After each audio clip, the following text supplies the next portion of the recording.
Welcome everyone to episode 4 of the Master Yi High-Elo Seminar. We have a lot of special guests here today, much more than what we are used to.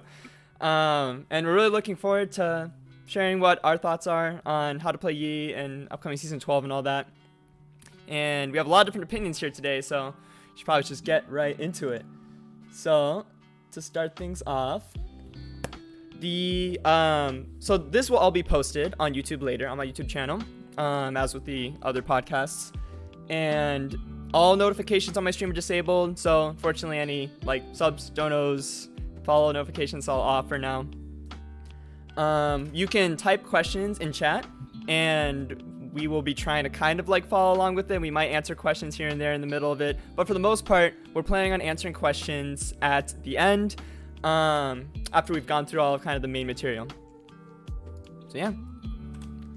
Here are the people that are joining us today. We have Cowsep, as you all know. Me, person who's been hosting this the past 3 times. Sinerias, who I'm sure pretty much everyone here watching probably knows who this person is. But I'll just do a brief introduction for them. They are someone who was historically known for doing funneling in previous seasons. And recently, after kind of funnel died, he proved a lot of haters wrong by hitting very high challenger on multiple, and really high on multiple accounts, just playing solo Yi. And pretty much is the highest ranked Master Yi main in the world that anyone knows of right now. And by that logic, is probably the best Yi main right now. And he has a stream, has a Twitter. I mean, all of us here have streams and Twitter. But yeah, that's Sinerias. You probably already know who he is, so I don't need to say much more else. Scarbo, also old-time favorite. He's been on the seminar, I think, twice before now. He also plays in High-Elo NA along with me. And then, last but not least, is Ian, otherwise known as Dandelion Yi. He also streams, has a Twitter, and plays Master Yi in very high elo on NA. I think he peaked in 600 LP Grandmaster in the previous season, correct me if I'm wrong, somewhere around there. So yeah, he, for a long time, and probably still is right now, the best Yi in NA. So yeah, that's everyone that we have here today. It'll be too many NA people, bro. Too many NA people. Sorry, I'm biased. I mean, that's the people I know. Wait, did you forget to introduce Cowsep? Well, I mean, No. I said everyone knows who he is. Feel free to introduce yourself if you want to, Joseph. But well, let me start out by saying I actually changed my Twitch name, and my Twitter doesn't exist anymore. Yeah, Really? it's Maple Story now. Cause I you wanted took to be that name? Scarbo. Well, I wanted to be Scarbo, but then I don't like it X Scarbo. I don't know. I feel like that's pretty lame. And It is pretty whoever the lame. fuck has Scarbo is has been, MIA for the last 5 years, but the account still exists. So well, so these slides will also be shared along with the VOD, so you'll be able to access the slides. And by the way, I think the link should be posted, or I don't know. Let's see if I can. Well, I'm not gonna worry about it right now. But I was gonna say I'll update these slides with your correct information, Scarbo, and then people can find your Twitch and correct Twitter on here after the fact. Alright, it's okay. No one watches me anyways. So Come on, no. You're up and coming. You're bouncing back. You took a break, right? Also, if you're interested in seeing what the previous podcasts were, you just hit !podcast, !podcast 2, !podcast 3. We have a long history now. This is the 4th one. All right, let's get started. So we're going to aim to try and keep this under 3 hours. Historically, these have been pretty long. We don't want to keep everyone, oh, there's the link right there. All right, so that's where you can see the slides. But we don't want to keep everyone too long from their season grind. Season just started. Everyone's kind of anxious to get back on the Rift, so we're going to try and give you the knowledge you need and get you back on the Rift ASAP. So under 3 hours is the goal. Answering questions from chat at the end, as I said before. All right, let's get into it. So builds, we took time, and also a big thanks to Ian, Dandelion Yi. He helped me a lot with making some of these slides this time around, so appreciate that a lot. So here's kind of the summary of everyone's kind of recommended builds based off, the guides they've released or their OPGGs. So I guess what I think everyone here in the chat would want to know is for people to kind of explain the reasoning behind their build, why they recommend it. And yeah, just what's your favorite build? So I think if anyone wants to start off, please go ahead, or else I'll just pick. I'll start off. Yo, Sinerias, I'm loving that first build that we have connected with each other. Oh man, and that second build, I love our build. Except that Axiom Arc, what the fuck is that? But other than that, dude, their builds look gorgeous. Okay, that's. I wanted to say the same as well. First of all, Wuju, thank you for the introduction. First time here, I'm curious how that's gonna be. And I can say for the build, I personally think this is by far the best, and I don't even think there are other options right now. I just think this is the most DPS build. And yeah, for Cowsep it works as well, so it has to be the build. Right. Except we have that little swap with the Lord Dominix and the Collector. You know, I agree. You know, sometimes the Collector, I usually try to skip it, but I put it there as like an extra, like if I'm gonna go for it. I like Lord Dominix. I get Essence Reaver in the Lord Dominix, but Yeah. I don't really run the Dustblade as much lately. I've actually been enjoying Crack. I'm at Lethal Tempo. I still think Halo Blades is better, but man, Lethal Tempo's been a lot of fun lately. So basically, Lord Dominic's many players, also pro players on other lethality champs, say it's overall better. But I think if you have Collector and you're fed, you one-shot everyone anyways. You just need the gold from it, and yeah, it's like almost even. But it's just like debatable which one is better. Well, actually, they did math in the subreddit, and apparently, even if no one builds armor by like 20 minutes, 25 minutes, it's actually more efficient without any armor to go Lord Dom. Apparently, I don't know if that still stands. You know, there have been a lot of patches. Things are always fluctuate. But I mean, just in case people build Zanyas and like armor items, tabbies, whatnot, I feel like Lord Dom should be the more prevalent choice. But I mean, it's all situational, right? Like Sinerias might be just, you know, popping off every game, so you know, might as well go Collector. You have to keep in mind that the build pathing is also a big factor, and the build pathing of Collectors is simply better. And that's true. Yeah. True. I always felt like kind of janky. Yeah, I always felt janky with that. Like going from 2 longswords to Lost Whisper, I feel like it's just like a huge gap in gold. So it's just. That's why I prefer to get the Essence Reaver first. I don't know why I have Lord Dominix as my first item there. I don't know, but like Essence Reaver first gives you that clear build path, and then usually by the 3rd item, it's much easier to finish those items than to sit on the 750 gold upgrade. Yeah. So, wait, so let me ask you guys. Oh, go ahead.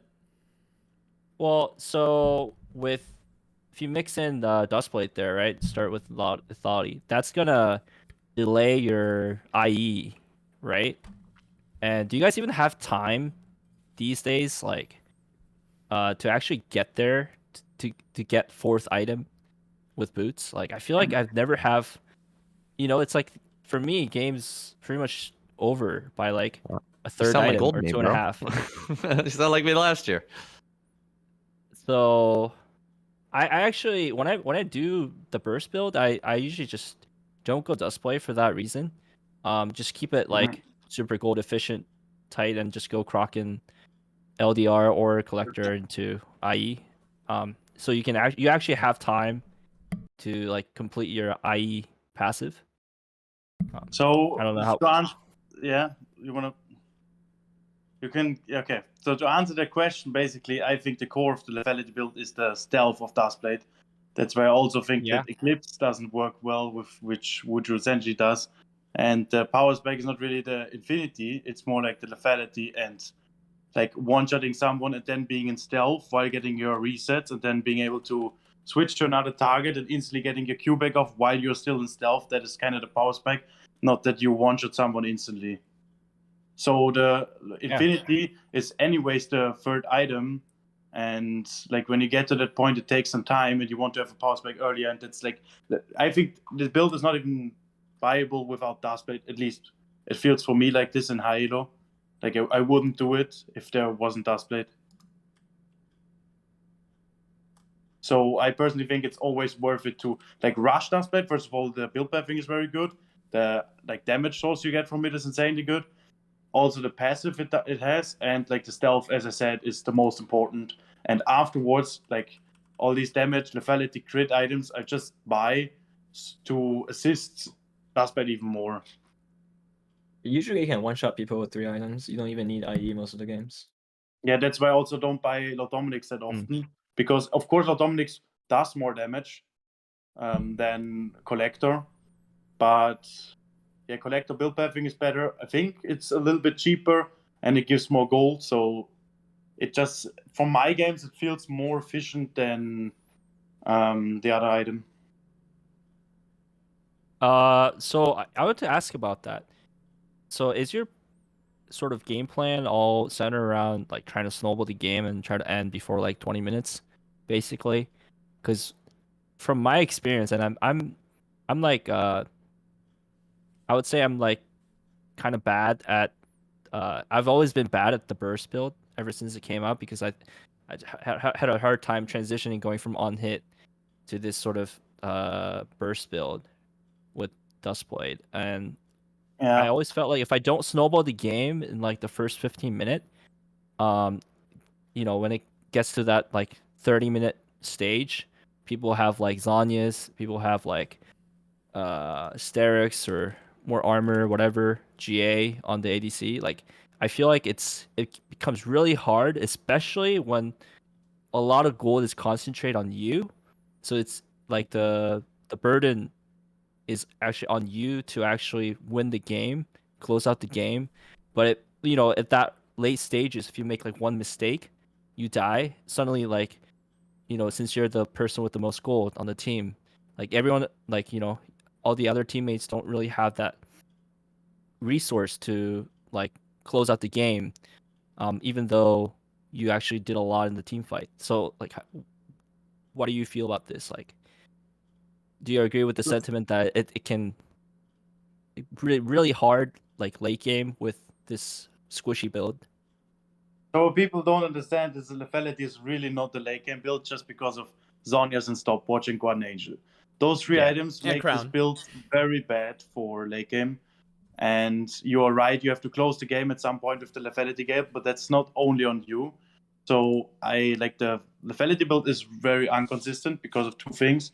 You need to get the snowball early, otherwise the build is useless. And the second thing is you need to be able to close the game, because if you're not to, you're just going to get snowball later because you cannot get shutdowns and then you're just going to be useless. And yeah, basically what you need to do on the lethality build, you need to play completely different than compared to the on-it build.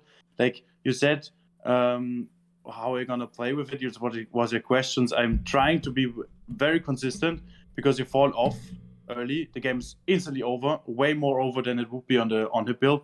And what I'm trying to do is I'm trying to get some kills, and then like my team, if they are smart, they know me, they need to know that I'm the one who needs to get gold. Because I think the lethality, like he's one of the best gold scaling champions in the game, but especially on lethality, he's probably the most important gold scaling champion ever. Because the moment you have your 1, 2, 3 items, you one-shot everyone, and if you're not able to snowball, you're literally completely useless, not doing anything. Yeah, Yep. pretty much. I'm curious, Ian, do you have any thoughts on this, like the one shot versus Kraken, like playstyle? Do you agree with what's been said so far about the Dustblade build and what you need to do for it? Yeah, I feel like the Dustblade build is too 50-50. Either do super well or you do nothing. That's why I'm more favorable towards a Lethal Tempo build. I feel like it's more fun, and I just fits my playstyle more. Like I like to fight in longer fights. I don't like to one-shot people, flash on ADC, and then hopefully my team wins the fight. I like to like kill everybody by myself, and that's why like sometimes when I play Dustblade, like I have First Strike up there because I would just play First Strike and just press Q and hopefully I win. It's just such a coin flip playstyle. It's just not my favorite. And yeah, Lethal Tempo on hit build, I feel like it can almost carry every game. Some games like when they're all squishy, then yeah, Dustblade is probably the way to go. And you just have to flip it. But other than that, I will say I will go on hit 9 out of 10 games, and then maybe one game lethality when the enemy team is super annoying. Yeah, I I have to resonate say- a lot with. Oh, Yeah. go ahead.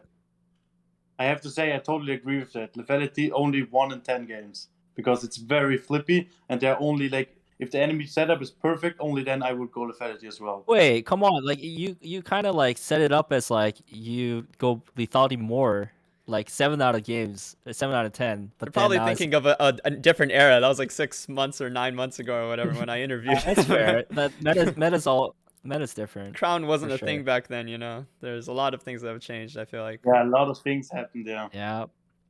Yeah, I pretty So- much. Oh, sorry, didn't want to cut you off. Yeah, back in the days it was different, and the lethality build was way more consistent. It was just overall better than it is right now. But you can continue on your answers. I didn't want to interrupt. No worries. Yeah, we're gonna try our best because there's 5 people here. So I'll try and talk at the same time. But yeah, I want to just quickly throw in my piece here. I agree with everything that's been said about the one-shot build. I'm really not. That was part of why I even invented the Eclipse build last season, which, by the way, I think is probably a lot worse this season compared to there's just better options. But yeah, I mean, part of the reason I did the Eclipse build last season was just because I was really frustrated with how Duskblade build was getting worse and worse. It was harder and harder to be consistent with it, and how it's super coin flippy, and if you fall behind, it feels just giga useless. So yeah, I agree with all that. The whole collector versus LDR thing. I thought it was interesting, Cowsep, that you put LDR as your second preferred item, at least on your guide, but I don't know if you actually believe in that. No, I think Essence Reaver is the second item. I think at the time I switched from collector to the thing, and I just didn't change the order. I see. Okay, because I was wondering about that. It seemed a little bit odd to me, but that makes more sense because I also do this build. I prefer this order with Duskblade into ER into LDR. I opt to skip collector again because of kind of what Scarbo was talking about. There's been math done to show how collector and LDR, I think, are actually both 3,000 if I recall correctly. So same cost. Granted, collector build path is much better and much better for snowballing, but I think when it comes to consistency, which is really what I personally care a lot about, I think LDR does tend to be more consistent. So I prefer that build path. I'm not a big fan of collector, but I understand where Sinerias is coming from as well. Because for him, he sees the build as already it's necessary to play aggressively and to snowball, or else you're already lost. You're already lost. Who cares about consistency? If you're going this build, you are already in it to flip it. So going collector with a better build path, better early game snowball, and actually using collector passive to snowball further, that makes sense to me. Because otherwise, maybe you shouldn't even be going Duskblade build at all. In this meta, I think it's really questionable how consistent it is. I don't know how people who spam it are able to climb, if they are, because of Crown of the Shattered Queen, in addition to everything else that existed last season. We all know Let me cut you off right there and Go ask Sinerias. So when you're going the unhit build, right? Do you feel like Hail Blades is particularly useful later in the later stages, or do you think it's only like an early game cheese kind of thing?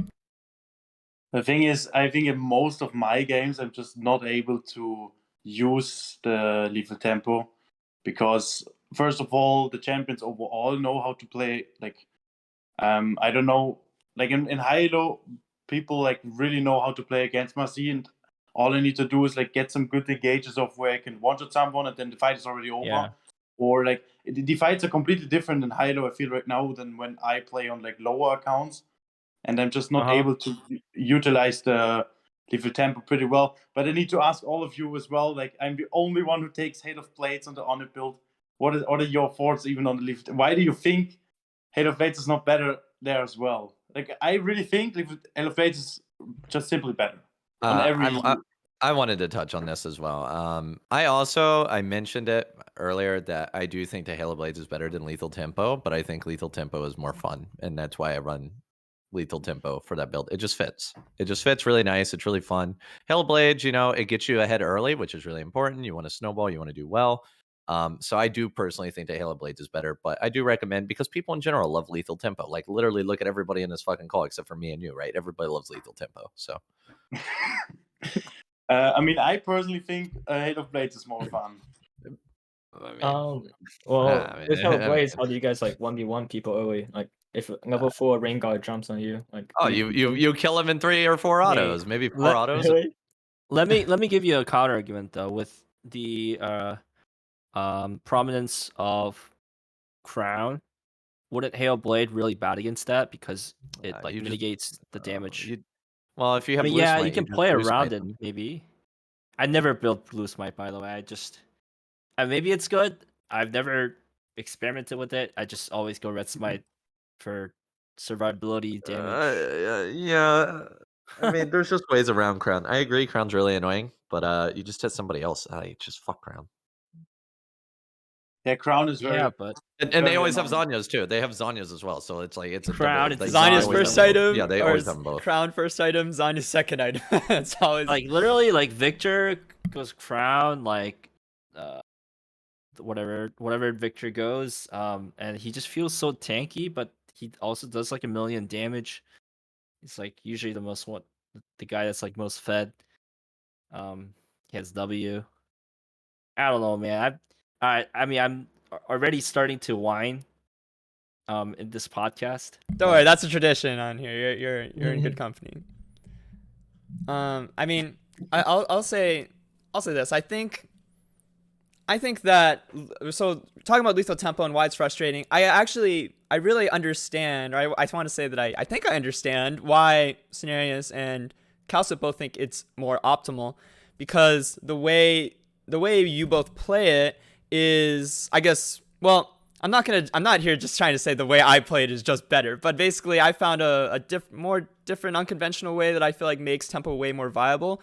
But if you don't do that and you do the more standard like flash and, you know, on hit, kind of basic on hit Yi, I feel like lethal tempo is very frustrating to use in those kind of situations. And granted, Hail Blades is just never a bad rune, whereas lethal tempo can be, because it requires you to actually have a little bit of time to get hits off. Hail Blades, you almost always get time to get those hits off, so it's technically the rune that's never bad. And I understand also why, like, it's really important for snowballing early, as Sinerias said he really cares a lot about, and that makes sense. I mean, go ahead. I want to conclude real quick here that Hail of Blades is just, in my opinion, way more consistent. And that's the most important part. That I think overall how you climb and how you get to the top is by just consistency. And Hail of Blades just always, like, you can always use it no matter the situation, no matter if it's early game, mid game, late game. And lethal tempo is always like depending on something. That's not very consistent in my opinion. And yeah, I think consistency ends up being like high elo with high win rates and everything, like snowballing through elo tiers just because of consistency. That's why I also think Hail of Blades is better. So if I add a little bit more context, so yeah.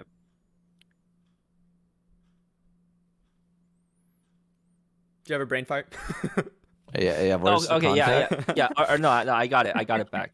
Yeah. So, with my style of play, around team fights, I tend to, instead of sort of diving in, I tend to kind of focus on the front line more so, unless like there's some sort of huge CC or burst, by other laners in the team. But usually how I would kind of play around is that if they have like a bruiser, like say they have like a Pantheon or Irelia or that kind of stuff that sort of dives in, I would actually like focus them first. I mean, this is all situational, but I'm just sort of trying to set up a premise. I would sort of, with the lethal tempo, I would sort of focus the front line that has a little bit more beef, you know, because Irelia, like they're gonna build Sterix, right? Like they're gonna maybe Gourd Drinker. They're even pretty tanky. So in that case, I feel like Hail Blades is not as effective in a team fight setting unless you're trying to burst someone, right? So that's where I'm coming from. Again, you play in EOS, I play in NA. You're obviously much more high elo than me, so there might just be like objectively like a difference scenarios. It's funny because I try to avoid saying scenario because your name is Sinerias. Yeah, it's right? funny Like... for me as well. When I think. Okay, I totally get what you mean. I totally get what you mean. It's basically there are some team fights, of course, where lethal tempo would just simply be better because you just are able to play front to back. But you said you do it more often, that you engage, for example, in Irelia, which jumps in. But you said as well that's very situational, and I just cannot do an overall like make an overall sentence like which counts for everything. So yeah, so all I tried to say like you said, like more front to back team fight, and if you're against I mean, I don't know how much you run into like 4 bruisers, basically, right? What I mean, like a mage that has a lot of health, like a top laner like Urgot or Irelia, whatever, that has a lot of health. Jungler that builds like tanky later on. Like, I feel like in that case, if you're not trying to burst anyone, I feel like lethal tempo or Conqueror even is like more effective in those versus those comps. So first of all, I think against like Urgot and something, when you have your 2 free items, you should win 1v1 anyways, always. If you can dodge E and etc., Irelia, and so on. And in team fights, like I'm particularly, especially on the valid build, but on the on build as well, I wait a lot until I get the perfect engage off, because Master Yi just needs to get his resets on.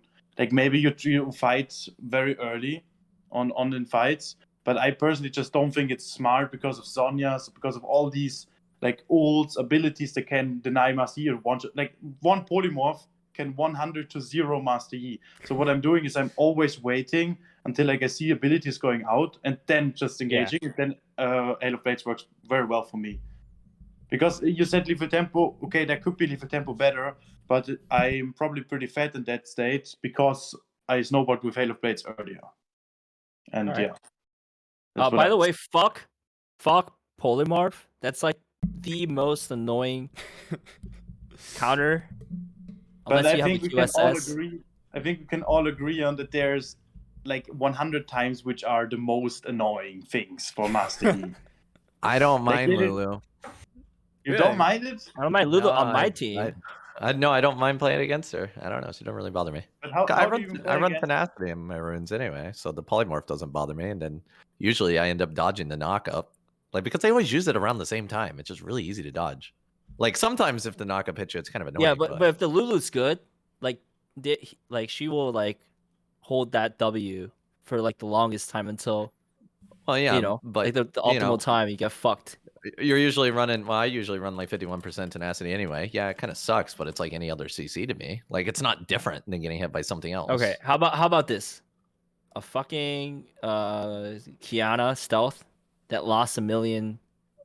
I don't care. I don't care about Kiana stealth because she just one shots me. Like it's not a problem. Is Cowsep playing the same game as us? Like what is going on here? No, like fuck that champ because like that champ has CC, damage, stealth, like mobility. That's League of Legends now, man. Like you don't need to have no CC to one shot people anymore. How's that fucking fair? Like how can you deal with I don't know. I think you will feel different if you're able to beat a Kiana. A good Kiana will literally. She can do anything she wants to do with you. She can one-shot you. She can be perma-stealth. She can CC you forever. She can not engage. She can disengage. She can do whatever the fuck she wants. I cannot handle this champ. I'm getting mental if I think even about it.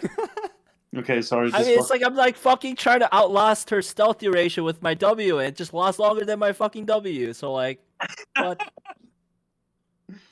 Very illegal champion. Okay, I want to say one thing about Lulu, Kiana, all the Leona. It doesn't matter. All these champions, Rakan, that are good against Master Yi. I think the most important thing I have to say about that is it's not about the SSC that is so strong against Yi. It's more about the threat to CC. So you always need to care about it. And you in team fights, like they can use it anytime they want to. Same for Zhonya's. If someone has Zhonya's, they can literally, because they have the threat, play insanely aggressive, perma poke, perma rotate, perma whatever.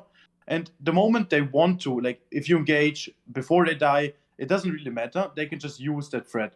And like the threat alone is that what counts as, like me, for example, alone. If a Lulu, for example, it walked with the enemy jungler, I need to give up everything just because she could do polymorph, just because of that. That's true. I don't mind Leona either. I don't mind Leona either because guys, I run tenacity. Yeah, you just run tenacity with the on-hit build, and it's just whatever. I have one question: do you go tenacity in runes and mercs? That's for everyone. Depends. Yeah, because depends, I never did against it Leona. because, Yes. I just think Alacrity is insanely good. I don't know if Tenacity and Mercs is like you only have 51% Tenacity. It's I don't actually know. get 51%, but you can't really reduce it past like 0.5 anyway. So it's just like because she ruins her combo, it works really well against Rakon as well. They don't expect it, right? They don't know exactly how much tenacity you have. Yeah, true. And so like they missed her combo. Like I literally have Leona's miss ults on me because they usually they have muscle memory for how they do their combos. Same for Rakon. Yeah. They know how long you're CC'd for. So when you have like 51% tenacity, they just completely miss. Same for Nocturne. A lot of people struggle with Nocturne. Like if you get 30% tenacity, you don't even need mercs. You can alpha strike dodge the entire duration of a sphere. Like, and that's how I beat Nocturne. Do you think it's always better than the Alacrity? Not always. No, Alacrity but feels so nice. yeah, I just by default because I kind of autopilot. Usually I just keep tenacity on, but I think that like Alacrity is a good rune to have. It's just because tenacity. There's so many times when I'm like, I wish I had tenacity, right? But I'm never like, I wish I had Alacrity. But I can see the value in it, right? Having that attack speed early is very nice. But 30% tenacity is 30% tenacity. It's hard to get tenacity unless you buy mercs. I hate knockups, man, because there's no counter for that except Yeah, for some dodge, reason, maybe. for some reason they just put knockups on every champion instead of utilizing suspension. Like there's like literally only Nami has suspension now, apparently, according to the wiki. And it's just like kind of what's the point? Like you just throw knockups on people because it looks cool, not because it's actually balanced. Right? They just like, oh, that champion should knock up. They don't think about the balance of it. Yeah, like Alistar. What's another one? Well, I don't mind them if it's a part of their combo. Like Alistar is very distinct. Jarvan, Alistar, they're very distinct. Malphite, that is their kit, right? It makes sense. It's balanced in that way. But when you have like a new champion, like any just like new Kiana. champion, yeah, Samira has one. Kiana knocks you up. Like when you have champions that don't need the knockups, like it's. I mean, well, you still get that little mini stun at the end, but I mean, yeah, but Gragas, I don't know. But when you have the champions are not designed around the knockup. It's just there. It's just there. I just fucking hate champions that they like rotate their abilities right for free, and like you can't queue in anytime because like they have Zhonya's. Yeah, then they Zhonya's and then they rotate they have the abilities knockups again. Yeah, like, fuck that shit. Like it should. I mean, Stasis the game should be fucking fun and interactive, not yeah. like... Okay, I mean for them it's fun. But it's the same as, for example, I'm sure it's the same for Vex, for example. Like Vex, she can purple poke you and you can never, ever engage on her. Because the moment you do, she will press W and you're like literally point and click fear and there's nothing you can do against it. Well, I would build QSS. Well, I don't build QSS, I just build tenacity. Like I want to jump in on this topic here. While we're talking about knockups, I think this is a really good segue into talking about why I think this is my just personal preference, and I'm not saying this is the objectively best build, but I find it is so frustrating to play the game in its current state. As Cowsep said, it seems like every champ has knockup, so much CC, so much just general BS to deal with, in addition to crown and everything. I find it very difficult nowadays to play Yi without you being relatively tanky. And I understand that Sinerias, his playstyle is to really wait for the perfect window to go in, and then when you do that, you don't have to be as tanky. You just need to be able to do a lot of damage, and you delete them all before they can even react if you wait for that perfect window. I've historically, it's just my experience, I feel like when I wait for that to happen, my teammates Your team's just die. all dead. Yeah, and then I just yeah. At that point, everybody always says, Cowsep, you should have waited to go in, right? And you know what I'm sitting here thinking? I'm like, man, I should have just played a champion that could have went in, and then they wouldn't all be dead right now. Yeah, so I mean, I wonder if it's an EOS high-elo thing versus where we play. I don't know, but just in my experience, I feel like I can't wait. I need to kind of be the one everyone's focusing, be the one to get everything started. I need to survive and tank all that unless you while have doing good damage. Engage, right? Which you never do. Unless if you have good engage, then it's fine. The perfect team comp with competent teammates, etc. But you always have Jace top.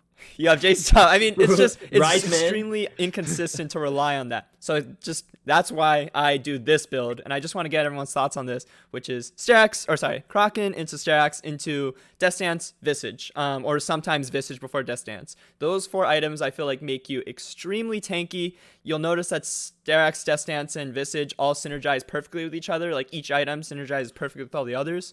And with lethal tempo, and also another one thing I want to key thing I want to point out is I run Ghost. Again, I think, when you're tanky and you can survive in these long fights, but you need to actually be able to not get kited, I think Ghost works really well with this playstyle. So this is what I found. This is pretty much what I spam nowadays. I was doing it through most of preseason, and even now I'll probably continue to rely on it to climb. I feel like it's very difficult to play Yi in this ecosystem without doing a build like this.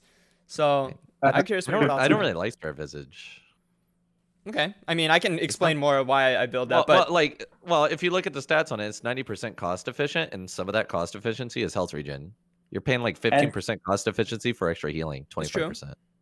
And to continue with Cowsep, cost efficiency is very important because Master Yi is the best gold scanning champion in the game, so you should be very efficient on like whatever or have a really good passive that the efficiency Well, is. so when it comes to Spirit Visage, if you have like a Soraka on your team, if you have a Sona on your team, I mean, it could be like okay, well then they build anti-heal and then it even worthwhile. fucks you even further.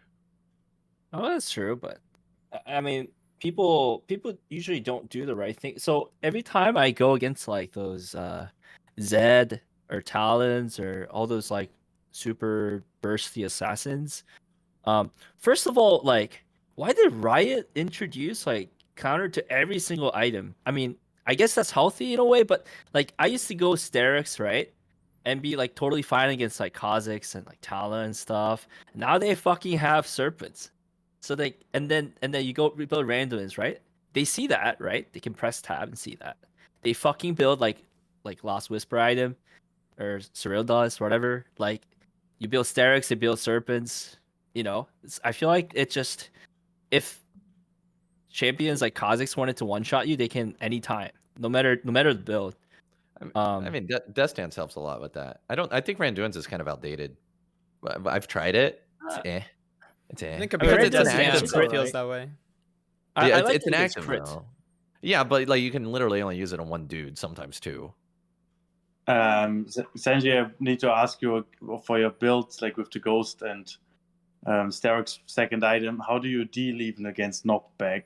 Like, how do you play against a Tristana? How do you, like, do you even play the game? I don't know. I don't think you can stack viability. Tempo, I don't think you can Ghost. On them, I don't think you can do anything, basically. I could see it. I could see him press going one against ability Tristana. on you and you're out of the fight. Well, I don't know if that changes targets. as much with maybe. I mean, again, I could be wrong. I don't know if that changes much with different builds. I think maybe that problem, like if you're talking about Tristana ulting you backwards, I don't know any. Yeah, build you're is not gonna always going to prevent have that. flash up, right? I mean, yeah, I don't maybe think for it's a flash. problem. Yeah, I think it's fine. So I think having something like a flash against Jhin is pretty important. Because that champ has like a million, like, I mean with Gale Force. Let me talk about I'm gonna Gale say he has Force. a million Like, dashes. fuck He that has one. No, like he has like a lot of utility. I mean, like just fucking moves around really quick. He like after you escape, right? Say you alpha in, right? He Gale Forces auto W's, and then you get CC locked, or you get kited, even with your ult, right? So I don't know. I guess. I mean, I don't think. I guess the only most way people I feel don't like it's think of just like Jhin as like bursting that guy. don't think of Jhin as problematic for Yi. I think most Yi Yeah, mains. but Well, Jin's I'm not like trying to one of the say- easiest AD carries. But I mean, I hear you, But I Scarbo. mean, in general, okay. How about Kaisa then? Still, Kai'Sa she's stealth. easy. Again, She's yeah, not really that no, hard that's either. all right. Alt. Yeah, I don't really. She doesn't bother me either. For the sake of time, I like a want to weaker try to thing. like wrap up this build discussion, so we're not, stretching Sure. too long here. But I'm gonna try and give the very TLDR on why I think this build really works for me. I think with Kraken and lethal tempo and Ghost to make sure you stick on to people, I rarely feel like I lack enough damage, especially you have a little extra AD from Sterix and Death Dance and other items. But yeah, I think mainly Kraken lethal tempo is already enough damage for like 99% of games or something like that. So I think having the tankiness with, and I don't know, if you go read the passes of Sterix, DD, and Visage, I understand Visage is not in and of itself the most cost-efficient item, and I do know that's very important for Yi. I totally agree with that. But I think mainly the thing that's so good about Visage is the amplified healing and shielding, which with Sterix with shields and heals, and Death Dance which heals, it ends up stacking up to like 1k, 2k extra healing per game just from that passive on Visage. So I think it's an underrated build, and I find it pretty difficult to not like to play without it. Otherwise, I feel like I'm always getting one shot again because I feel like I have to be, you know, the one everyone's focusing on, the one that's doing everything at the same time. So maybe it's a little bit different with, you know, another playstyle. With that out of the way, is there anyone else who wanted to like talk a little bit about their build or ask like a certain question before we move on? Again, just for the sake of time. Just add to that point that I brought up last time. Something like a Vayne with a enchanter support that has like an infinite peel, even if you're super fed, right? Yeah, Lulu, Janna, like whatever it is. How do you maneuver around? You ban Vayne. Does it? That's it. You just ban Vayne. Ban Vayne. Well, you ban Like, Vayne, you ban Kiana, Vayne will, you ban Vayne is my like... Vayne is my 100% ban. She just you can't beat her. You can't beat her. And I disagree. yeah, so we're probably going to talk about the picks later, so we'll probably move through that. I just want to say to conclude, you know, this stuff that Zhonya's Hourglass is now recommended on Master Yi after Infinity Edge on the like actual like built-in system. Game. Yeah. Agreed. We did it. I've been trying to do that. I've been buying Zhonya's every game, and I'm happy to see it works out. Finally happen. Yeah. Yeah, it's funny how that works. Okay, we'll move on. But you know, your chatter. At least we can end on that. That's a perfect thing to end the build. That is a good thing to end on. Chad, you're welcome to ask more conclusion. questions about builds and items and stuff, and we'll hopefully get to it later. So speaking of items, we're not actually quite done. Oh, sorry. He needs to say something. Go ahead. Yeah, I need to say something before we keep going. I need to charge my phone, so I will use my headphones now for the next 20 minutes or so, and then I can come back on like camera. No worries. Okay. So this is a topic that, you know, I know a lot of Yi mains here don't. I mean, probably me and Ian here are the ones who tend to like. I guess Cowsep also for content, but like in general, I think High-Elo Yi mains don't tend to like vary their builds a lot. They try to stick with what's good, not like do a bunch of crazy stuff, and that consistency is good for climbing. But a lot of people in the community love to theory craft and ask, is this item good? Is that item good? So I thought we'd humor them. I mean, as we do every podcast, talk about other alternative items and builds. I just want to get everyone's opinion. Do you think, to start off, are any other mythics viable on Yi aside from Dusk and Kraken? And I mean, not just fun, but actually viable for climbing. I feel like Scarbo is. Against some AP team comps, heavy AP, maybe 3 AP or 2 AP. You can build like a Scarbo with Sand into a Rage Blade, and those 3 items are, at least for me when I play it with little tempo, it feels pretty good into AP because they cannot really. I mean, Hourglass and Crown is annoying, but it's definitely have more sustain than Kraken, and they had to build the anti-shield item, which they always do the Shadow Flame, so it'll delay their other power spikes, maybe like a Cosmic Drive later, and with Sand is always pretty good. And that build after 3 items, you can technically build whatever you want. It is Giga nerfed this patch, but I feel like it can still be alright in those games. I think it's still good. AP. Yeah. I wouldn't build into AD. I saw Cowsep really like have like a really sour face when you mentioned shield bow. I don't know if that was intentional. I mean, it is a shit item by itself, but into the right team comps, I feel like it's well, I feel like it's an excellent item for like AD carries actually. Too broken. Yeah, but they can lifesteal in range, and we have to go hit things in melee and get hit. Wait, you're muted, I think, Cowsep, unless you're talking to someone else. No. Oh, okay. I'm just waiting for my time to shine. Yeah, I'm just listening. Yeah, I literally I play Yi so much that literally everything you talk about, I just visualize it in my head as you're doing it. I remember the last 20 games I played with that item. Cowsep's thinking. I remember running Crown of the Shattered Queen on Yi. That was fun 20 games. But yeah, I think Shield Bow. I haven't tried it that much, but I also think it could potentially be viable just because against heavy AP team comps, Kraken, the extra attack speed and true damage isn't as needed against squishies, and survivability again with lethal temp I think is really nice, and having that early again is very nice. So I think it has potential. Yeah, but not Imagine if they have necessarily. like. Go ahead. So in solo queue, people don't tend to like draft team comps like optimally, right? They just pick whatever they want. So there are times when you'd have 3 AP topsides that you're against, like Canon Talia Syndra, or Canon Lilia Syndra, whatever. And in that scenario, you know, I said scenario again. Yeah, I was listening.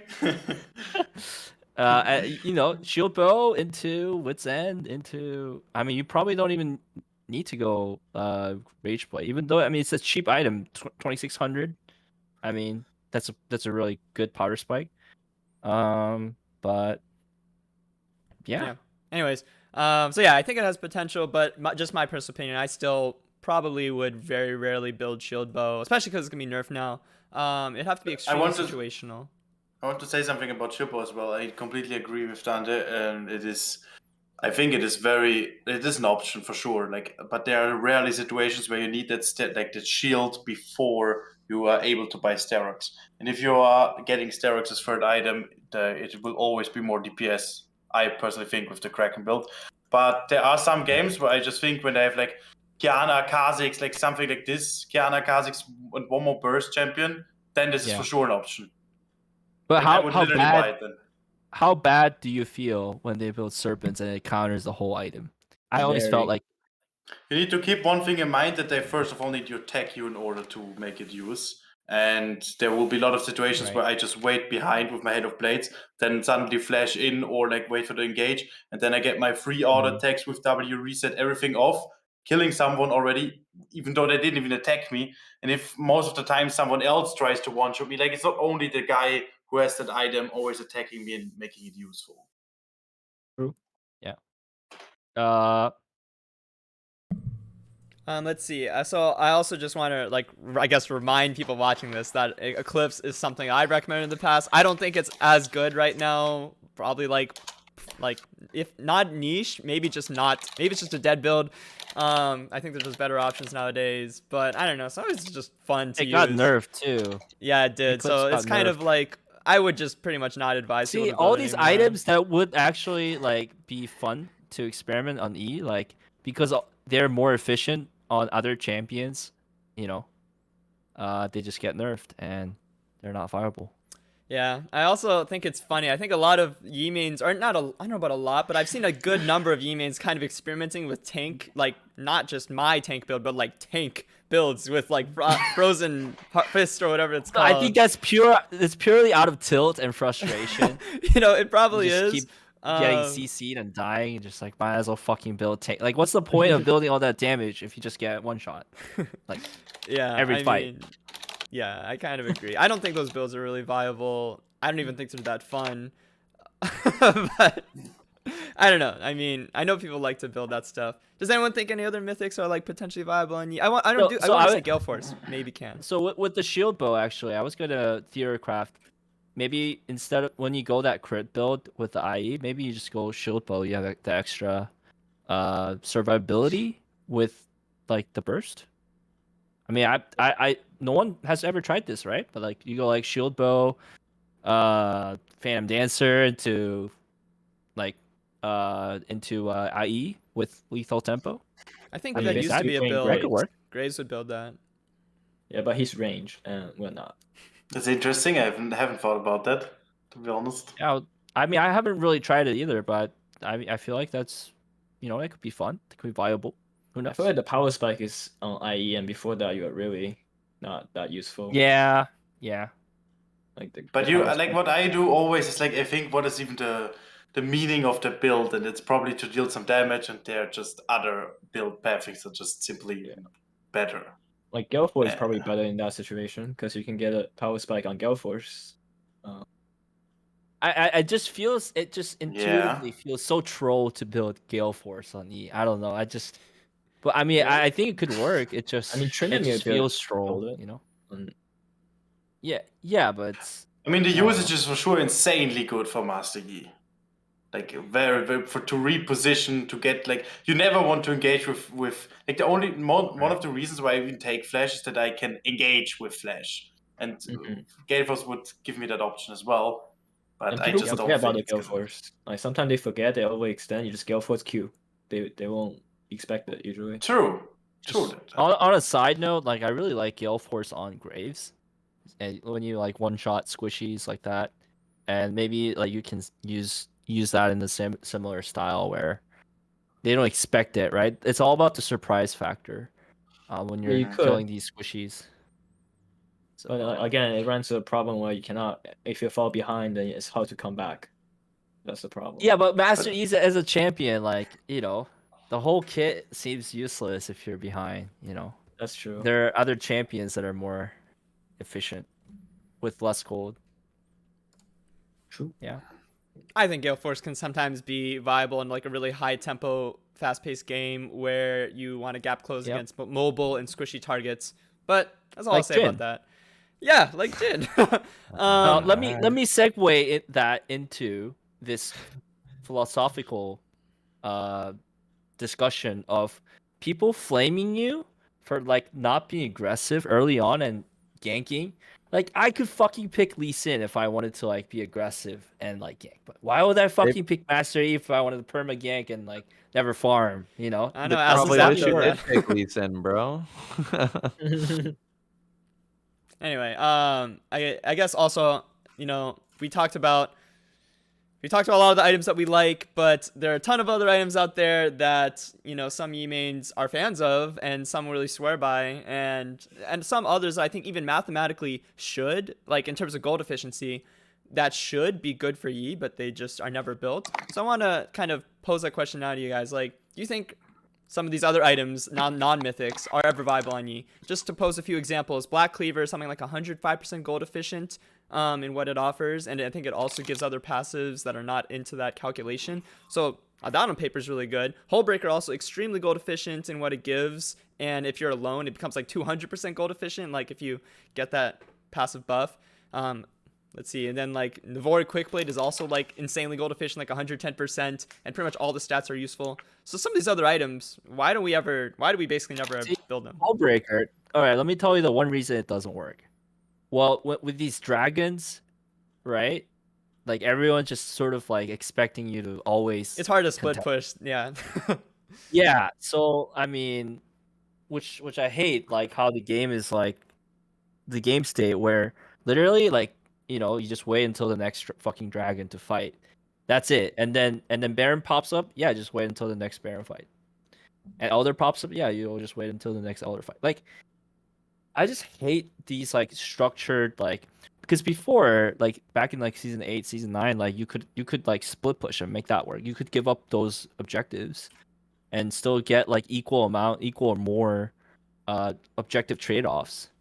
You know, that is reasonable. But now it's like everyone's so dead set on like contesting for every soul, like every dragon, like every herald. Like How I about don't know. pro play? Yeah. Well, Ian, I want to get your thoughts on this because I know you tend to like I've seen you recently experimenting with a lot of different kind of weird and pretty out there kind of builds. Do you think any of these other non-mythic items, or even any others that aren't on the screen, do you think any of these are actually ever not just not just viable, but like actually might be a good idea for the sake of trying to win a game? Or do you think we should stick to the for usual on stuff? hit, I mean, for on hit, if you're really fed with Kraken Sphere, Rage Blade, you can. If you're really fed around like 17 minutes, you can pick up a Bloodthirster at 20, and that's pretty good. It's not the best, but it's really fun for me when I play it. It's a lot of lifesteal. But other than that, like recently, I've been playing some Force of Nature as well. Force of That item Nature keeps got getting changed. buffed. I really Yeah. think it's something we need to like keep an eye on. It's Force of kind of Nature in is that pretty stance. sweet. You have like a Cassiopeia or somebody that builds like constant magic damage because it's really easy to stack it up, and then you can just technically just meditate, and then it will be fully stacked for 6 seconds, and then you just go in, take like 25% reduced damage. That's pretty fun. But other than that, like you can technically build whatever you want if you're fed. If you're not fed, stick to the correct build. Stop trolling. So basically, the short answer, the summary is like these items are never the correct build. You can get away with them if you're fed, but like it's not like these items are necessarily ever optimal. That's kind of what it sounds like you're saying. I mean, if you're like trying to like win, right? Trying to win, which If you're trying to then win, you okay. want to build the best item possible. So Mhm. yeah, it makes sense to call these items like quote unquote troll because they're just not the best. You know what I mean? I hear you. Let me give people a Okay, reality it check. works. Welcome back. Oh, his camera is Hey, back. welcome back. You're a 0 head Just- right just- now. Sorry, I feel like I've been talking quite a lot, but No worries. let me just give that conclusive statement where, for people watching, like, if you want to climb, yeah, it's 95% of the time it's not your build, it's your play. So maybe stop That's like true. obsessing over item builds and theory crap. I know it's fun, I like it too, but stick to like reviewing your replays and thinking about your game plans and win conditions and whatnot. Yeah, just my 2 cents on this whole shenanigan with troll builds. There's a Yeah. lot of truth to that actually, but yeah. Any other thoughts on these items? Going once, going twice. I'll just again very quickly give as fast as I can my like 2 cents on some of these items that I think could be potentially viable. So I'll say I think like the hero reduction items, Mortar Reminder, and even Kempunk Chainsword. There are situations where I feel like I don't need the crit, and I'd rather have the HP, extra HP, but still want a Grievous Wounds item. But anyway, I think those two items definitely have a place in the meta, especially against healing, like comps a lot of healing. Very much, I think, are viable. I also think Serpent's Fang, Yi can definitely build that, especially with a lethality build, or even a Kraken lethality build, which Koreans like to do that a lot. I think Serpent's Fang is very much viable, if not even important to get. Again, just my opinion, against comps with a ton of shielding, assuming no one else in your team can build Serpents. I think also Youmu's can be good for early game snowball, and Edge of Night is another really, I feel like it's an underrated item, and I feel supported in that statement because I see a lot of Korean Yi mains building this item a lot. They've built it pretty much ever since it came out a lot from like what I've stalked about them, and I think they still do.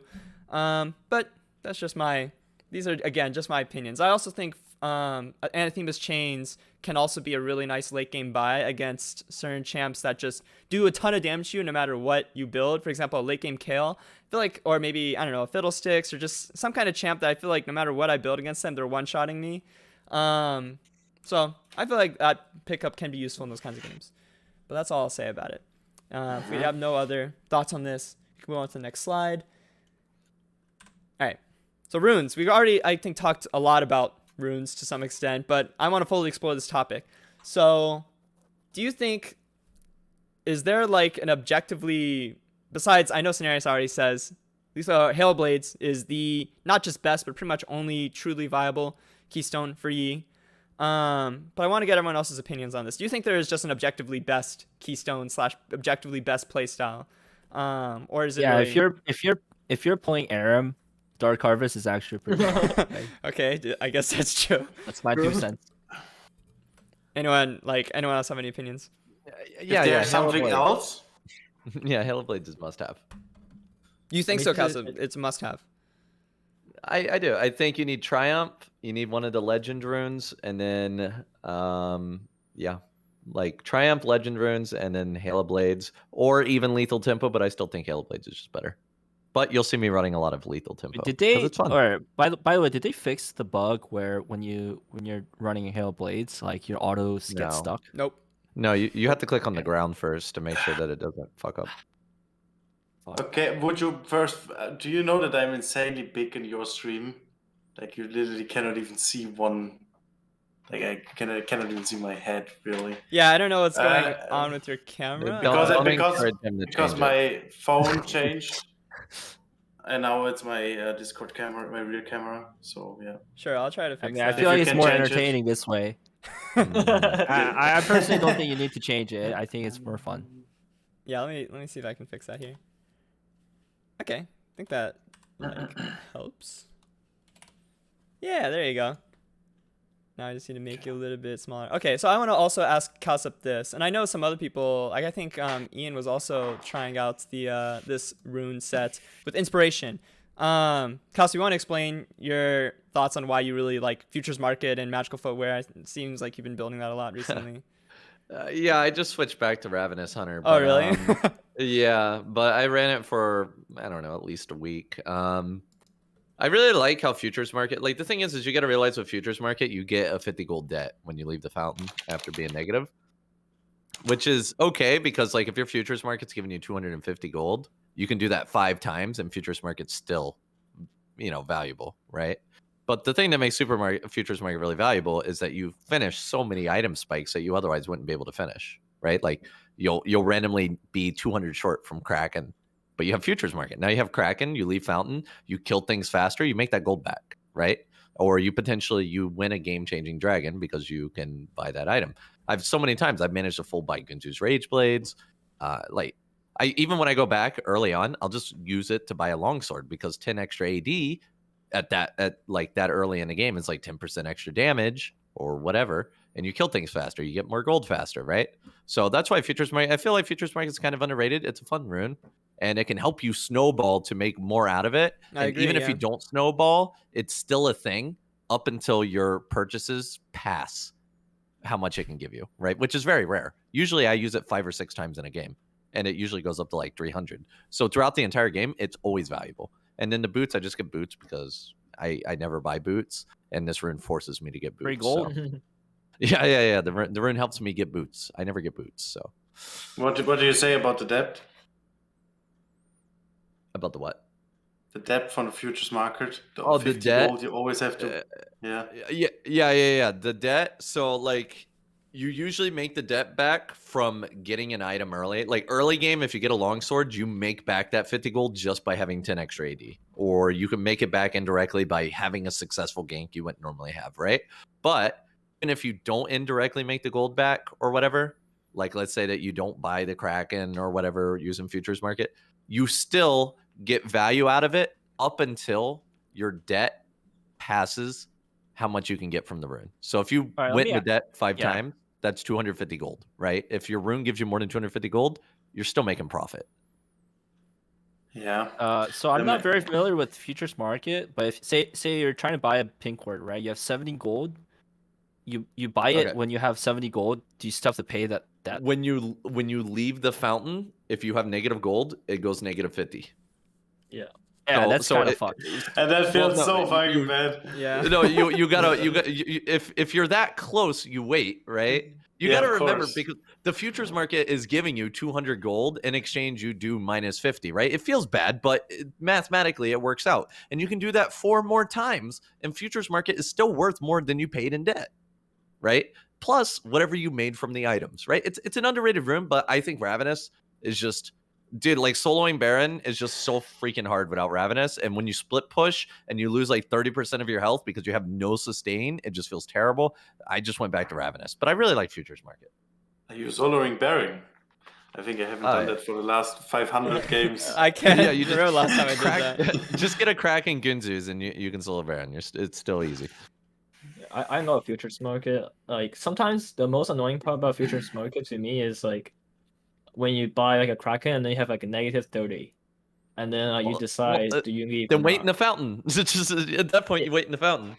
Yeah, but it's like 10 seconds or like less. Okay, to wait. Is it worth your time to leave or no? Right? If it is worth your time, then futures market just pay it off. If it's not worth your time, then you just sit there and wait and you just act like you don't have futures market. I think the problem is that it just might be logically like apt to to use it. It just intuitively it feels bad. It's hard. Yeah, you don't want to use I agree. It's hard to get around the feeling at first of going into debt. I felt the same way. I hated it, but once you realize how much you get out of going into debt, right? It's good because like early game, I literally use it early game to buy extra long swords or daggers, right? Whenever you're first back, like the Noon Quiver, you go back with 1,100 gold. Right? Like that happens all the time. You go back with 1,100 gold, right? Yeah. And you're like, I could buy a Dirk, but I can't buy my Noon Quiver. If you have futures market, just buy a Noon Quiver. That's it. Right? Wait, do we have 200 debt? You don't have 200 at the beginning. You get about 160 debt at that 160. point. And then you sell your pot and boom, right? Yeah. I'm just terrified of the word. It's terrified the word. It's huge for your snowballing, right? Because now you have this Noon Quiver. If you didn't have Noon Quiver, like imagine you get Noon Quiver early when you normally wouldn't have it, right? Yeah, that's win point. Noon Quiver is the best thing you can get ever. Yeah, it's busted. like, It's huge. Yeah, it's huge because it lets you do that. And sometimes you back with 800 gold, right? But then you can buy dagger or longsword, dagger, right? But your futures market. It's huge. You get an extra item out of it. That's true. I think yeah, futures then market, you can go early Drake. Yeah, futures market is really contingent on like just like really high tempo and milking the like value out of getting these like slightly earlier purchases or not having to stay on the map. But it as happens long. often. It happens does. a lot more often than you think it does. Like when I run futures market, I use it at least 5 or 6 times a game. Like I use it very consistently. Once you get around the feeling bad moment, you realize how useful it is. But I still think if you don't want Ravenous, try it out. But I still think Ravenous is just, you just need it. Yeah, I want to ask Yeah, I everyone mean, on that topic there. Oh, sorry, Scarbo. I didn't mean to cut you Well, off. Go ahead. Yeah, just to add a little bit. So if they literally nerf Ravenous to the ground, where it's like actually kind of bad to run it, even though like in practice it's good. You know, maybe you do futures market boots, maybe you do gathering storm. Transcendent. No, dude, it's all about Brainstorm is very- snowballing, man. Never Storm tell is Hello, Cowsep to man. take Gathering Storm. Never tell I him don't to think do you that. will ever get me to take a scaling room like Yeah, that. exactly. Like ever. He gets to play 5 I mean, minutes I of the just game played- on average. I just played back to back like 40-minute game on like Lucky you. NA Master. Lucky you. So I feel like if I had Gathering Storm, probably would have been worth it. but then the game would have turned out differently because you wouldn't have had that Ravenous, yeah. Sure. yeah. So I just You also would have want just to, lost. for the record, I want to ask everyone here: Does anyone here actually think Ravenous Hunter is not like the most optimal secondary or minor, or whatever you call it, minor rune for Yi anymore? Like, is it actually bad enough that we shouldn't be taking it? Because I don't think so. You mean, I think Relentless Hunter is better. You think Relentless Hunter is better? Yes, for So sure. you don't you take Relentless Hunter now in all your games? Yes, Really? every time. Oh. Interesting. How long has this That's been a thing? Since the second Ravenous Hunter nerf, and I waited like until every one of your opinion was out. So basically, I think Relentless Hunter is simply better because Ravenous Hunter got nerfed 2 times, and I don't really need the sustain. At least in my games, I don't have these situations where I feel like I need to sustain because the fight starts and then it's instantly over from 100 to 0, and not like I don't really trade. And Relentless Hunter gives me so many options to be faster at where I want to be. And yeah. I can agree with the sustain. That's something I wanted to hit up. Is like I don't feel like sustain is as important. I don't build lifesteal or anything like that. I agree. The only reason Yeah, why I you're- like Ravenous is for the split pushing because I always fucking lose health. I have no idea how the fuck those minions like just do 30%. I don't know. They just do. And it also opens up the option to solo Baron when I really, really need it. Like there's so many times when solo Baron has won me games, right? Like Yeah, but Ravenous even will if allow you you're- to do that. Even if you're at 20% health, you go Crux and smite it and you're full life. So I What? never have a problem. No, with so it. I like Ravenous not in terms of like sustain in the jungle, but like in like a clutch moment in a team fight where they CC me, right? I can't heal up. I'm at 30% HP. My Sterix pops, and then I just like heal like a motherfucker. I mean, I don't know if that's from Ravenous. Ravenous is really fucking weak. It's just like minor. It's just like really minor healing. Oh, I mean, what else is like? I mean, I don't build any like. I don't know what lifesteal else. item. I don't know what else. Maybe you're fucking Soraka or something telling you because Your like when I Sterix use heals you a Ravenous, it lot, doesn't. if you didn't know. Yeah, It heals oh, you yeah, probably more than your Sterix- Ravenous does. Yeah, Sterix has. Well, even heals if I on it. don't have so Sterix is a 4th item for me because I always usually go Rage Blade into Wits, right? As my 3rd item. So in that sense, I feel like I get CC, right? I get chunked to like half health. I feel like without Ravenous, I wouldn't be able to maneuver those team fight around. Like really, I don't know. I clutch. really just don't think Ravenous is that strong. Like it's just it's to the point where I barely want to bring it. It's literally just to sustain when I'm losing health, like in top lane or something when I'm splitting. Like I never rely on sustain in team fights anymore. It's just for those 2 situations, Baron and splitting. You know, I That's think I'll be right back in answer 1 you. minute. Go ahead. Okay. I think Sinerias brings up. I guess it kind of got the gears turning in my head here, and I also sometimes run Relentless Hunter in games where I feel like I really need to snowball early. I have like a specific room page for that. I pretty much take Ravenous Hunter all the time, but you know, maybe it is more of just like a feels bad thing rather than I know it's actually better. Like Cowsep saying, I really think it feels so bad to not have any sustain. The minions are chunking into half HP. I'm not even fighting do you have anyone. that problem when you're I split do. pushing? And I do. Yeah, or and if then I'm you're just like like 30% farming health randomly, down? I'll just be half HP. Unless I have my Yeah, if you don't have stacked. Ravenous, you're fucked. Yeah, it feels And so bad to play Yi without I agree any with Relentless sustain. Hunter is okay, but like. Yeah, but the I thing just is, if I'm running, I don't want to run Domination second to bring Relentless Hunter. I just bring Futures Market, like, right? yeah, I guess that's another thing. But I think, you know, maybe Ravenous Hunter, just because it feels so bad, doesn't necessarily mean it is actually better. Like It lets you solo Baron though. it does, Oh, but I don't someone in think you're the chat- only one doing that. No one else here gets to do that. Someone in chat brought up Legends Bloodline. No, don't do Bloodline. It's too Ever hard to stack it. Ever since it's fucking nerf, it's down to 9%. It's not even 12% anymore. And on top of that, your E doesn't heal off it. Like, I mean, I don't need to tell you. If you have like a fucking 100, you have 100 AD here, that Legend Bloodline's literally tickling people, and then you get mitigated damage. It's just not good. Tenacity's too important. Alacrity's too important. Yeah, I kind of agree. I think pretty much everyone here takes Alacrity, Tenacity, and Bloodline is... Do you guys seriously not solo Baron? I mean, I'm sure we'd all love to, but like people reward that shit. what they the know, fuck, oh, Wuju? Yi What is the gonna fuck? want to solo. I don't think you need Ravenous to solo it. Like you have. You don't. Okay, you don't need Ravenous. Ravenous to solo it, but it's about having Kraken and Rageblade to do it. Like if you have Kraken and Rageblade and you're level 12, you're not soloing that fucker without Ravenous. Well, if you have two smites, yeah. I did it before. I mean, you It's just- okay? I Maybe mean, you've if you- done it you have before, to- but you're not gonna consistently do it. Yeah, you probably Yeah, need that's to true. use. I mean, you You will be need wearing two smites and and your Highlander. ult. Yeah, you need two smites and Yeah. Highlander, and you better pray nobody shows up because you have 1 health after. Yeah, that's true. Yeah. See, those It's- rare circumstances where like you have 3 items at 20 minutes, then and always. you just Yeah, stick free Baron. Baron. Yeah, it Yeah, it's free happens. man. But it's about doing it consistently with 2 items, and that's what Ravenous Hunter allows you to do. I guess so. I mean, I don't really think about Ravenous Hunter as like, oh, I need this because I need to solo Baron. You know, it's not. You that's not just my use thought it to go process. farm minions in top lane? Is that what you're telling me? So to right stay now? healthy and also actually like survive in team fights. I think. Dude, it doesn't do so- shit in team fights. I mean, I pretty So- much. so- Go ahead. You can say your piece. Well, a couple years ago, no one knew that Master Yi could actually solo Baron at like 20 minutes. So no one fucking worded it. Like no one was suspicious. And now Oh. like people actually started knowing it, so they were like fucking blue worded and. Yeah, feel I like thought it's you less- meant like nobody like us. I'm like, we fucking knew. We've been soloing it Oh, since we 15 knew, minutes, yeah, buddy. but like you know these plebs in solo queue, they never knew. That was they were question mark paying everything like, but now that people are more aware, so it's like in High-Elo, people don't let that shit go. But I don't even sometimes. think that's only because of the league change. So people are more aware that he can do that. I think overall that Baron should be warded at around 20 minutes. yeah, pretty much. Yeah, That's the yeah, expectation. but in there High-Elo.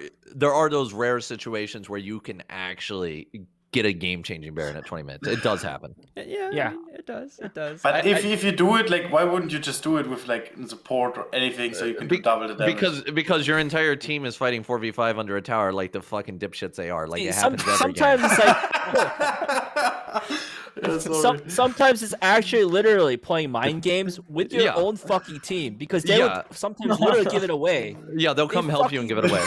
You Yeah, want them to so- get dived. You want them to get dived. Sometimes you don't even want your team to know. True. Yeah, that's actually true.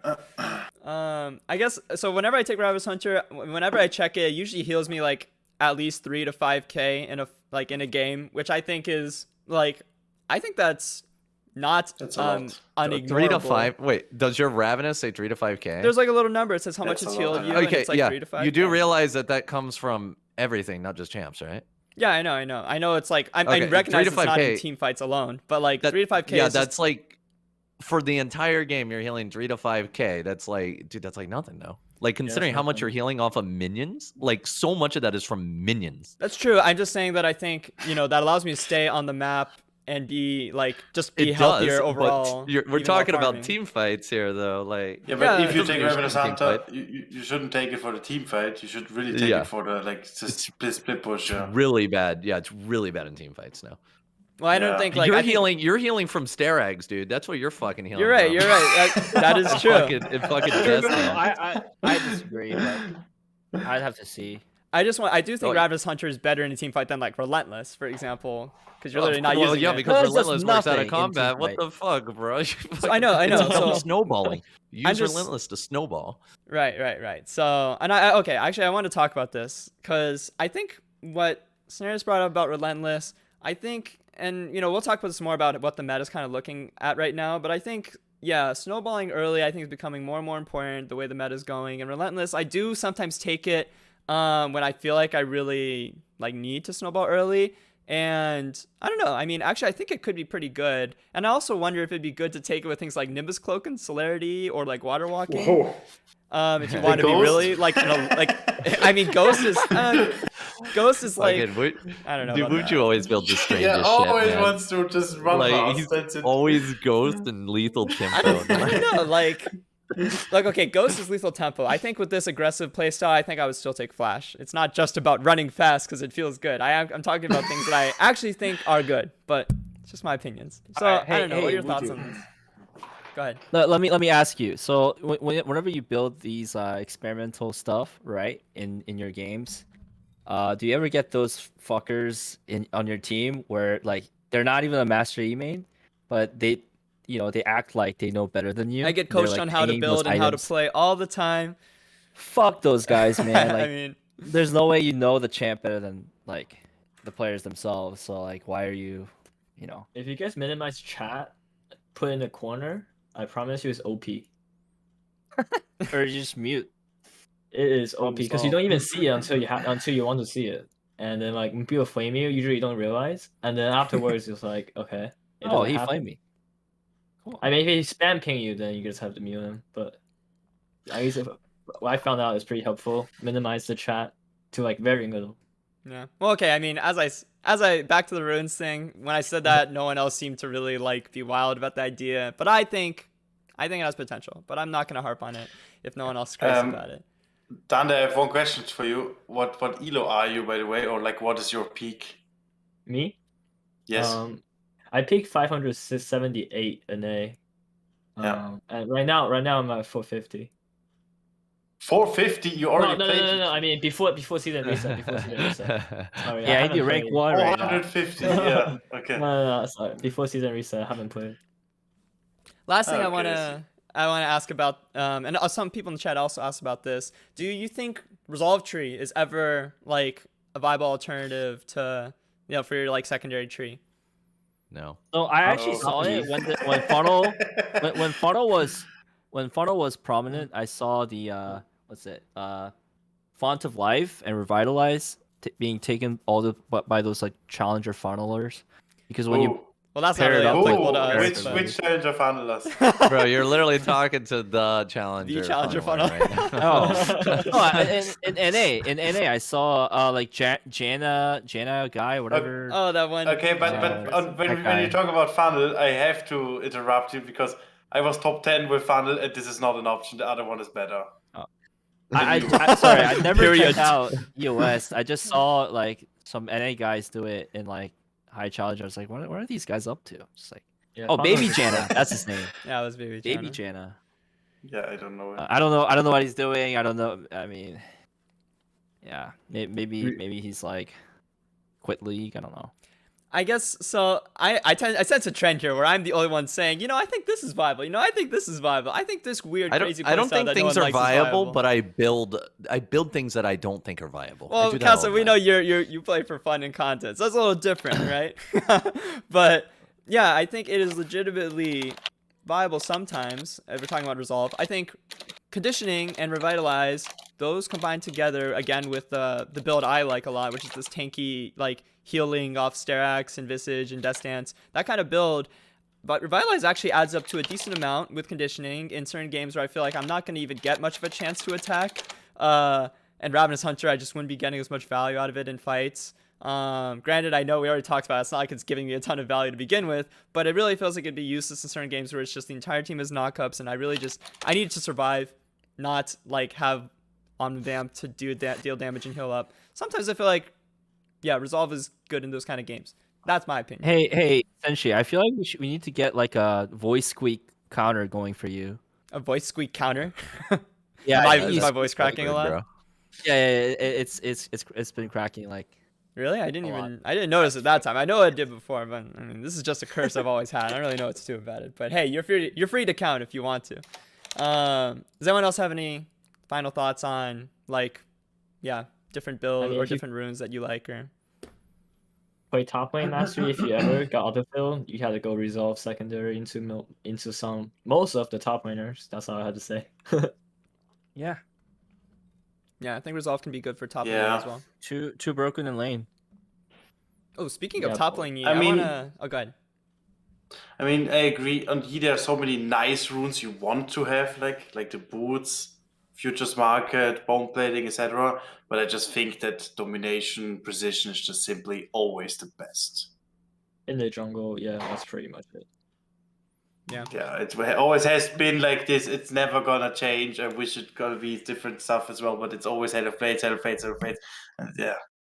Yeah, I mean, just save your Mastery room page, and I mean, the only thing you maybe do is swap between Alacrity and Tenacity, but yeah, it's always it's gonna be. Well, I mean, I guess it depends whether you're doing lethality. I mean, you always run Alacrity, right, when you're doing burst. Yeah, lethality always Alacrity. Yeah. And even on a build, I take Tenacity only like 5 to 10% out of the games because most of the times by Merc simply because of the Tenacity. But since Cowsep said it earlier, I'm considering trying like Tenacity because he said it's good, and like I think I I'll don't give it a use it chance. on burst build. I only use it on hit. Yeah, of course. Yeah, On that's what we're Burst, I saying. take Alacrity Yeah. Okay. Berserkers anyways. Okay. Yeah. But on a Uh, build, I might try Mercs and Tenacity. But I'm not sure. Like Yeah. I think Alacrity is so good for Masi. How many more slides do you have actually? So we're at the 2 hour and 10-minute mark. Yeah, I mean that's including some time should like probably- before the stream started, before that podcast started itself. But we have Yeah, one more true. slide talking about, and I guess we can just jump into this right now. I don't think we have much more to talk about with these runes here. Summoner spells, and then we have an intermission right after. So yeah, we're almost at our little break point here. So why don't we just talk about this? I have a feeling that it's going to be another theme of me saying other things are viable and everyone else saying it's just Flash, but we'll see. Let's see. So Yeah, Wuju, you take Ghost anyways. We all know that. again, it's only with the lethal that's why it's tempo up build. there. It's up there I because do of think Wuju. Flash is. Same for exhaust. Those are both his spells, probably exhaust Yeah. and ghost. So Yeah, I with the just don't take TP smite. nerf too, TP is probably not TP. viable. TP nerfs. If you take TP on Yi jungle now, it's literally just just a meme. Only TP top or mid. That's kind of true. Yeah, only mid to top. Yeah. I mean, Same. I am actually willing to entertain exhaust because like against someone like Rek'Sai, they go like prowlers and they do like 1,000,000 damage. But you have W. And Well, what are you gonna do with W? He knocks you up. Against I mean, when Rek'Sai, they- yeah, I mean, Rek'Sai will when they're- fuck you. yeah, when they're like they do their full combo, you're at 20% HP, and No, chances are he's not the only you're one. dead. It's not even 20. You're dead. Like, Rek'Sai color calls you and you just die. I mean, you shouldn't get into this position, even though Oh, bro, that guy fucking, he comes up on you, he like, vroom, and then you're dead, man. Dude, I've died to many Rek'Sais. To fucking 500 damage bites. Like, what the fuck, man? Yeah, and Or exhaust doesn't work Kiana against when that. they so. try to one-shot you. Please do not talk Try about to Kiana. try. This is They not- try. They try. They just do. I mean, you can take exhaust on support mastery. I think it's pretty good. Support master. No, support master Yi, you run smite and ignite. Oh yeah, you steal away your But this- jungler's buff. No, you don't Wait, what? steal. No, this is legitimate What strategy. is this? Literally, Have you guys- I saw a fucking Pike on my team. Like last minute, he would change his summoner from ignite to Oh, smite. this is the Smite. this is That's the what I famous do. Pike Smite. Yeah, guy. that's what I do. Fuck Yeah, that's that what I do. shit. I get autofilled as support 3 times a day nowadays. I bring ignite smite and I swap to smite at the last second. Because you take Krugs, you hit level 2, okay? Yeah. And then you gank bot lane, which is your lane. You gank bot lane with Hail of Blades and ignite. You're Are we still really level talking 1. about this? There's still level 1. You get a kill, and then the lane snowballs, and then crab spawns. You go kill crab with your second smite charge, right? Just like you would in jungle. You get the crab, the jungler gets the other one. Then when your smite comes up, you take dragon. Why right? does he have And then this you ask down your to a jungler to help you. science, man? Because I literally get support 3 times a day. It works. I have a higher win rate with support Yi than I do jungle. I just don't queue as support because there's too many fucking dodges. The strategy is fun, but I think your team is gonna run you down if you try that. Dude, I think China that's has a been very realistic reasonable. opinion, yeah. China has been very reasonable. I've only been China. ran down 1 time. I've been playing on China. They ran me down 1 time. Mostly it's full of belief. But yeah, in Korea, I would never be able to get away with it. I feel It like works. Chinese AD carries in solo queue are the most toxic I've ever seen. Other Really? roles, think- they don't I love tend to China run. server. I think if I touch that strategy from Cowsep, the Try AD it. of my would literally flash into enemies and say, FF my support, whatever. Sinerias, Yeah, fuck you, yeah. whatever. Try it. Try it. ADC mains have the biggest egos, let me tell you, in the entire like planet. All right. Well, yeah, we're really on topic right now, by the way. You got to try it. I mean, I'm just saying. You know, maybe I Yeah, will. well, I Maybe mean, I will so- try support So, Yi. so basically, ignite and flash, right? 90% of the No. time. I know, Scarbo, you Alright, take so- ignite a lot. Still. Oh, you mean as a first spell? Okay, I get you. I mean, see. okay. Well, so are we trying to entertain the chance where we don't take smite on jungle mastery? No, I mean, No, that was not my I was intention. I don't getting think- really What? confused there. River mastery. No. Yeah, I mean, I think most people would probably want to know what we take along with Smite, assuming we keep Smite as Jungle Yi. I think that's the question people would want to have answered. I'm sure y'all get that in your chats, you know, every time you're streaming or on your YouTube or whatever. So that's the question I want to entertain. So Scarbo, it is true that you take Ignite still sometimes, right? Or most of the I time? mean, I take flash more so Oh, really? than ignite these days. It's just, I mean, I think Gale Force sort of changed that dynamic a lot. Because you know before, when their ADC, for instance, didn't have flash, you know you can kind of reliably just Q on them and then try to kill them. But now, you know, Gale Force, there's another gap escape. So I feel like in those situations, flash is necessary. Gotcha. Okay, but you think exhaust, even though you don't take it a lot, could also like maybe be viable in I've very done it. specific. Yeah, I've done it against people like Elise or Rek'Sai that, like, you know, really strong early. They burst you. And you know, even with I've tried cleanse. I don't know why you didn't put cleanse in there. Like I didn't put in But here, but sometimes- I've also done cleanse in very specific games where there's like, Yeah, so, like, against- Alessandro Malzahar. against like or no, I love it against someone like Fiddlesticks, because they never really like expect it. You know, they just fear you and you just cleanse instantly and you just kill them, right? Like, I do think there are that- very I mean- specific situations where cleanse is very much Yeah. like viable, but that's again Or just like my Lux. crazy opinion. against someone like Lux, you just run into them, you just cleanse them, you just gap close it. Like what can they do? Like they're just dead. Oh wait, cleanse doesn't clean Malzahar. Malzahar ult. I Yeah, it retract that doesn't work on statement. I Malzahar. forgot about that. But Oh, yeah, by like the Alessandro. way, just kind of going back to build stuff, like if there's like a Malzahar, if there's a Skarner, like, you know, just you can't just always build QSS because it's hard to get away not doing it. A lot of times, if you're the sole carry on your team, they'll always fucking hold it for you. Oh no, don't worry. I have Fair. 4 carries on my team. At least that's what they think. In those kind of games, I just go croc into Mercurial into IE. So I'm still not really delaying my 3rd item power spike at least, but I get a QSS in the middle. That's cool. I don't Yeah. know. You could try sometime. But I mean, but not to divert too much.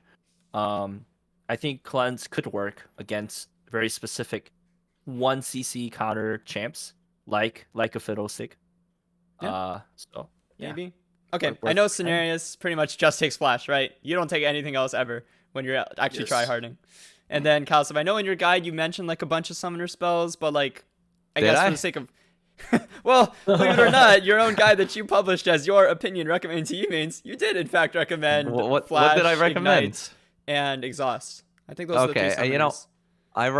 I run Ignite mostly, but now I'm running Flash again. Dude, it's just like my shit changes so much because I get bored with it and I just move on, you know?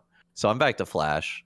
But I think Ignite's good for invading, and dude, I'm probably not ever gonna run exhaust because I like to play one shot or be one shot. I like the roulette, you know. I hear that. Wait, Ian, what fire. do you think? Flash 99 out of 100 games, and one game of Ghost while I'm tilted. Okay, fair enough. Yeah, so I have everyone one knows I question like. though. yeah. Then when do you take Ghost? Usually like so in preseason like 2 weeks ago, I used to spam Shobo, and I used to take Ghost with Shobo, just because like I was just experimenting it, and then it was working pretty well. So I guess if I want to go Shobo, Rage Play, but it's nerfed now, so I haven't tried it. I used to do it. So against Lilia, can you out chase her if you use Ghost? Well, I guess Lilia, she dies if you alpha strike on her, and with like 2 items, like she would die instantly.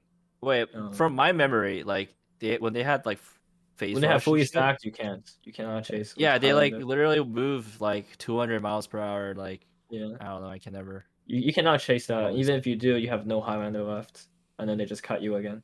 Yeah, but this bitch like just keeps like you know what I mean, like trying to provoke you. They just go near and yeah, it runs away and like fuck, like I'm supposed to ignore that shit, but I just can't. Like sometimes you have to int, you know. I mean that's why I respect Sinerias so much, because sometimes you have to int. I see. Yeah, like that's why I respect Sinerias so much, because like in those moments where I'm like, yeah, I would have inted there. Sinerias just has the intelligence or the patience, yeah, to not int there. So like I would have, I'm like literally like watching, and I'm like, oh yeah, I would have like after that I made that play, I would have greeted for the blue buff and the fucking grump, right, and then backed, and potentially I would have been dead, but Sinerias always like chose not to, for the risk. So I feel like that's just like a personal note. That probably what like distinguishes like a master player playing Yi from like a challenger player. Unless you want to add to that. Yeah. I agree. I think patience and like kind of reeling your greed in is really what separates the best Yis from the just good Yis. Yeah, I mean, I'll just fucking do dragon. I'll force dragon even if my team isn't coming. Fuck them. Like, just fuck them, man. They don't come, I don't care. I fight for it. Yeah, like people flame Cowsep for doing things like that, and but I know he's not doing it because he actually thinks that's like the best thing to win the game. Play. Fuck my team, man. Like if they don't fucking come, I'm taking it. He just does what he wants, you know. Cowsep, I've been noticing you mostly play for entertaining, obviously, but I would really love to see you completely tryharding and getting back to like High-Elo. I can't. I start a game. I say, okay, guys, I'm gonna take this one serious. Like today, I was trying to do my Diamond 4 promos, right? I'm like, I'm gonna take this one seriously, guys. And then I'm like, I'm halfway into the game, and I just look over and I see chat, and I start replying. And then I'm like 5 minutes in, I'm like, oh fuck, guys, I'm taking the game seriously again. Like I just can't. And don't make fun of my Diamond 4, dude. I got plays plat 2, and it's been a hard journey. Okay, I've already played like 40 games, and I have a 50% win rate. It's rough. Life. You gotta be like TF Blade and like just do like no mic, no cam. I can't do that, dude. I can't. I gotta read chat. I cannot not read chat. Like I just can't. Yeah, maybe if you enjoyed League more and like, yeah, he actually could like do that without, I don't know, having to be his job. Maybe it'd be different, but yeah. Anyway, or remove Zanyas. Yeah, that would be a good start for Cowsep, definitely. But remove stopwatch, remove Zanyas, remove crown. Like it would. Yeah, that buff Master Yi. Right. Anyway, so we're at the halfway point. Intermission slides been up for a while. Let's take 3 to 5. We'll be right back. Go ahead and do your bathroom breaks or whatever you got to do, and yeah, we'll see you in about 5. All right. You folks.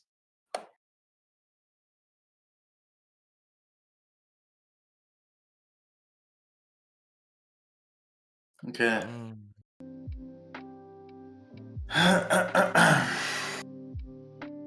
But Cowsep, it would be pretty funny to see that you try harding again.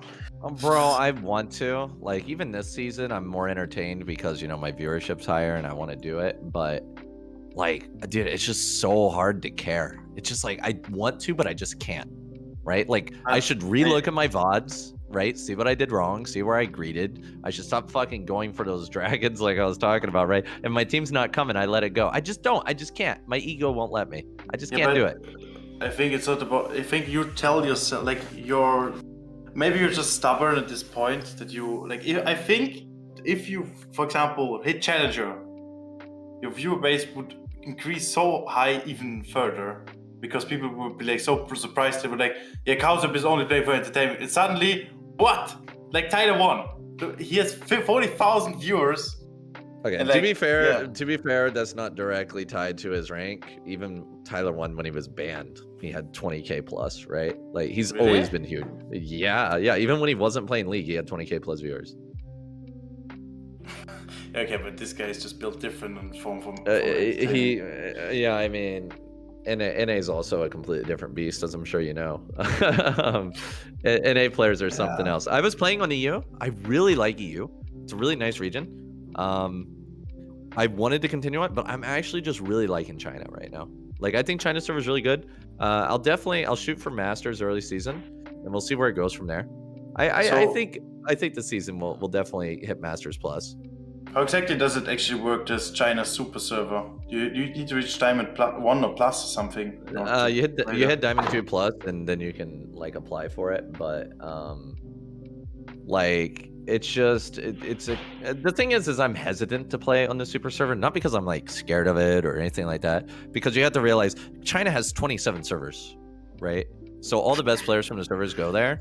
And the thing is, I don't know how long the queue times are gonna be. And on top of that, if the games are legitimately harder, like I'm sure you probably realize this because you know, once you get target bans. Yeah, you primarily play in your challenger account, right? But like your queue times are probably fucking god awful. How long are your queue times? I mean, I would say 10 to 15 minutes. Yeah, fuck that. Like, fuck that. Why would you want to do that? Like, think about it. Like, think about it from my point of view. Would you rather sit in queue for like a minute to 2 minutes in a Diamond 4 lobby? Or would you rather like sit there for 10 to 15? And your viewers, like, you know how your viewers go whenever you're like sitting in queue? Like, you lose, your viewers just, right? They just disappear, right? Because they want to go watch somebody in a game. Yeah. I don't know how it is in your bracket, but yeah. I mean, there's some streamers, like, do you know tzIKT? Who? He's called tzIKT. It's a Yasuo Yone. He was rank 1 and rank 4, right, like in the end. This is a very talented guy, and this guy literally has 20 minutes queue times, and during the queue he's not talking, he has no camera, he's only writing with them in chat, doing basically nothing, has like permanently 3,000-4,000 viewers. Is that the Dizzle kill guy? The Dizzle kill guy? Yeah, I don't know. I don't know what the hell's up with that, but like the thing is like it's rare to just get good viewership from being good. As I'm sure you've probably noticed, there are several challenger players who get absolutely no recognition at all, right? Yeah, true. It's carried by their community, not necessarily the rank. Like somebody like Rat IRL, he got popular because he like the thing is people want to see these fucking stomps, man. And when you're like high elo, everything's just harder. Your queue times are longer. Players are smarter, so you stomp less. You get target banned. You get stream sniped. It's just fucking. It's not. Yeah. I hear it in your voice. I don't deal with that shit right now. So fuck you, right? Like there will be games where you're like, where it's 20 minutes and you're like 1-1. It's just boring to watch. Then. Yeah, it's boring. Dude, I made a YouTube video just recently. It was a gold elo game. I had 34 kills. When was the last time you had over 30 kills?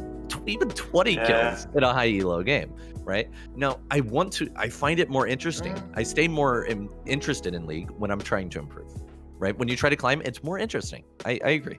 I like that. That's true. But from a content creation perspective, I don't want to sit in queue for 10 to 15 minutes. Like already like 5 minute plus queues already kind of annoy me, right? I'm happy. For me, I'd be happy with Masters, like Master 0. I think like the last time I even hit high elo was like 2 years ago. I did like 600 LP on the Philippine server, right? And the queue times were like 15 minutes. And I'm just like, I couldn't do it anymore. Yeah. I notice a lot of, like when I see people talking about you, like it's not a flame or anything, but people mostly say, yeah, Cowsep, he's just playing for entertaining and he's low elo or something like this. And I think if you hit like high elo again, it would shock, like so many people would come who like don't watch you anymore because they think you're only playing in low elo anyways. You know what I mean? Yeah, I mean, yeah, sure, that can happen. I think it's like you do a one and done. Like you get high elo, you say you did it, and then you go back to Exactly. D4. Exactly. Yeah, I think something like that would be worth it. This season, I do plan to, as I said, I want to hit Masters Plus. To go beyond Masters, I'm gonna have to change how I stream. I'm just gonna have to completely focus on the game. Yeah. I'm gonna have to, but the thing is that just isn't good entertainment. Like, for example, clips. How many clips do you typically get when you're doing a league stream? Oh, I don't know. You mean like worthy of clips Like But how does worthy this of clips, happen? right? on like Was when he I even play like 16 kills? Isn't this Well, like, it's just- does this only happen To put it in, into like, perspective, silver? today I played some games, How is it right? happening in I'm Shadow? literally during this seminar that we're doing here, I'm just Well, how on the does this side while happen? because I don't have much time between now and the next stream, Well, right? see, you went I'm just 16 going through my kills. clips. I'm Isn't still this, going like, through my does this clips. only I had happen 30 in, like, clips that I silver? have to go through, right? How You is don't it get this happening in shit when you're Shadow? Masters Plus, like because the games are they're just not clip worthy. It's not cool. It's not popping. It's too smart for low elo people, right? Fucking Diamond 4 is a fucking fiesta. But I think a lot of people get that you're just not really like 5 levels ahead and stuff, and just. But Well, no. I You get your point, of course. you don't even need to be 5 level aheads on those clips. Like you can be the same as them. They just make these mechanical outplays that you're never gonna see in high elo, right? Like when they make But those little doesn't silly it- outplays that let you get ahead, it's great. It makes No, great clips. it's all about the synapse, like highlights Yeah. and stuff these days. Like compare how mean- many pentas you get in your elo compared to how much you'd get in D4. The Pentas thing always is- end up on synapse. the thing is that like the only reason why I even like playing this game is because I like to see all these this high community. Everyone streams, everyone talks, and like all these like community stuff, and then you get better. You rewatch your mistakes, then you see yourself reaching the absolute best potential and stuff. And when I'm just playing like D4. Like if I play in lower elo, I would probably have 100% win rate and just every game just stomp, and that's so fucking boring because you just had the same stomp last game and you just do the I same mean, over and over I again. agree. Like in really low elo, stomps are very boring, right? But D4 is like an area where people are good enough. They're good enough. They're not good, but they're good enough that it's not a stomp. The games look close. They look legitimate, right? Like if you're in silver, it's so fucking obvious that you're smurfing, right? But in D4, it is literally just fucking pure fiesta. It's great. It's just great because they're not so terrible that they're going to be running around 5 levels under you. Usually, like it happens, but it feels fair. Like D4 is just like the perfect elo. It's literally the perfect elo. Wow, I think you're the first person I've ever heard say that. Yeah, true. Everyone says D4 is terrible. Yeah, they say it's terrible because it's so good. Like it's terrible because everybody knows about it, right? It's like it's famous. It's infamous. It's perfect. I mean, I get it if you enjoy it. I would just, for me, it would be so boring because I just have no reward. Kind of, I just stop. I win it. Oh, bro, you don't have a reward anyway. What's your reward? What did you get for getting challenger? Yeah, I mean, if I What- get what rank did you get? 1, It doesn't matter if you get rid. No, What the fuck do you no, I get? think I just had this thought where Riot should start giving out cash prizes for But they won't. like making the You don't ladder. get anything. Why You wouldn't get a they? challenger recall. They're billionaires. Like, why not? They don't care, dude. They got rid of their real life prizes, bro. You know what you get for hitting Yeah, challenger? no. You get a fucking recall. Congratulations. I'm so envious of you. I mean, okay. Imagine if he didn't play Master Yi and actually like invested time into pro play, with our talent. Maybe we'd be somewhere right now. Okay, if you invested into pro play, okay, that's different. If you're investing into pro play, that's absolutely different because you're making money and then you can quit the shit game 2 years later. But yeah, just gotta be good 1 year, make a shit ton of money, and then start streaming after your career. Like after you start like I mean, you I'm know, your doing careers recently. of decline. I'm doing recently a lot of coaching, and I can do that because people know that I'm very, very high rated, and then I'm just getting from that. I'm getting some money. Then technically, yeah. I mean, if I was streaming more often, like being challenger, like if I was not challenger, I would be only trying to getting a higher viewer base from being entertainful. And like you as well, Cowsep, you like season 5, you were like one of the best, like you were probably the best in the world, and that's why you even got like a lot of viewers from. And like, I think if I was just a Diamond 4 player and I would start streaming, I would get to nowhere. Well, yeah, you would get nowhere because I would take all the viewers. Like, why watch you over me, right? Like, your niche is being Challenger Master Yi. That is your niche right now. Yeah, but I'm also very entertaining. But people wouldn't get to that because they simply wouldn't even like invest time if I have like 2 or 3 viewers. Anyways, sorry to cut in here. Well, no, Yeah, I didn't. Okay, well, I didn't mean that as an insult. Right? Okay. I meant I'm not toxic. That's not an insult. That's just how it is, right? Like, why would they go looking for another D4 Master Yi player? Wait, what? If you're not toxic, why did you get banned in Korea for that? Because I said what? they don't ban people, right? You know, but anyway, yeah. Let me clarify. I'm not trying to be mean here. I like Sinerias. I've talked to him, right? I'm not saying that he's not entertaining or whatever. I'm just saying that in this space, if there is somebody already exists that does something, then why would they go watch somebody else, right? Not toxic. Just how it is. Like why would I mean, like? Well, but I feel like that's not really a Master Yi issue. I feel like that's just like streaming in general. Like I've seen literally like pro players, course. right? That are sort of mid tier, like with like 100 viewers, and like back in the day, like those same pro players, like they would get like 30K viewers, like, you know. But I mean, I feel like it's so saturated, the entire streaming industry. You know, it's kind of like rich people get richer. Poor people it's just everything. poorer. Yeah, it's just I don't want to look toxic, right? I'm not trying to be toxic. Yeah. Anyway, guys, I think we have had like a 20-minute intermission or something like that. So I'm gonna. Well, don't worry, chat can hear us, so it's fine. Yeah, I'm gonna move. I know. So anyway, I'm gonna move along here. This is kind of the I guess maybe the most important part of the seminar is like talking about what the state of the game is like right now and what Yi needs to actually do to win. And again, with Ian's help, took the time to make this little slide summarizing some of like the, I guess, themes of what it feels like to play Yi in Season 12. Interestingly, Yi is, according to a lot of like stat sites, considered to be a pretty good champion right now. He's even rated S+ on U.GG. I don't know if I agree with that, but you know. But wait a second. The season out is only like after the patch is out, not many games are played. So right, I think I took not this very from precise. last patch, where there was more data. I know that this patch, you know, they nerfed Wit's End a little bit. Some things are going to change for Yi, but for the most part, it's probably about the same. And at last patch, he was S+. One more thing about Wit's End. Yeah, I don't even think it's a big nerf. Like, I don't think so either. it's Yeah, really a nerf. I don't think so. I either. agree. But But is this data that like Yi is S+? Is that like across all regions, all tiers? I think it was Plat Plus worldwide. Okay. And someone can like look on UDGG and confirm that, but I think that's what it was for last patch, which was like 0.24, 0.23. So I whatever. do think it can be very consistent as long as you play patiently and that you farm up. Like you scale up to that, not like totally late game, but then you know like two item, 3 item powder spike. Like you can, you know, as long as you're playing patiently in the back, front to back, like you can't. Sinerias, They why are in you chat laughing? Already at that? ask if in chat they already ask if he is broken.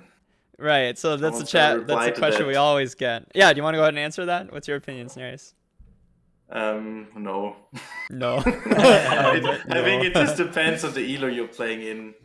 It's the same for Nunu and many other champions. Like, I think Yi isn't broken in high elo, but I think in low elo he is broken if a good player plays Master Yi in low elo, for example. Then it is like if a bad player plays Yi in low elo, it's also not broken.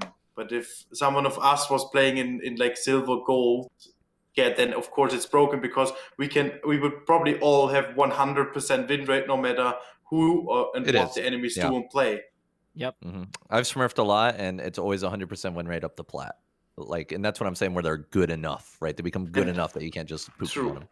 And one more thing about it is even if enemy jungler was Canyon, like the best jungler in the world, it would still probably be like around 100% because I just get my kills from the other people who are just silver and then I just kill Canyon as well.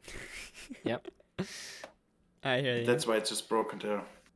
So, I guess the biggest question I want to pose to everyone here is, you know, I don't know if a lot has changed between Season 11 and Season 12. I think the consensus seems to be that barely anything changed over preseason. You know, they added some drags, some new runes, cool, but it's pretty much the same game. So what do you think the meta is right now? Is it any different from the season 11 one-shot meta that existed? Is Yi supposed to do anything differently than how he's, played last season? Are we farming a lot? Are we ganking a lot? Anyone have any thoughts on this? They want to start off? Or I can pick. So yes, I think everyone would like to hear your thoughts since you're the highest ranked. What's the meta and how does Yi succeed in it? Big question. Loaded question. A lot in there. I think it's very hard to say what is the meta for Yi.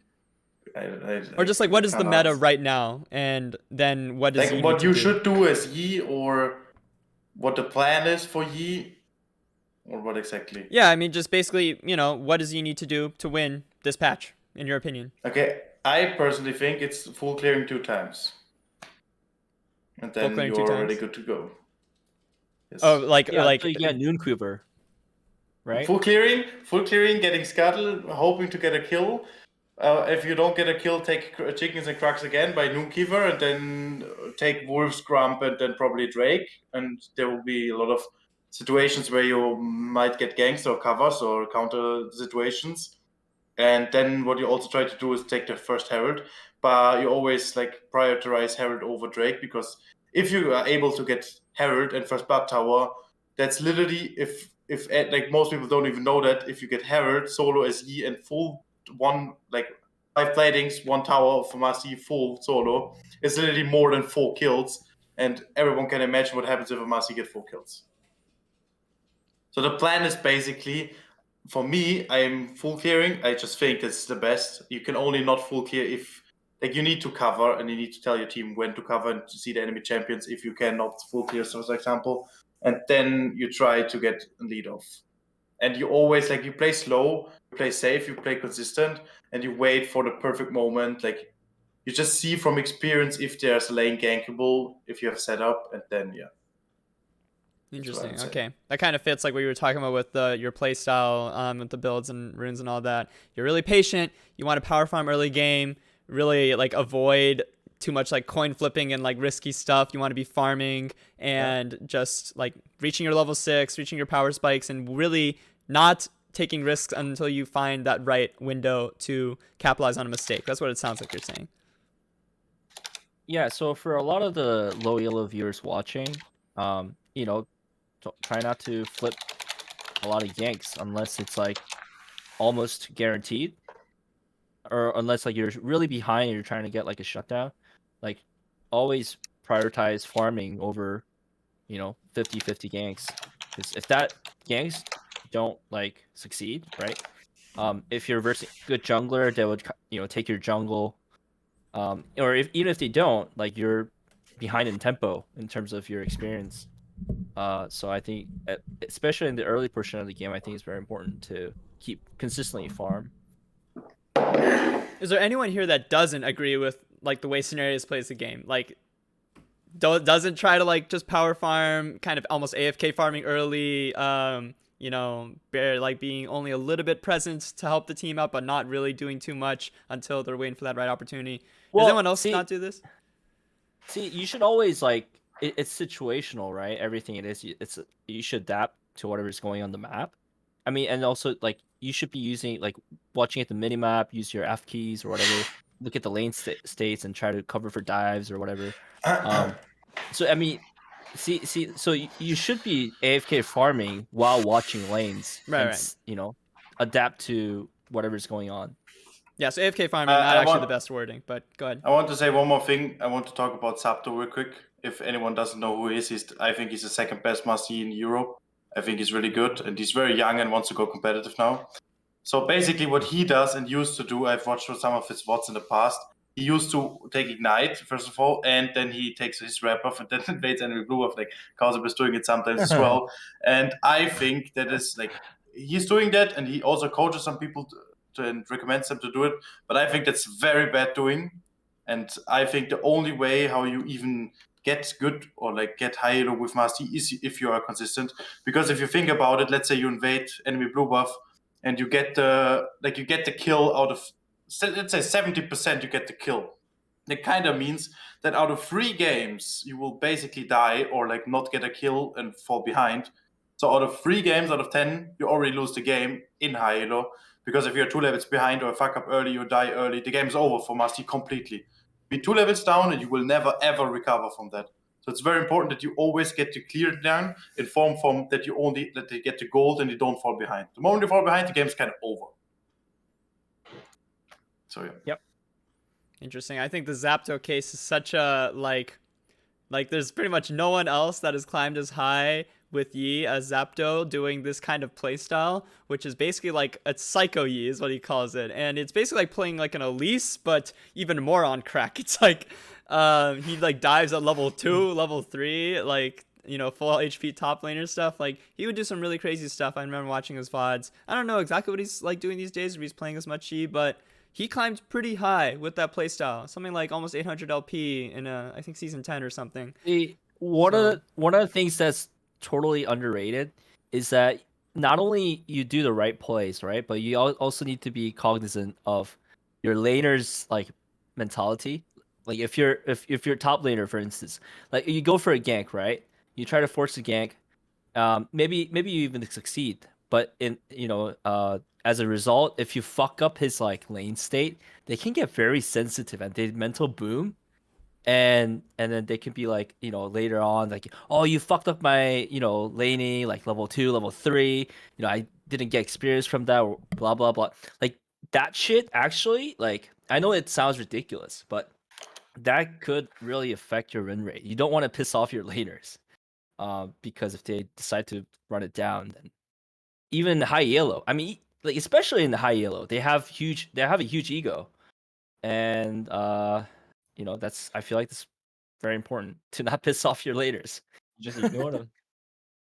That's true. I think part of the reason Zapdo playstyle works is because of the unique solo queue environment and how mentality and tilt and lack of coordination all kind of come together to make certain things more viable than others. I think Zapdo's playstyle really abuses that. But I'll go on a limb and say that I agree with everything Sinerias has said. I think that kind of playstyle is, whether or not Zapdo's like, sure, Zapdo made it work, but I think for most people it's very difficult to be consistent and to climb with a playstyle like that. I think patience and punishing mistakes is where Yi really shines.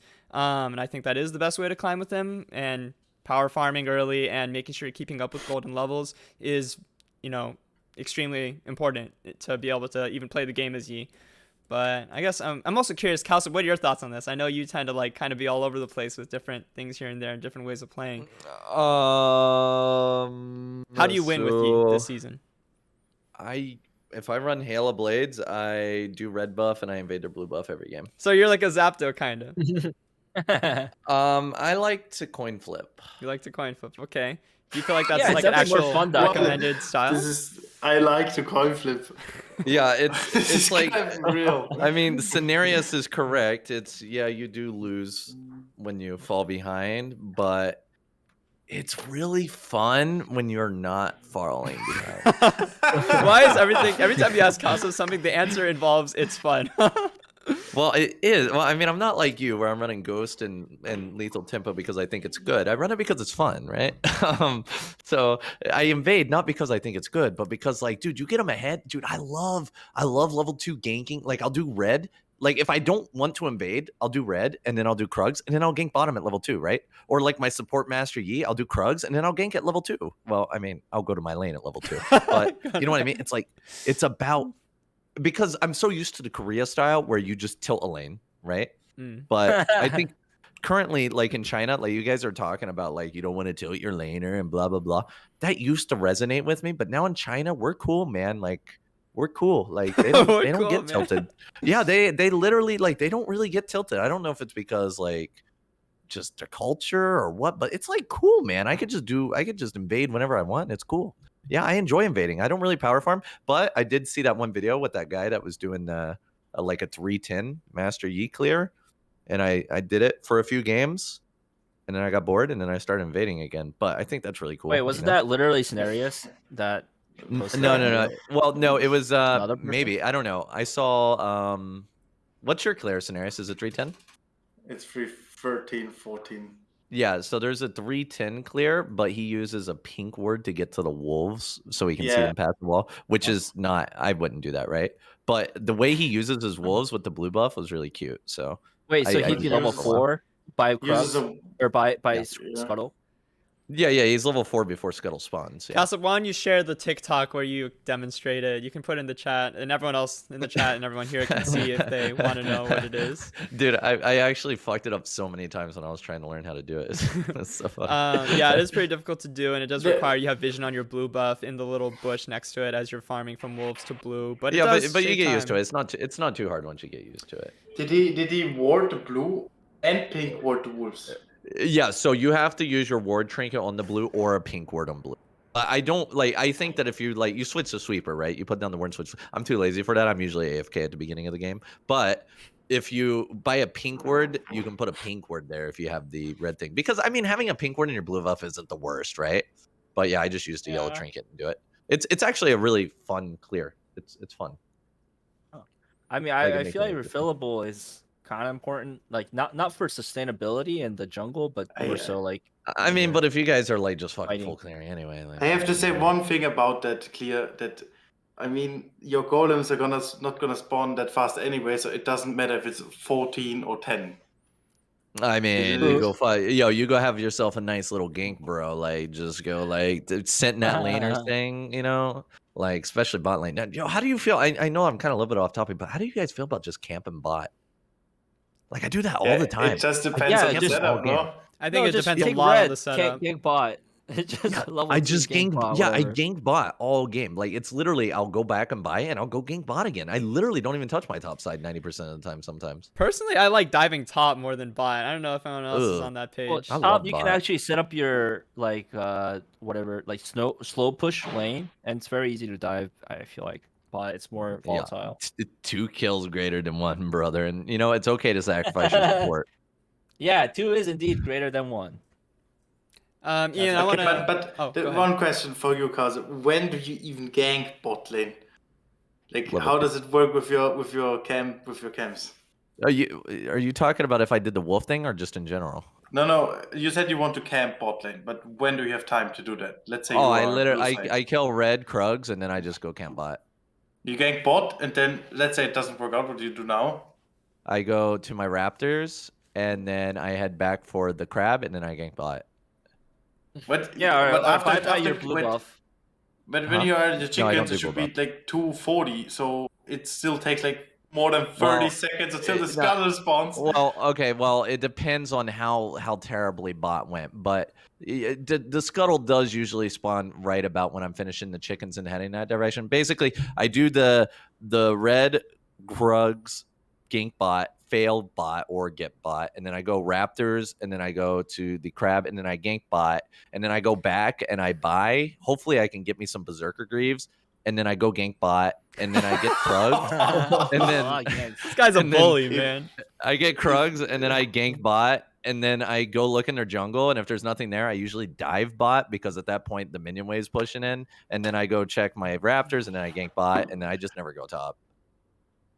All right, so that is so reportable. I would report you if you do that. I would report you. It's so much fun, dude. It's so much fun. all right, imagine like the first few ganks don't work out. Like, wouldn't you be 2 levels behind because you're still? Bro, if listen, tempo. if the first few ganks don't work out, your bot lane fucking sucks and you lost anyway. So. Yeah, just FF. But what if you have Like- a Caitlyn Karma? Like, how can they kill them? Oh, well, like, I don't know, like, the specifics. I don't lane, right? So I don't know who pushes and who doesn't. It's just if I gank bot enough and my Alpha Strike splashes the minions enough, it'll eventually push, and then we'll just dive them. Because, you know, Master Yi's a great diver. So, yeah. But they can counter dive, they can TP, they can do anything. Yeah, they could counter dive and they could TP. It doesn't happen very frequently, but yeah, you have to be careful with showing yourself there, right? You don't want to show yourself because they an can't enemy really jungler TP comes. anymore because the. But they can on the tower. It's so if you want difficult to to dive, try to dive. Yeah, you give up your the people in chat are like the enemy jungler takes top side. I don't give a fuck, man. He can have my fucking blue buff. He's doing me a favor because he's leveling my camps. I don't care. you can have my fucking top side. Dude, I give them my top. It happens all the time. I literally give them my top side all the time. I just don't actually, and you know, to back up your point, bot lanes are the most tilt prone.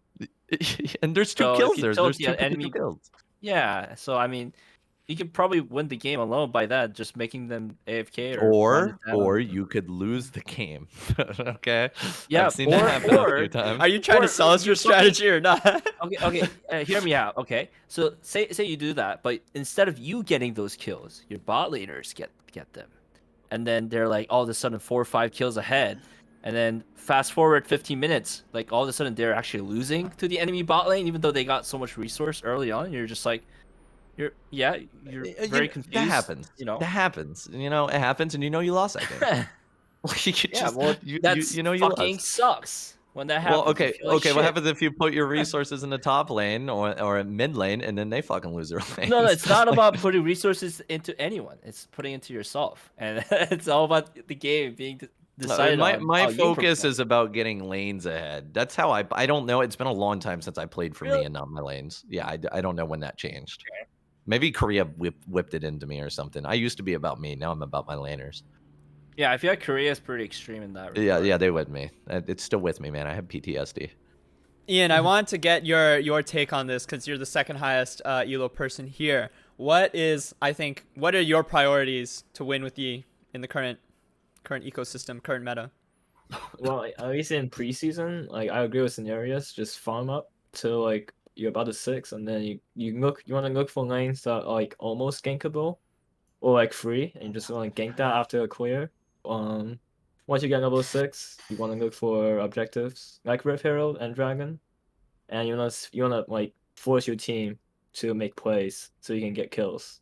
And if they don't do that, if they're all losing, then you just have to keep yourself farmed up, and hopefully that the enemy team make a huge mistake and you just get shut down. And you have to get all the gold, because if you don't get it, your team's gonna die again, and then when they die, then it's kind of like, okay, well, Master Yi with no gold is useless. So you just have to hope for the best.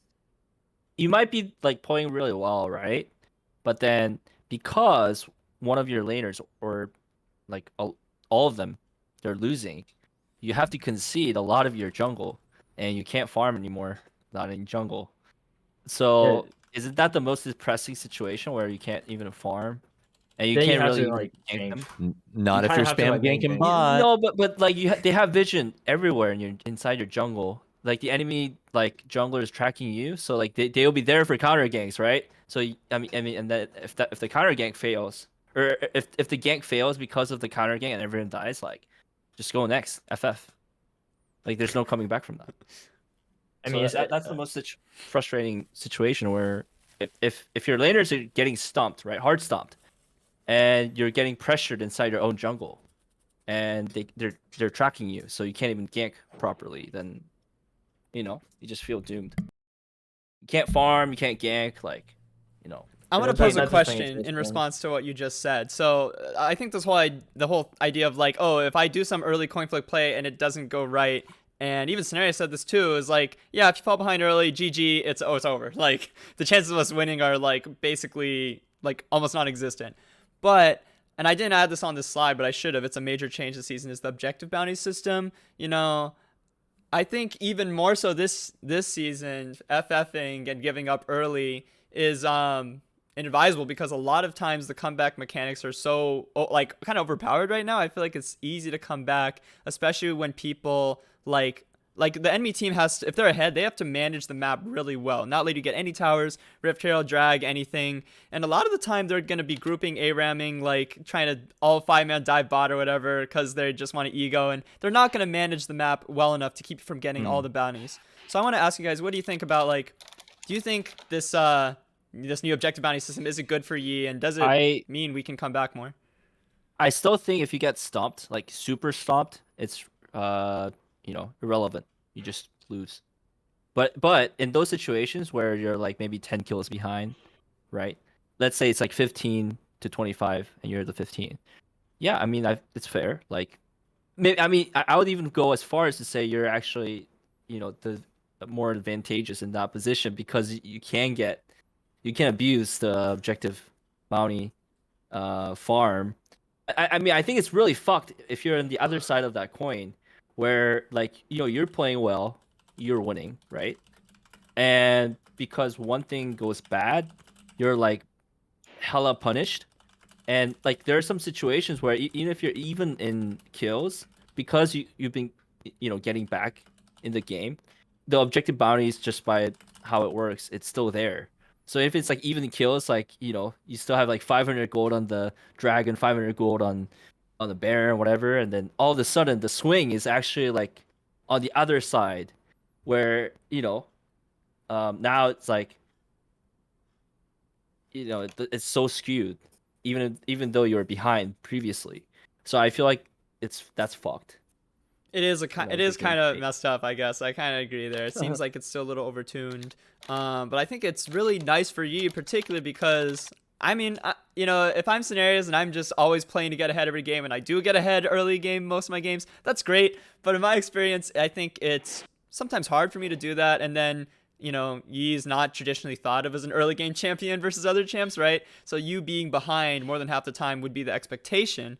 And then in those situations, capitalizing on objective bounties this season is just so nice for late game champs like Yi, in my opinion. So I think it really changes. I think it changes the way you want to play Yi a little bit, because you also want to be, yeah, just like really like hell bent on getting those bounties once they come up.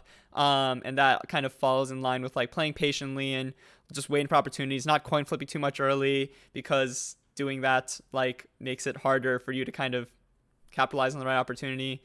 So yeah, no, that's my take on it. I think those changes were good. It's a really good excuse to not make your teammates FF. That's it. Before, like it would just get really tilted off like the most trivial thing. You're like, guys, it's okay. Like objective bounties are broken. Don't FF. And usually they don't FF. So that's good. Yeah. You Normally, can when I actually type win down games the that... FF, What? when I try to tell my team don't tell, they usually tell and they FF and they run it down right afterwards. And then they take my red buff too. Yeah. I just don't type. You just don't never type to your teammates. It's useless. It's actually just useless. If they have bad mental, they'll have bad mental no matter what. If they have good mental, they'll have good mental no matter what. It's pointless talking to your teammates. Pointless. I agree with him. Yep. It's I literally always you. try to communicate. What'd you say? Snares? I always try to communicate with them. Like when I'm like really tryharding, I even know, like I know all these high-low players and I know how bad their mental is, and I still try to make all types of community. Like for example, enemy junglers for sure here, there's there. We need to go for Drake. Like I perma type Yeah. kinda, and I never even listen. I don't even react to someone. I just listen and try to give information like permanently. That's why I kind of always communicate. Yeah, it just increases my chances of winning. That's true. That's And the that Sigma can- grind set right there. You have like ultimately, if you can do that, and there's even a small chance that some people like die a little bit less, or the better play is made a little bit more often by doing that. I think you should try. But I also hear Ian what he's saying. I agree. Well, to some I think the extent. nuance is a little different. So with Ian, it's more so like trying to like help out their mental, right? Try to improve their mentality and not make them FF, mental boom. With Sinerias, it's more like it's just game related information to you're right. better help their decision making.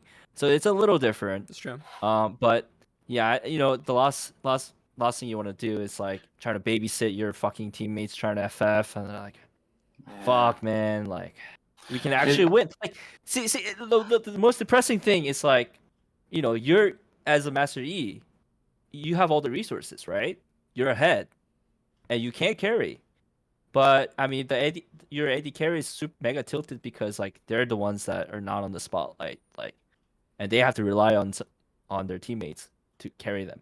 For some reason, like I would love to be in that position to like for my mid laner to be like mega fed and like carrying my ass. Like I would love that. Why wouldn't you love that as an AD carry? But their ego's too fucking big to accept that. So fuck that. Scarbo, you're right, and I also agree with Dan that you should like trying to improve their mentality is literally useless. Like it's literally a waste of time, and you only waste your own energy for like literally nothing. It's the same. Like I don't want to go into that, but it's the same for politicians. it's like always the same. They have the same mindset, no matter what you say, no matter what you do. So it's pointless, kind of. Yep. And also Sinerias, I'm sure if you ever played NA before, but this one time, and only one time, is the last time I told my top lane Jace to sit in tower because of Viego's top side ganking him, and then he Yeah. literally just AFK. That's You all I should said to tell him. him what he to AFK'd. do, bro. That's literally my #1 rule in chat. That's You're breaking true. every And rule after of it. that, I decided that I'll never say checking it. anything again. No. Exactly. Dante, this is not your fault. Like, Oh, it is. usually in most of the time, like, it shouldn't happen. Like, you shouldn't blame yourself because you said it. It's literally his fault that his mentality is shit. And even if you didn't say anything, it wouldn't change a lot, I think. I mean, that's true. So I just right now I just like say fuck it. I just don't talk to anybody because. But that's probably the right choice. If you make any sort of like command, they will instantly hate you, like literally hate you. All right, so are you guys familiar with this like human archetype where, like, let's say like innocent person gets blamed and ends up like going to prison, and then many years later, it will be revealed that the man was actually innocent, right? And basically he was wrongly accused, and that's totally fucked, right? Like that literally happens, that reality happens in league games like very frequently, where you're the one that's getting scapegoated for the other person's like fucking mistake, but as a nice person or as a person who wants to win and trying to like not mental boom, like you're the one that like ends up staying quiet, and usually it's the quiet people that ends up getting the blame, and it's so egregious, or it feels very very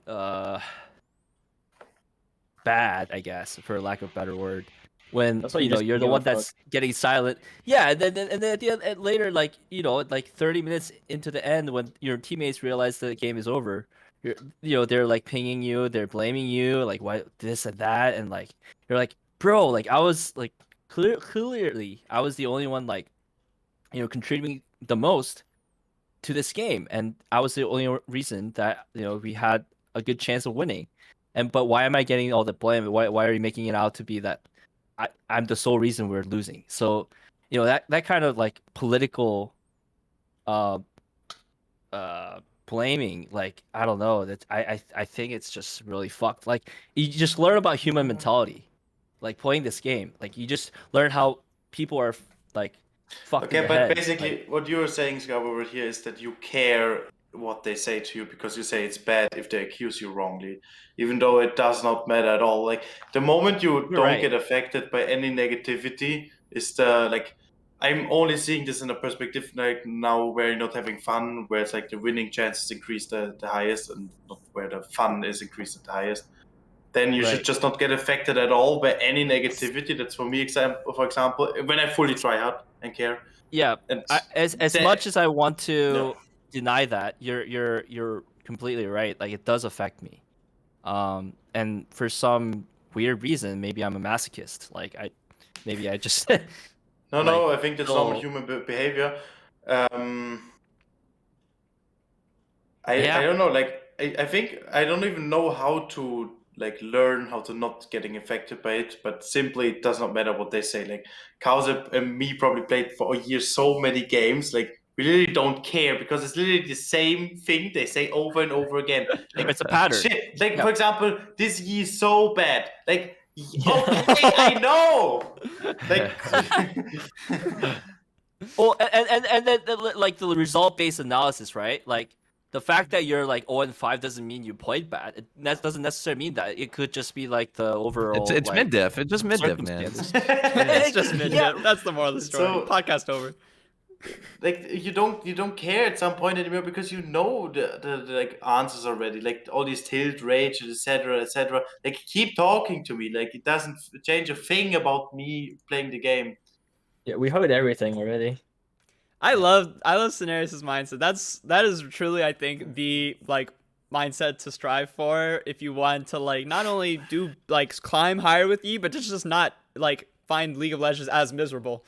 I think that's a great thing to strive for. I think it does like does a lot for you. In a lot of ways. There's one more thing I can like give you as a tip, everyone, that what I personally do and works very well for me. I don't see my 4 teammates as humans. I literally see them as like NPCs. Subhumans. Basically, Subhumans. Say it. No. Okay, no, I'm not gonna say it. But basically, it doesn't matter what they are doing. It doesn't affect my gameplay. All I see is like, what can I do better in this situation? They gonna play their game like they're doing it anyways. It doesn't like you cannot affect their gameplay. You cannot affect their mentality. You can only try to give them information and hope it's better. And if for example they run it down to 0-40, then it's not like, oh, I lost because of my team. Yeah, okay, then you go next game and like the RNG base out of like 100 games, you should get to the elo you deserve. Like that's what I would say. I totally agree. I think it's like basically, you can think of it as like, let's say 25% of the game, like it's out of your control. So no matter how well you do, like you always lose. 25% of the time, it's like your teammates would carry even though you play really bad. And then the other 50% that makes up the rest is like, it's totally on you. So I like to have that mindset when tryharding. Yep. Okay. Oh, someone's dog. Sorry about my dog. Maybe we'll move on here because it seems like we've kind of finished talking about what we kind of all recommend for what Yi needs to prioritize this season, how things have changed. Unless anyone has any final thoughts before I move on. Going once, going twice. Okay. So next topic, people always ask about this. So I feel like we have to always talk about it every seminar, is basically what are some of Yi's worst counters and how to deal with them. So I guess we've touched on this a little bit already. I just want to ask one question. Go ahead. Why is Kiana not on the win rate shit? I thought her win rate is like something around 75% win rate against Master Yi. So what you're looking at here I mean, it feels like it. So what we're looking at here is like counters for Yi on U.GG, again, worldwide for both Plat Plus and Diamond Plus. Kiana is not on this list, I guess, because in those elos, because this U.GG only looks at jungle matchups. So I guess Kiana jungle isn't played enough and to a high enough level to be on this list. But I do think Kiana jungle is a very good counter for Yi, especially if played correctly. But I want to say one thing. There was one time where OPG told me that against Kiana, the absolute best pick is Master Yi, which is the highest win rate against Kiana. And then I tested it. I tried Master Yi against Kiana, and I just got one shot. I remember that too. OPGG says the same in Korea server. Master Yi best into Kiana, and then it's absolutely not. Yeah, you really cannot trust stat sites to. I think when it comes to Yi in particular, a lot of the stuff on stat sites is just not. It's just not accurate. I guess it feels like it's like the data is somehow skewed, or like maybe funnelers are messing it up, or I don't know. But like a lot of the time, I feel like you can't get good advice for Yi from these stat websites. Just my opinion. But anyway, I guess, does anyone else? Yeah, I can say a thing. The most cancer champions against Master Yi are, of course, Kiana. Then Elise is, I think, the biggest counter. And Kha'Zix and Talon. Those 4 champions are the only things where I say, against all those 4, it's completely unplayable. If I'm saying it always, like, for example, Agori, this is a very good high-elo EOS jungler who was ranked 1 of a long time and was Elise made. If I play against his Elise, it's literally permanently suffering because he plays the game and the champion perfectly, and when he it's not playable. And Kha'Zix the same, like he has 4 stealths if he goes like we don't even need to talk about it, about Kha'Zix. Yeah. And Talon is first of all broken overall, and secondly, it doesn't matter. He can always one-shot you. He can deny you on CSing. I've rewatched some games against Talon. He can always one-shot you, and like there were games I lost hard because I died like 7 times against Talon, not because I played bad, just because the champs allows it. He can always disengage with Eing over walls. And the biggest counter of Talon is anytime in any situation, he can just press ult and you're useless against him. Yeah, so just to interject a little bit, against Talons that don't know about the matchup, they would try to one-shot you, right? And you just meditate through their ultimate. But if they know, then obviously they're just gonna run away as soon as their ulti is out. And yeah, I definitely relate to you with the at least, like, if they play really aggressively and if their team is also assisting of the Elise's playstyle with, let's say that they have a Galio or something like that in the team, and the enemy team. That they like push out the lane, follow around Elise or anything. It could be Talon mid or whatever. And they just keep like harassing you in the jungle. And meanwhile, you have a fucking Kassadin or Vladimir mid, like with no pressure, and just they can really make your life miserable. So yeah, Scarbo, I want to definitely. ask, who do you ban? What's your like go-to ban I right ban now? Kiana. Kiana, Literally okay. every game. Sinerias, is that you as well? Vayne. Huh?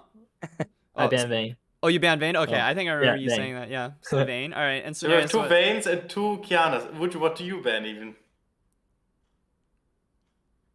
Who? Ian? I think Ian said he Oh, bans me? Vayne. No, Yeah. I ban Vayne. I ban Vayne. What? No, Wuju Senshi, what do you ban? Oh, Wuju, so right now I ban Lulu. I ban Lulu over Kha'Zix, Okay. over Echo, over Rek'Sai, over just everything. I find Lulu to be the champ that frustrates me the absolute most. And maybe it's just because she's played more often. I don't know, but that's just for whatever reason. That's a good mention. By the way, I would always ban the champs that are played very often because, as you see on the picture on the PowerPoint here, anyways, that there are insane amount of counters. And I used to ban the champion which is played the most often. And last season that was Lulu. I banned like Lulu for like 7 months straight just because she was picked on a very high pick rate. Even though there were champions like Elise who counter Yi way harder, but I still banned Lulu because of the pick rate. Yeah, that makes sense. So yeah, but Sinerias, did you say you banned Kiana? Is that correct? Yeah, I ban Kiana permanently. I would never want to see this champion in my entire life again. I'm Understood. done with it. I remember After Cowsep. seeing it in permas, like there are a few like Kiana players in High-Elo, and if I play against them, like I don't really like them because they're toxic as well. But if I play against them, it's literally I can do nothing in a fight. They can be perma stealth, they can one shot me, they can CC me, they can play around other champions. And most of the times, the big problem about Kiana is not the champion itself, which already counters E, but it's most of the times it's the combination of burst that counters E completely. If, for example, Kiana mid and Kha'Zix jungle, and the Kato spot lane, you will always die no matter which build, no matter what, no matter which situation, because they can synergize their burst, and then you're just like you will just die. It doesn't matter who you engage, what you do. Like if you engage Kha'Zix, he goes stealth. If you engage Kiana, he goes stealth. If you engage Katos, he will stopwatch. If you engage Katos after stopwatch, he will Zhonya's, and if you engage him then, he will exhaust you. And if he dies, then he will still burst. Like he can do it doesn't matter. Well, I feel like in those games, building Zhonya's is actually pretty viable, or like pretty. Zhonya's really is good. actually a pretty okay choice on Burst G. I wouldn't build it on hit, but on Burst G, it's fine because you get a reset. I mean, so if you're against those champions and you feel like you're sort of, well, but then it's like if you're behind, wouldn't you might as well build damage because if you don't hit useless anybody. anyways. Well, I mean, a 2 alpha is better than Yeah. 1, but less damage. So plus you I can mean, take back I don't know, but I would if I'm in that situation where I'm against like Gragas, I don't know, maybe it's like Gragas, Kennen top, Gragas jungle, Kiana mid, Kaisa ADC, and like a fucking Leona support. Like, yeah, I would just build like fuck like Kraken even, just build like I don't know like Sunfire or some shit. Like I don't want to deal with that. I mean, for me, Sunfire, when Sterix. I was gonna say, Go for ahead. me, when I fight against annoying team comps, you just go a split, you just flip the game. That's all you do.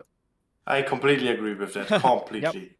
You just flip the game from the beginning because it's gonna be hard for you no matter what happens. Is like you are playing the other underdog since minute 1, so you But just have to hope. honestly, if it's Kha'Zix, Kiana, Katos, it's literally a dodge for me. That's one of the worst. Like burst combination is one of the worst thing a Yi can get. That's even way worse than like Leona, Galio, Chain CC, whatever.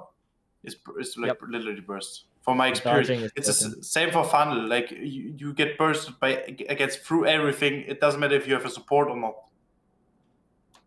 It's true. But I think with the serpents, it also makes it worse because before you could, you at least had some sort of defensive mechanism to sustain the burst.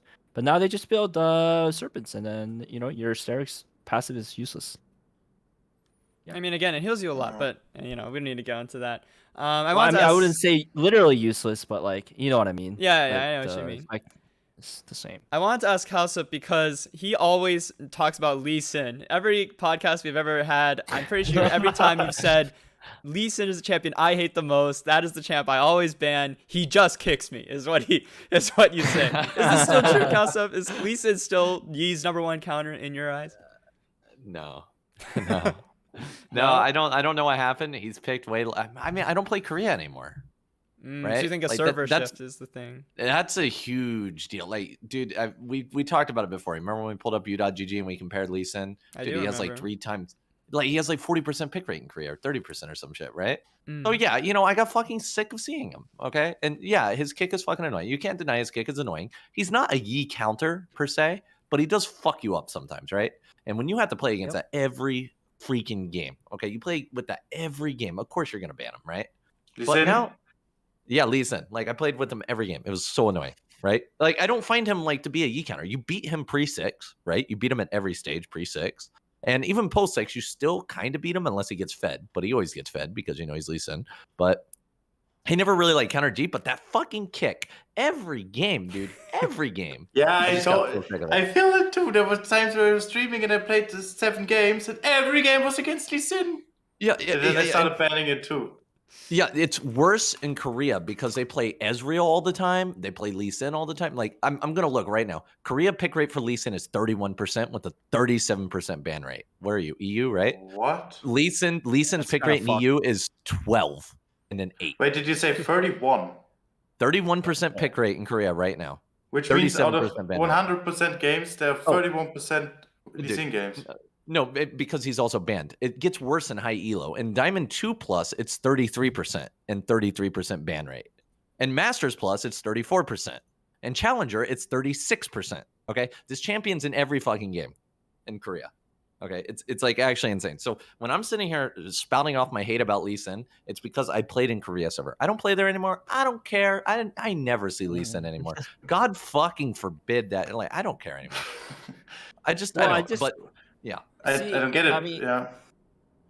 I mean, including Lee Sin, there are some champs. Maybe it will come to me later, but like, there's no interaction. I mean, Stealth is a prime example, right? But like, Lee Sin combo where he like Q auto E R like kicks you, and then basically one shots you. Like, I've always thought that sort of like mechanism is unhealthy for the game, where you're like stunned for the whole duration. You know what I mean? Or not you mean like Kiana? Like, if she doesn't one-shot you, she stuns you for the whole fucking duration for God knows what reason. Like, why do all these champions have stuns in their kits when they also one-shot? Like, what's the point, right? If they fall behind, they're still useful, right? I don't know. It's really that's why I wish that like Tenacity also like affects knock-up duration. That would certainly help. Yeah, it would. I believe there should be more suppressions in the game. But yeah, like, when you look at it, you have to remember regions are a huge deal for like your picks and your bans, et cetera, right? Like, it's seriously, dude, Sinerias, I would love to see you play in Korea. I don't think you're going to get like stuck in Diamond or anything. I think you'll do fine. I think you'll get Masters, maybe even Grandmasters. But man, you will learn to fucking hate Lee Sin. Not even because he counters you, but fucking every fucking game, dude. Every game. Well, so I've watched a bit of like High-Elo Korea because I am Korean, so I would watch some of those Africa streams, sometimes some Twitch challengers, just in my pastime. But Lee Sin Simulator, is that what it is?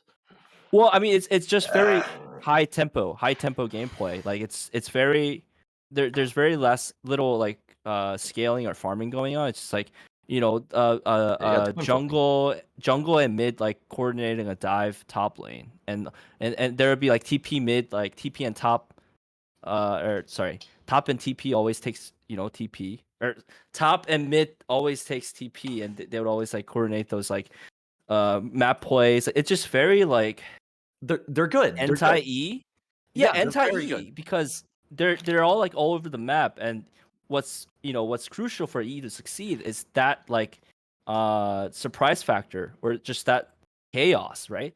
I feel like for Yi to Chaos, succeed, yeah. there needs to be chaos, right? To A little bit, yeah. get those kills. But yeah, I just hated the fact that either there's just too much coordination. I mean that sometimes that happens in High-Elo NA too. When there's like high tempo gameplay, but yeah, I just hate that. Well, I just want that- there to be more Yeah. chaos. That's what I love about EU though. Is like EU feels normal.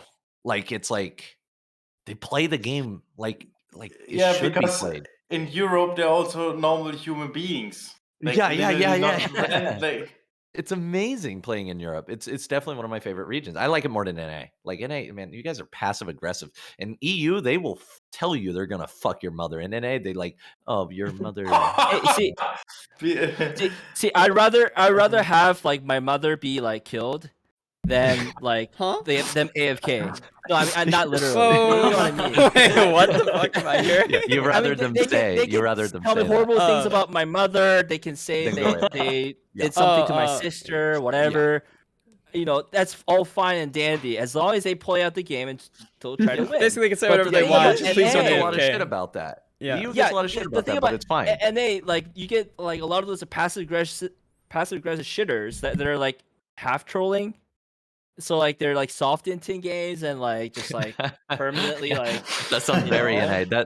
That sounds very NA. Yeah. Fuck Isn't that it weird how shit, that's like- such an NA thing? I think Yeah. we'll talk about this more. There's a slide dedicated just to the servers like Yeah. difference, but yeah, I do think EU versus NA. I don't know why it's so different. Like I don't feel like I don't see the logical reason why it should be, but it does feel like Because NA has is. fucking streamer culture, dude. I guess that's fucking a lot EU of it, only, yeah. EU only recently started getting streamers like Rad IRL and that one Dezulu guy, and they had Grow Score, right? they have Like- German, Spanish, and French streamers.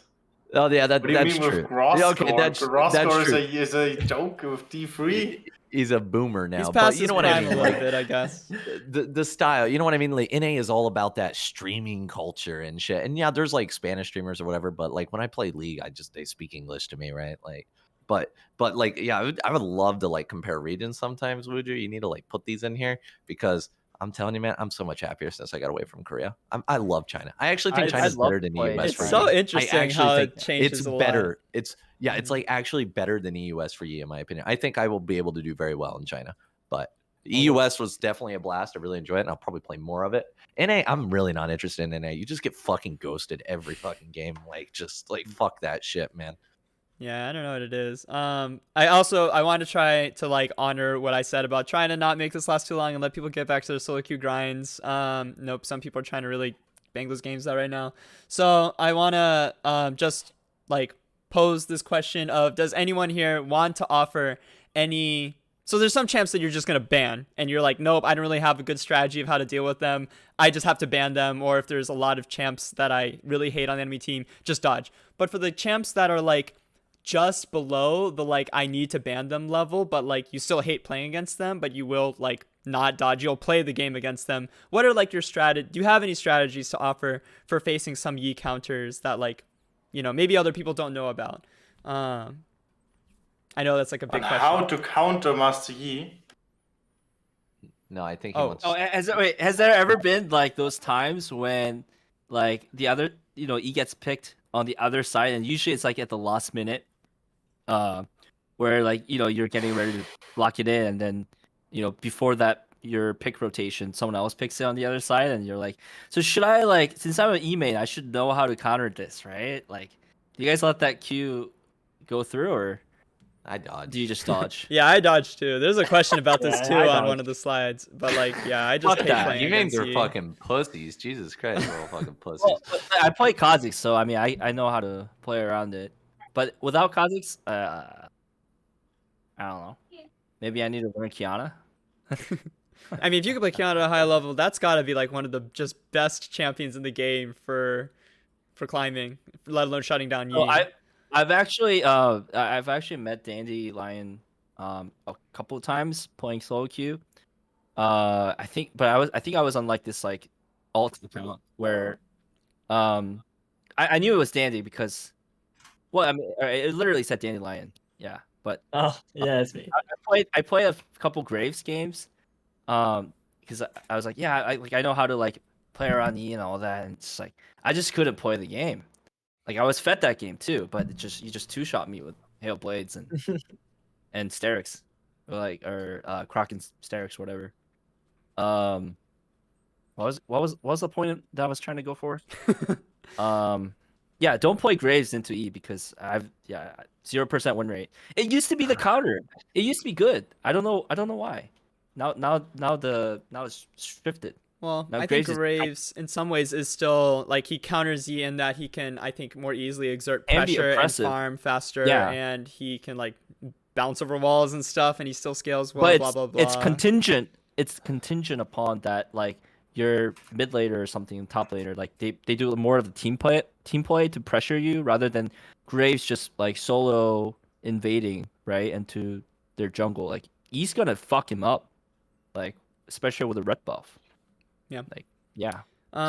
Anyways, so I don't. It doesn't seem like people are just like all shouting out at once that they like, oh, I have this recommendation for this counter or this counter. So we can just move on here, but maybe at the end, if people like are just dying to know, please, man, I always lose against Vayne. Like I really need you guys to help me figure out what to do against Vayne. You can ask a question in chat and we can address that in the Q&A. I mean, some dude already asked that. Like maybe we can go into it. Yeah, they probably did. I mean, if anyone wants to just like, if we just want to talk about Let me Vayne, start. Go ahead. Yeah. Banner. Okay, no. Wow, thank you. So I saw helpful. that coming.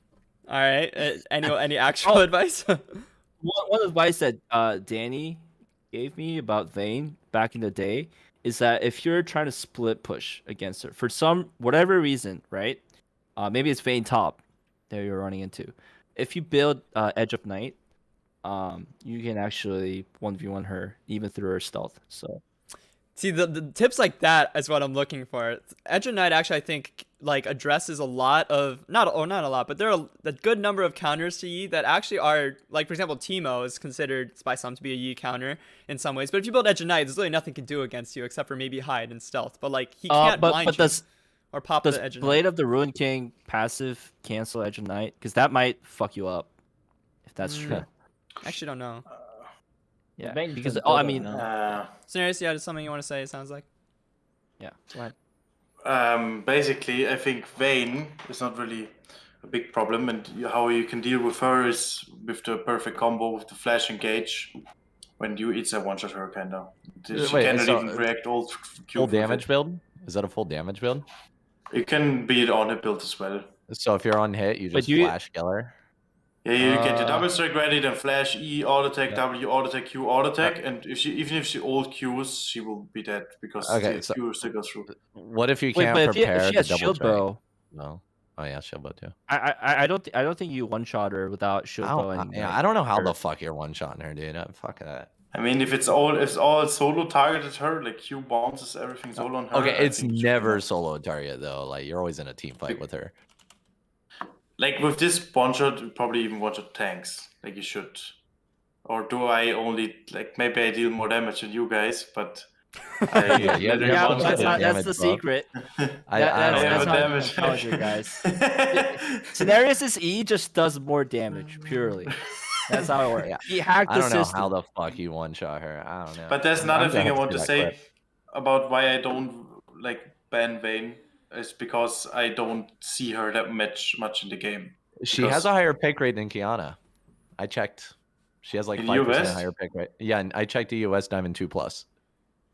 But maybe Vayne is more manageable than Kiana. I mean, it's 13%. 13% Vayne, 8% Kiana. Okay, but it's maybe because of the first of all, it's maybe because of the new patch, and secondly, I don't even look at the like I would say pick rate. I only see like the one tricks in High-Elo, and they're like 3 or 4 one tricks, Kiana one tricks in High-Elo, and there are no one tricks of Vayne. They're just ADC competitive ADC players who play sometimes Vayne, and that's not a problem for me. Well, I mean, I think she's not a problem until she becomes a problem, like later on. I actually think she's a problem if she has a Lulu. Like Lulu Vayne together is like unbeatable in any way. But most of the times, I think like for example, if I have a tzIKT, if I have a Leona, if I have a Malphite, they engage for me. I never like 1v1 Vayne. If I 1v1 Vayne, I'm stupid anyways. I need to play around like my strengths and not her strength. Wait, what about Yumi though? What if it's Yumi Vayne? Yeah, Yumi is useless against Yi anyways. She only has Wait, hold and is she- that's it. Yeah, Well, I mean, for always. CC, yeah, but I always felt like, I mean, I think Yumi's just broken in general, right? The thing is, I think the biggest way to counter Yi is just instant burst or CC. And Yumi is the same as Karma. Looks as a burst, but basically Karma, Jenna a little bit, but they don't have burst. They own less CC, and then they're just useless against Yi. And Yumi is like they're made for long fights. Anything that is made for long fights is bad against Yi, kind of. Like Sejuani, for example, it's simply a full tank made for long fights. It's literally useless against Master Yi. Kha'Zix isn't a long fight. Like all these counters of Yi, if you think about it, are not long fight champs. They're literally just one shot you or CC you. So I want like Rakan, he goes in and that's it. I want to ask you about this. So you're saying that, you know, of course you can't ban every champ in the game that has this burst like potential for Yi. You can ban one champ, but like for these other champions that have burst damage that you aren't able to ban, like when you're facing them, what are you thinking about, or what strategies do you use to like try to survive and, you know, win in those games? Like, do you build a certain way or play a certain way? Most of the games I would dodge if the enemies are like having like Wukong Kiana, for example. Like this, if they have these two champions, I would already dodge. And if like I see my team and I see the enemy team, and then I already know if it's like dodge worthy or not. That most of the times, if it's like too bad, when you say like I need a different strategy, then it's already ban worthy. But if let's say I would get into the games, I would try to avoid annoying targets. Like let's say that I play against Wukong Kiana, then we'll try to avoid them at any cost. Like for example, split pushing, waiting for the end of the team fights, trying to get 2v2 fights, trying to get 2v3 fights. And if, for example, Wukong faces me in a like split push, I win the split push anyways later on. Yeah. So basically, like, you need to avoid all these. Like Master Yi has so many weaknesses. He cannot rotate. He cannot really poke. He has no CC. He's not tanky enough. He doesn't even have a good burst. He only has DPS like on it. He literally has so many weaknesses, and you just need to play around the strengths. And if you get yourself into a position that the enemies are making you having even more weaknesses, then you have to play around the lesser strengths even harder. Heard. I agree. Yeah.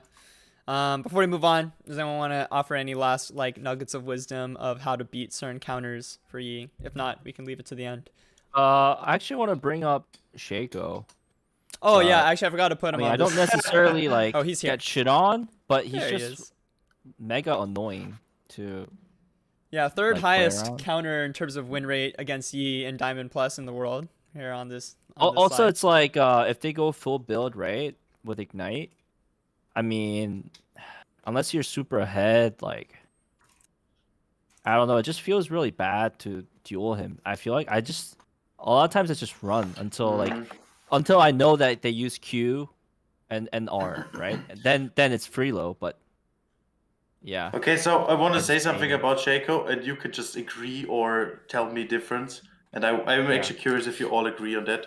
So basically what I think, we do not need to talk about the late game, because in late game he's strong against Yi but not countering him.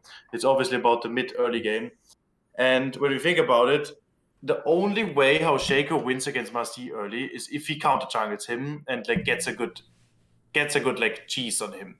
So if you give a good cover, if you tell the team to cover, if you put your wards getting sweeper like on the side, you could get invaded. Like for example, you cover ward top side on blue buff, and then you just do your red buff and then full clearing. If the Shaco on the other hand does not invade you because you covered it pretty well and he full clears, then you will simply out clear him because your clears a little bit faster. And if he's just clearing and both of us get the full clear done twice, then you already are not counted anymore by him and you're already ahead of him. Kind of, because if he gets slowly to mid game, he's simply not doing much anymore. Like I personally only struggle if he's invading my blue or reds. Otherwise, he's not a big problem. I think it's more of a problem in the sense that it's not like the 1v1 interaction, but more so like he's just like out ganking you and like snowballing like your lanes rather than like killing you over and over, invading. So. But that can happen to all like against all champions. All junglers, true. I mean, I have a small tip against Shaco always invading. Like if he, for example, if you're doing a blue buff and then he just stealthed in and he put a box on your face, just smack that box and just fight him. You should beat him without his box early on. And even if you have ignite, you should beat him unless he's Yeah. backstabbing you with red buff. It's true. Just fight him. Mhm, Head on. mhm. Yeah. But like late game, when you're trying to split push and you're like killing turret, and then he like has Hail Blades Ignite, like, and he just 3-shots you, you're already like 20% health. Like, that's happened. Like, so just be careful with the burst, like the amount of burst it has, and surprise. You know, it can really surprise you. I mean, if he ults on you, you can just ult and run away if you want to, because there's nothing more you True. can do. He's Yeah. not fast enough. He can't slow you, and you can outrun his box when he places it. But I think you should win every like Master Yi, this is one of his strengths. You should play around like he can win almost. He should win every single 1v1 in the game. Like there's no champ or which champion can even win against him on a split push when like he's having 3 items or 4. Like when you have wins, LeBlanc, I think a Fed Nasus No, could probably beat him. Well, I mean, No, not wait, Nasus, you Nasus, get no. tabbies. Nasus? Yeah, No. Hey, Nasus. so Nasus Yeah. is a free low. Vayne Nasus, is you- Or Vayne's a Tryndamere, pain in the ass. Yeah, Tryndamere maybe. Yeah, Vayne Oh, beats you. No, Akali. Tryndamere is actually Tryndamere tricky. could, but if you're playing on hit, you can itemize against it, right? Well, He's pretty yeah, easy to so itemize against. when you go 2 damage items into like randoms or something, then you just Yeah, outlast his alteration. Yeah, that's the thing killing. about like those kind of champions. If you can itemize against them, I don't really consider them split counters. That's Yeah, why I hate but- Vayne. I can't itemize against her. Well, I can't. if you're split pushing against LeBlanc, what do you Jax do? is You're just a saying that? sandbag. Against who? LeBlanc? Okay, LeBlanc? LeBlanc, you're right. How do you- LeBlanc is good against Yi. The box should what fight about you the- forever. I mean, Because you can never fight her. You cannot Well, kill you her, get- basically. she's tough to kill with her passive, but I mean, like she doesn't really come to fight you in a split. I don't kill her in team fights, but in splits I never really have to fight her. she just clears the wave, and there's nothing you can do, right? Like, or she can fuck with you with. Yeah, I mean, if she has Basically. Zanya's, you're fucked. Like, That is- but I mean, Akali splits into Yi as well. Like anybody with Zanya's can kind of split into Yi as long as they have like. It- Yeah, they that's can, fair. but they cannot win in the open 1v1. I mean, Yeah, they Akali would can't beat me like in a 1v1. DPS you down And so would to Vayne. death, right? I don't But, think that I I Akali mean, wins. what you beat Vayne and Akali in 1v1s? Akali for like, sure, because she mid-game, cannot kill me mid-game. when I'm... I get one shot by Akali. I mean, No, I what think I do just against bait Akali out is just their W. W. Well, Yeah, well, I just mean, bait out if she their W. has ignite, or if you W, she just walks away from you as well. yeah, then that's fine for me. Well, Yeah, but that's then fine. you lose the next matchup because you don't have ult and she does. No, I think so, her so ult's what a I longer do? cooldown than yours. But... No. Don't. So what I do against Akali is that you just like kind of engage, right? You don't use your ult. You save your ult, and then when she shroud, you W and then kind of walk away. And then when she tries to like re-engage next time, she doesn't have her Okay, shroud. so she's but if you chilling. W and walk away, then she just ults you. No, you engage on her, and But when she she won't shrouds, then you one-shot you. W. I mean, I'm assuming you have wits, right? I mean, okay, if you're like full build, then yeah, you beat Akali. Well, I'm not talking full like mid-build. build, but I'm like- talking like 3 items.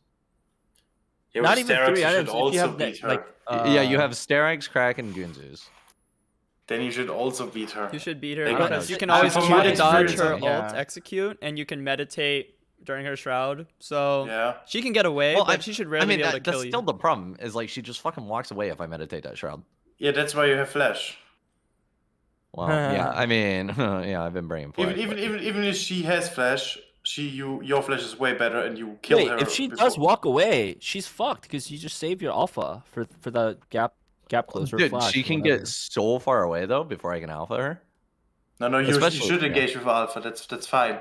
But when she shouts that you W and she walks away, you can literally charge her because your W gives you a high land longer, makes her higher land. Like, yeah. I think Okay, you anyways, can. I'll have to for try my, it, but But so again, not to reiterate, with Kiana, you try to like auto her, right? You can't even auto her once. She just fucking hits you, go stealth again, and then you're like, okay, I meditated, right? All right, now it's time for me to hit. Nope, just hit, stealth, hits. Like, what the fuck do you do against that? is it literally I think what a Kali does? they, too? No, Akali only like, has the thing is Akali has one W, shroud. and when it's gone, she is gone. It has a. But it's a Kiana really can long perm herself. cooldown. Yeah. Yeah, but the and, fight doesn't last as long as an Akali shroud. The fight's over before the shroud disappears. She shrouds and you W. What if she has ignite? Yeah, you still have the damage reduction. well, She will not kill you in anyhow, that time. I was gonna say I think it would be nice if Riot releases an item that like anti stealth item. Like, I mean, if it's like a elixir, right, or like an upgrade into your ward or sweeper or whatever, or like a fucking item like active that like disables stealth around you. Also disable Zhonya's. Like, imagine that items. Yeah, but disable active Zhonya's to is disable itself. Like disable CC, disable like. Alright. Anyways, I'm gonna move on I to the was next. like fantasized. All right, go ahead. Yeah, I'm gonna move on to the next slide. Say, let me say Go this. ahead. Let me say. I always fantasize about like Olaf ult being built into E ult, so you're basically like, and also like K ult.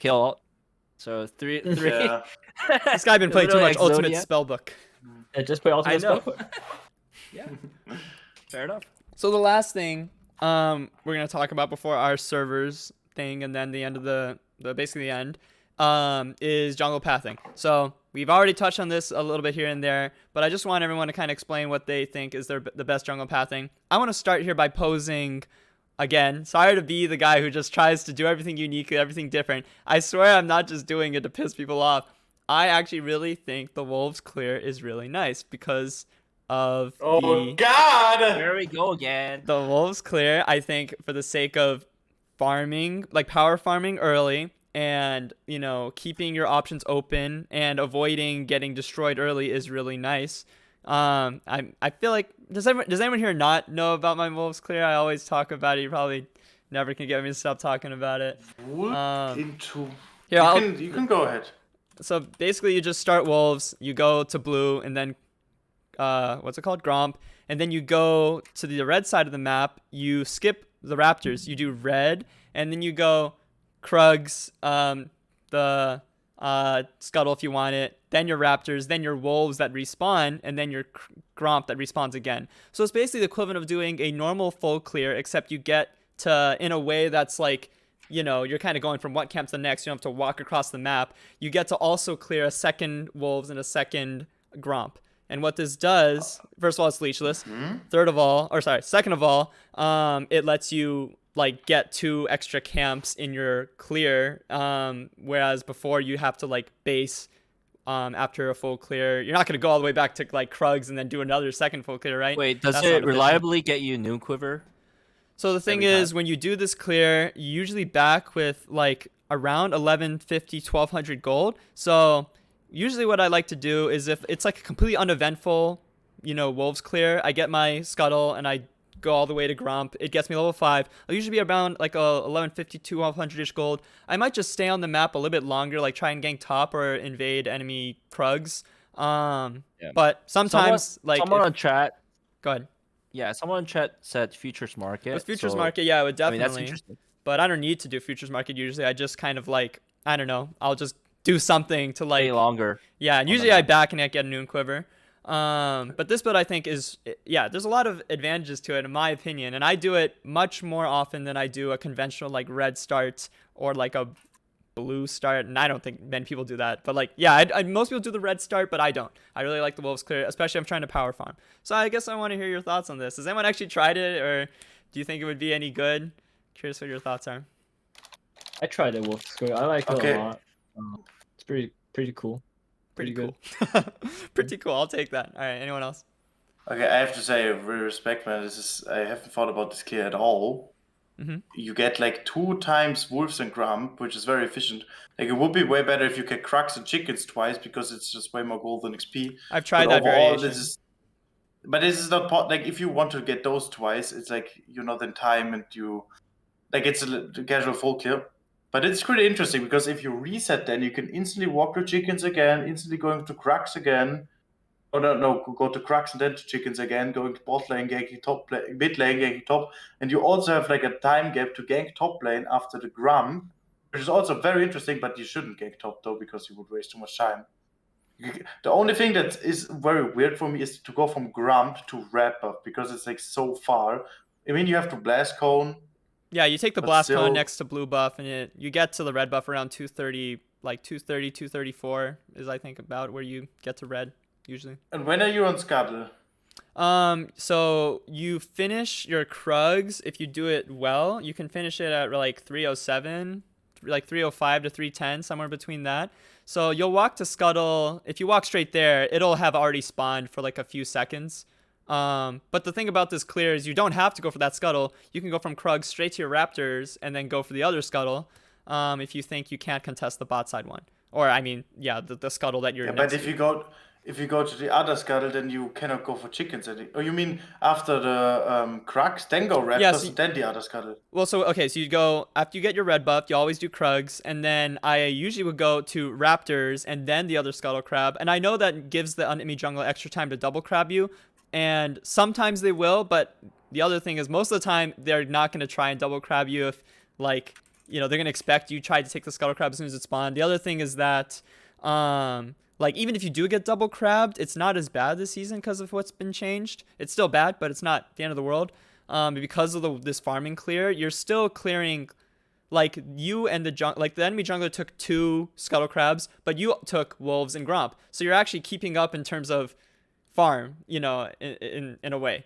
So it's just like, it's difficult for you to like really lose out, in my opinion. You can always go for the other crab. What I really like about this path thing is that you always have control over the blue buff early, and also you can, by warding it, so you have basically the best check of both sides not getting invaded or something, because if you start red buff Krugs chickens, you can get invaded blue at any time. But if you start wolves warding red, warding the top red entrance, you like have way more control of the enemies not counter jungle you, which leads to an insane consistency. I will try that. I don't think it's better than the usual full clear, but I will try it.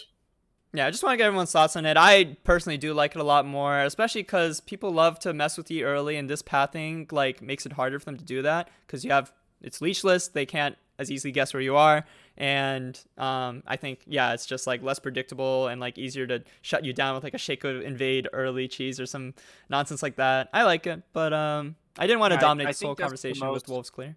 Go ahead. Yeah, just to give my 2 cents on it, I think you know, it definitely is an asset when you have to keep your enemies guessing. You know, because a lot of times when I don't know if they still do that, but you know how they like mid laners ward your Raptors after a certain time so they can kind of track where you are. And people always tend to assume you're doing the normal full clear, right? So yeah, I think it's really good if you really want to throw them off, and fuck up their game plan.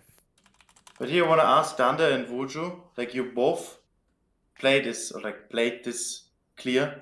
Do you really think it's better than the casual full clear? It's safer, and it's safer, and I honestly feel like it's very how do you say compatible with the normal full clear. It's very, you have to give it a try to see like the beauty of it. Like the enemy jungle will never know where you are all the time, and as long as you don't have like very hard losing lanes, you should be fine in your jungle and you should get gold always. I'll say The only thing I notice right now, but wait, then I let you talk. Sorry, Wuju. The only thing I notice right now, when you do Wolves Blue Grump, there's no situation where you can gank. Then you do Red Buff.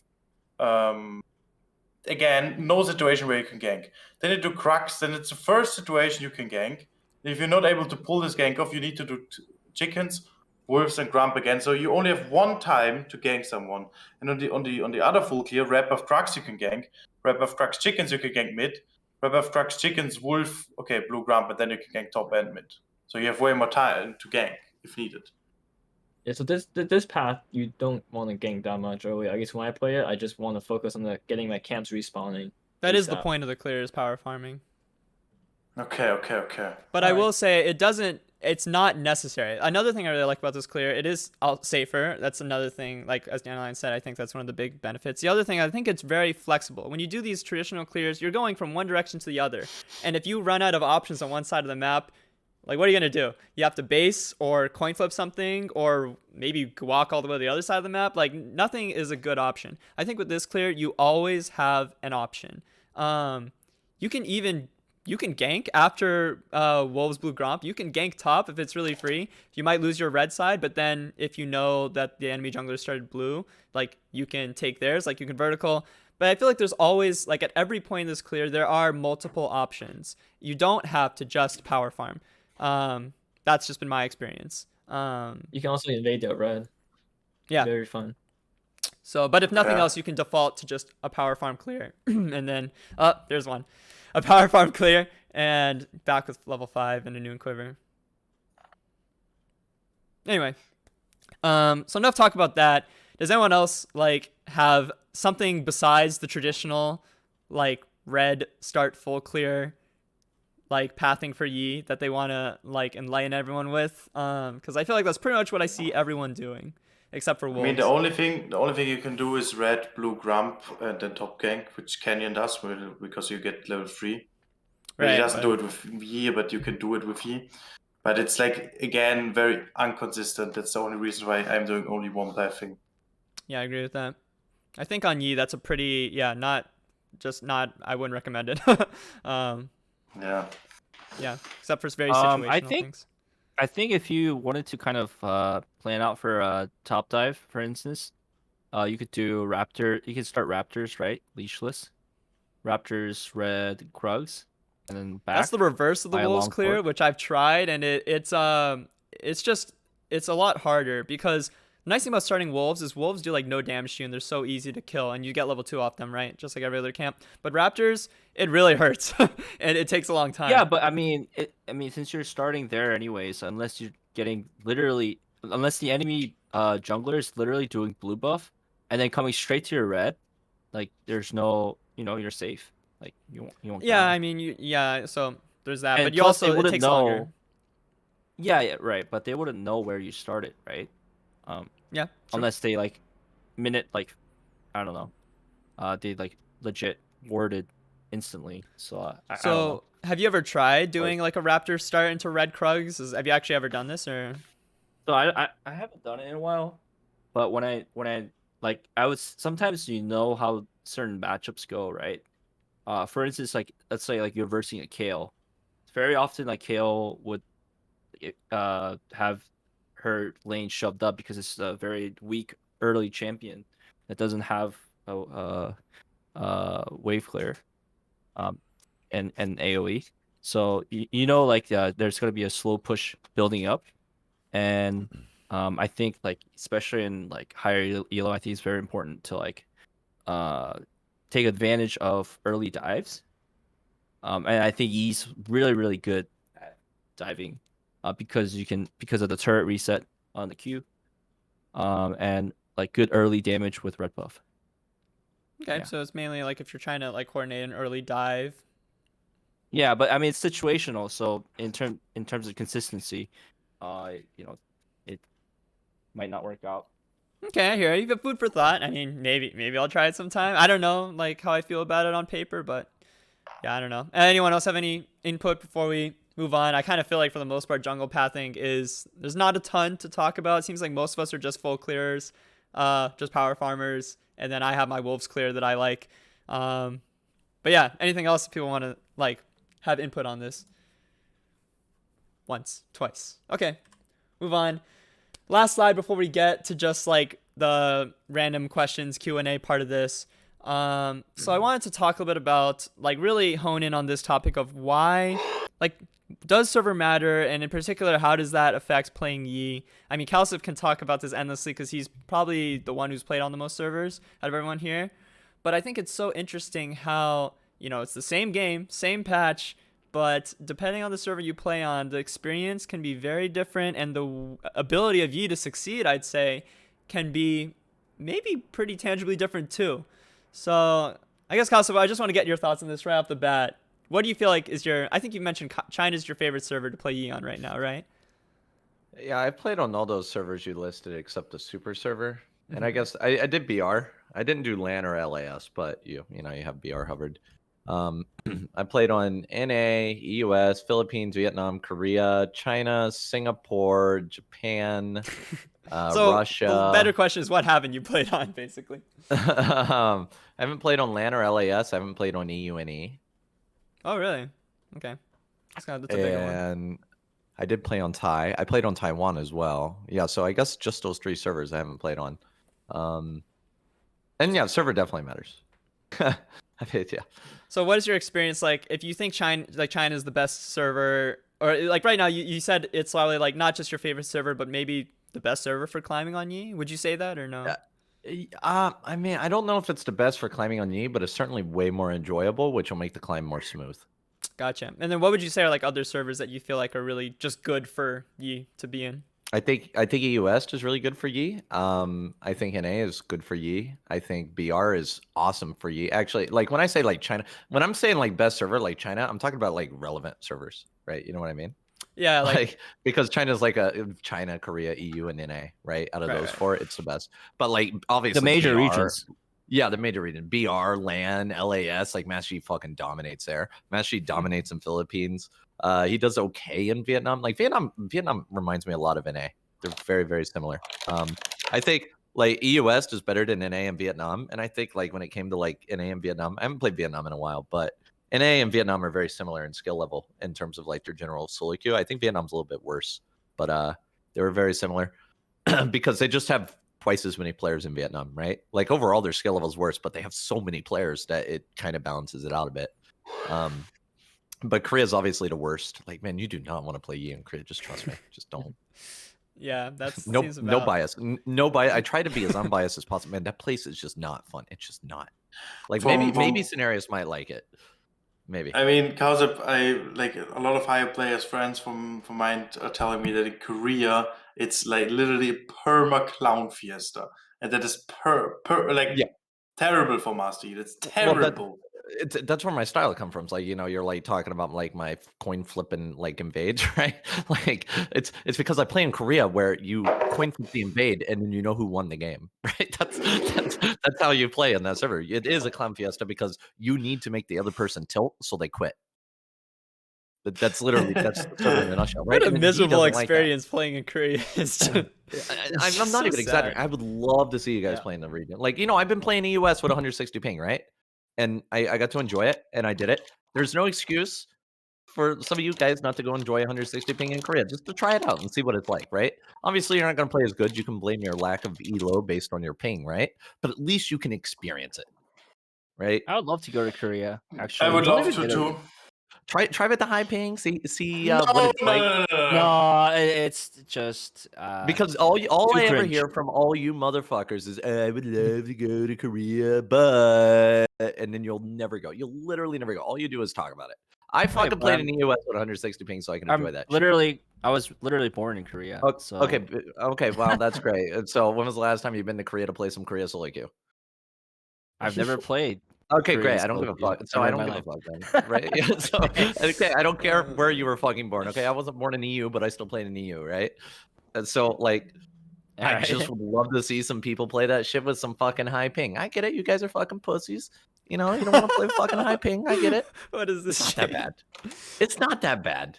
Like, enjoy playing some of the other regions. You don't have to be stuck in your region. I played in all those regions. I could 170 ping in NA. I mean, I'm You could open lose to at it. D4. Do you know exit lag? Does that actually help? Yeah. It depends on the region, but yeah, exit lag can help. It also gets you around IP blocks and stuff. But like, I'm telling you, like, dude, there's like some high elo, high ping players. I don't remember who the fuck it was. There's some guy that had like 200 ping that did really well. But the ping it's a mental barrier, you know. You just try it and then quit after you get to experience it, so you can fully appreciate Korea. Because all you ever do is hear about Korea. You haven't tried it. Silence, he fucking tried it. Okay, he quit in gold.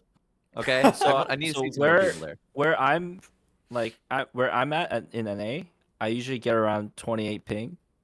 So and then sometimes I would get like a ping spike, and it will make me make it like 40. The game's literally unplayable. Like it just feels off.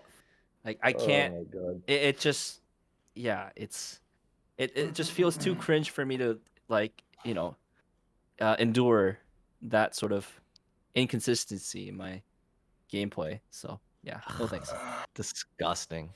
Okay, so basically, when I was younger and was playing on my laptop, I literally had perma 100 ms, and every second or third game I had a literally DC, and from that point on, you couldn't imagine how much I tilted, how much I raged, how much keyboards I broke because my mentality was so Oh no. bad, like everything, and I swear I will never ever play on high ping again. And literally right now don't know even why, but I'm very sensible. So if the ping is high, if the computer's not good, if the keyboard is not even in the perfect right position, I'm not having any fun. Like I'm literally suffering.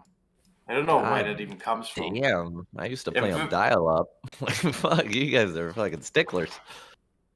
Fucking 300 ping on I dial-up. mean, I went through those days too. It just I got Yeah. spoiled. I got spoiled. Ah. That's it. It's fine. It's the way it is. I guess I'll never see any of y'all ever play Korea. You're just gonna hear stories about it. I'm open to it. I think it's just like I mean, there's, okay.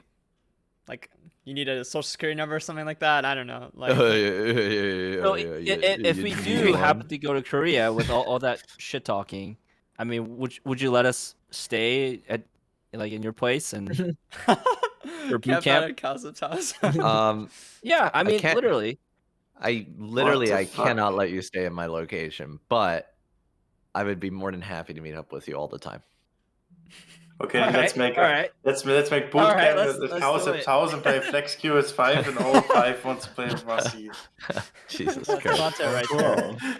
What the fuck? Jesus Christ. But literally, like, out of this thing, the global perspective thing, literally none of you guys have played outside of your region, have you?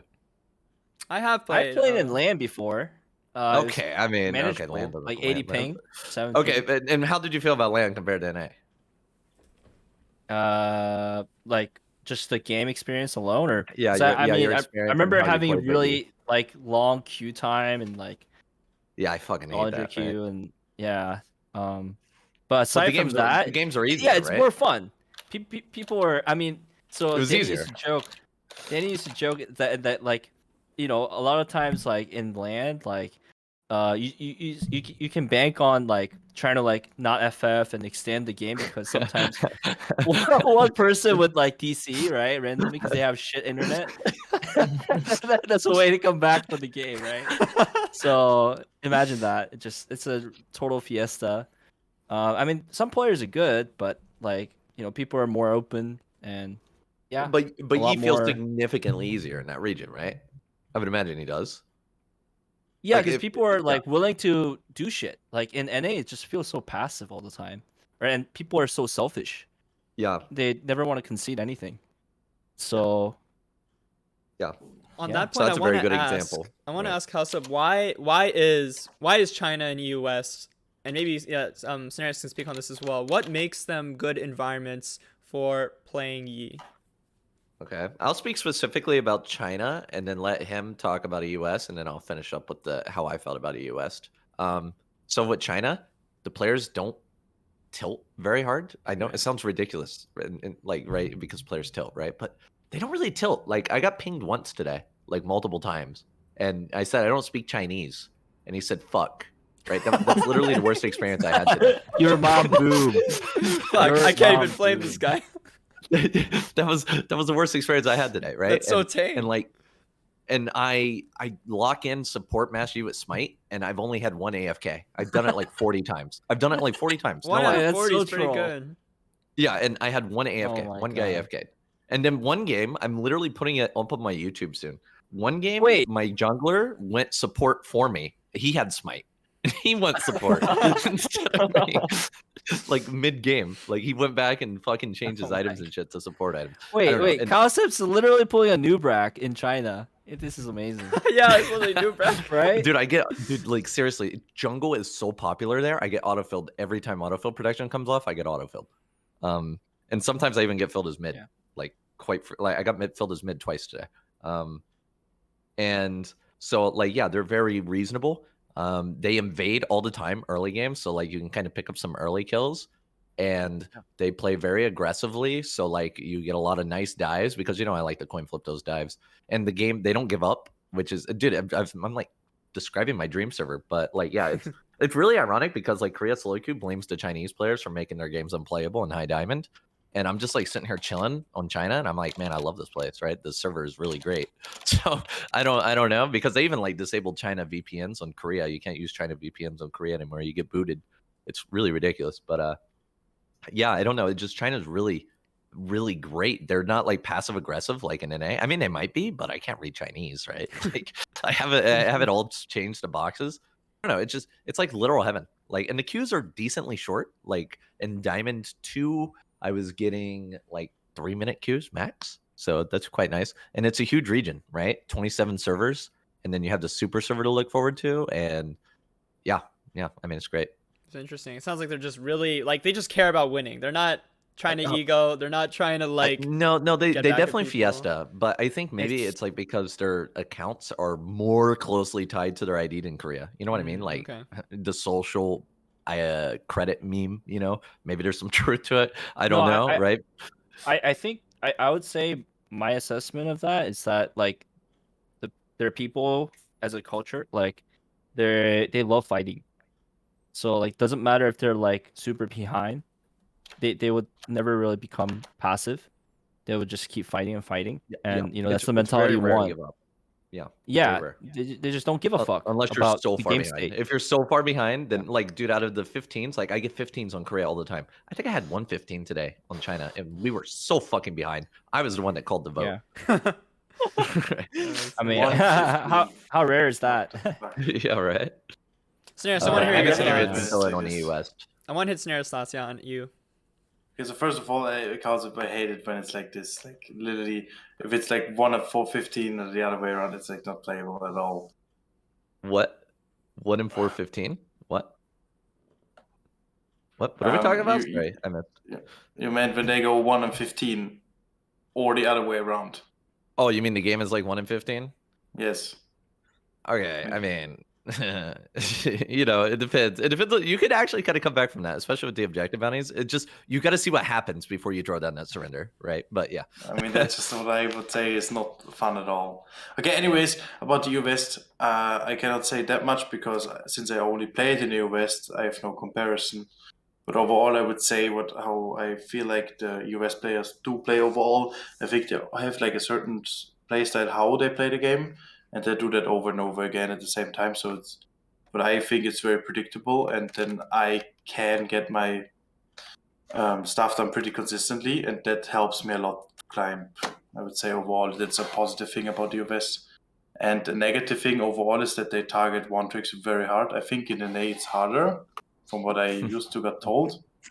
But like the way I get targeted is like it's so hard. Like if I was turning on stream, there were in the entire High-Elo, there would not be a single game where he's not banned, even though I'm the only Yi player and he's not even that good in High-Elo. And like the way how they target one, even if I'm not streaming, I'm getting a lot of Yi bans daily.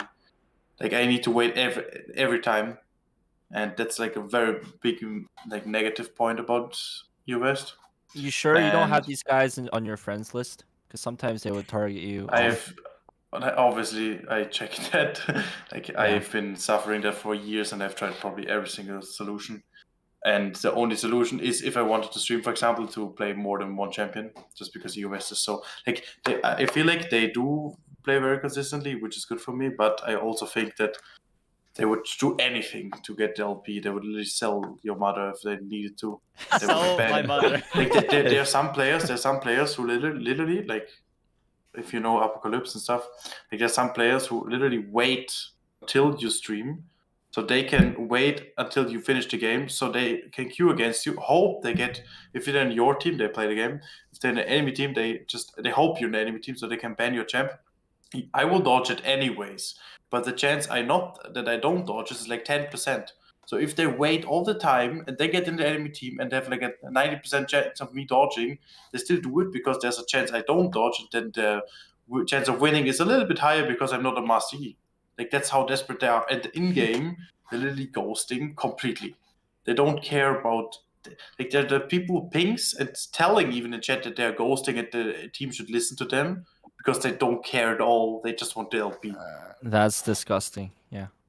That's interesting. Yeah, they're I guess also it's like they will do anything to win, even stooping to like low levels. Maybe like similar to China, where they just care about winning. They're not really, I don't know, but like maybe they're also a little bit more ego than China. I don't know, but it sounds like still both environments are for the most part. I mean, I guess I just appreciate that they both seem just really dedicated to winning. I wish I could say the same about NA. Well, yeah, you know, China doesn't ghost either. That's another thing that makes it great for me. But when it looks like, because I played on all the regions, I'll kind of give my thoughts on EU real quick. It's EU compared to NA, because you guys play in NA, and I think it's more interesting when you compare those regions instead of the ones I'm on. Like EU, it's just like Sinerias said, right? They're really toxic and forward with what they're doing.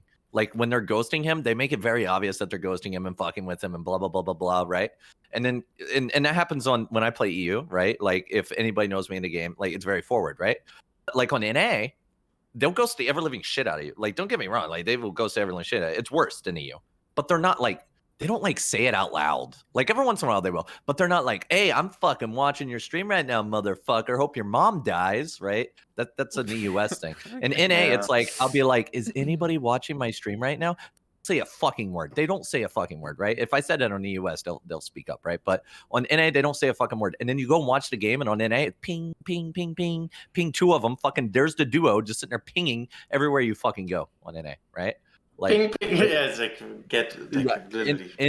NA and EU are very similar in terms of ghosting. Like the frequency of ghosting, they both are, especially because the US is becoming a more streamable region. I think you would suffer from ghosting in NA just as much as you do in EU, if not more, because they're so streaming, right? But NA players in general are more fucking obnoxious to play with than EU players, just because EU players give it to you straight, NA players do not give it to you straight, right? Like they're just fucking beat around the bush. Let me tell you about ghosting. So there was a time when I was streaming and I wanted to advertise my stream, so I had to have the Twitch TV handle on my name, right? Literally, like during queue, there'd be like 1 or 2 people watching, and sometimes that's just myself, like my cell phone or something.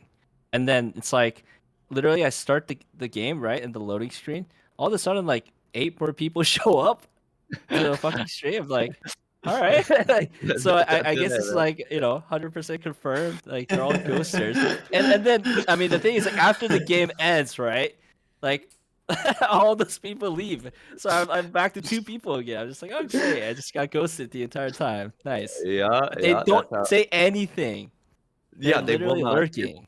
They will not admit it, but EU will. And the thing is, when it comes to Yi's skill level within the regions, I feel like EU West is the more highly skilled region. Like, I think hands down, they have double the player base and they play better, but they're very similar in terms of play style. Like, NA is worse at the play style of EU, but I feel like when I play in EU, it's like I'm playing on NA, but it's harder. Like, to me, EU just feels harder.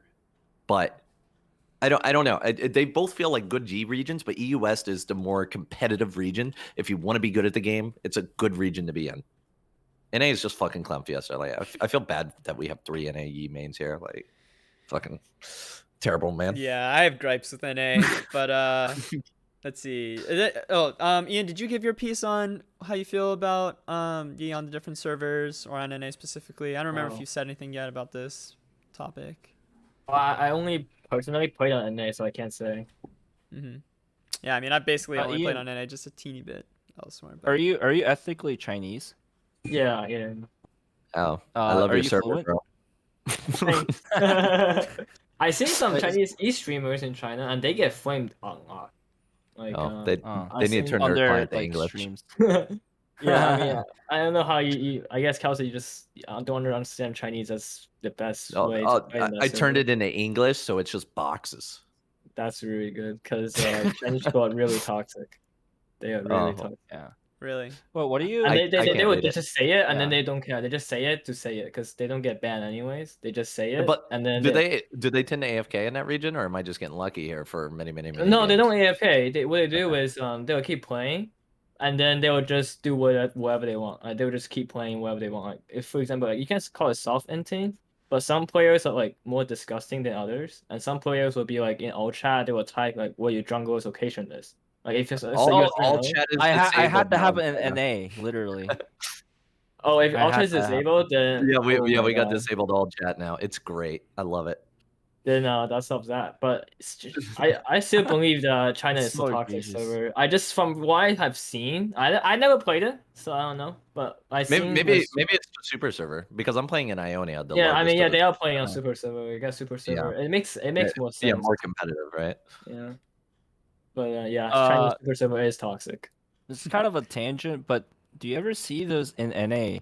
I feel like there are so many Chinese boosters and like win traders, especially towards the end of like Towards the season. degen hours, yep. Well, and then it's like those accounts with like WX or QQ something something. That's like a WeChat or whatever. Yeah. Yeah, they use, and it's like I don't know. Sometimes I like playing in NA. I'm like, did I just like go to China? Am I playing in China now? Because like sometimes there would be more Chinese players than NA players. So I was found it interesting. Yeah, I got lobbies before when everyone's Chinese.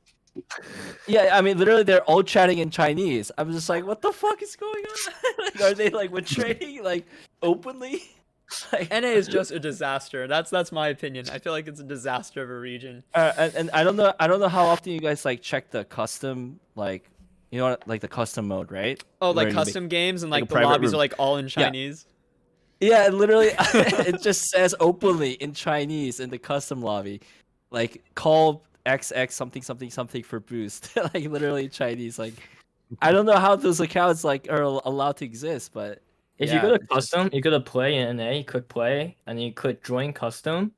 All the top, like I would say 50 rooms are like boosting services. Every single one yeah, of I'm them. telling these guys are all chatting like in Chinese, like who and like talking about whatever, like when trading, boosting, or I don't know, it's that openly. So Usually it's in diamond. In diamonds a lot, but I haven't. I was there for a while, and then you just have to ignore them. I just ignore them all because it's really annoying.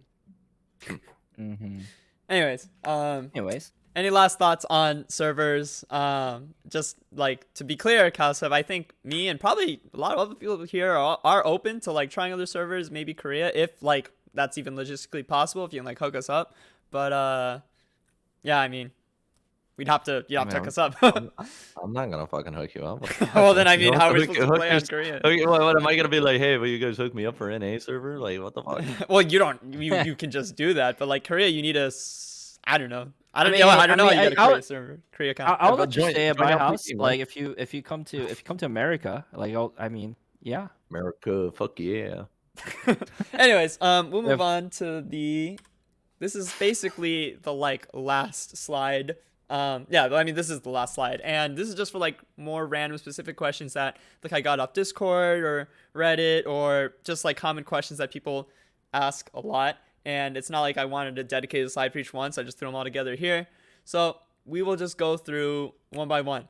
So first one, favorite Yi skin. Does anyone have? What's your favorite Yi skin? Just Assassin. throw it out. Assassin. Okay. I think for me, Project. Projects as well, Ian. Yeah, Nice. Project. Cosmic for me. It just feel the animation feels so fluid for me. That's a good pick too. Eternal. Eternal's really? good. Yeah, Eternal's good. It has a nice double strike, right? That's what I like about it, is the double strike and the autos sound I clean. like the old walking animation.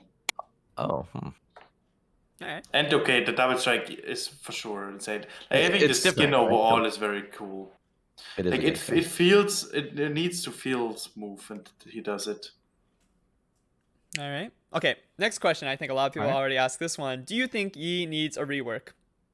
And if so, what would you do? No. No. Okay. I agree. No.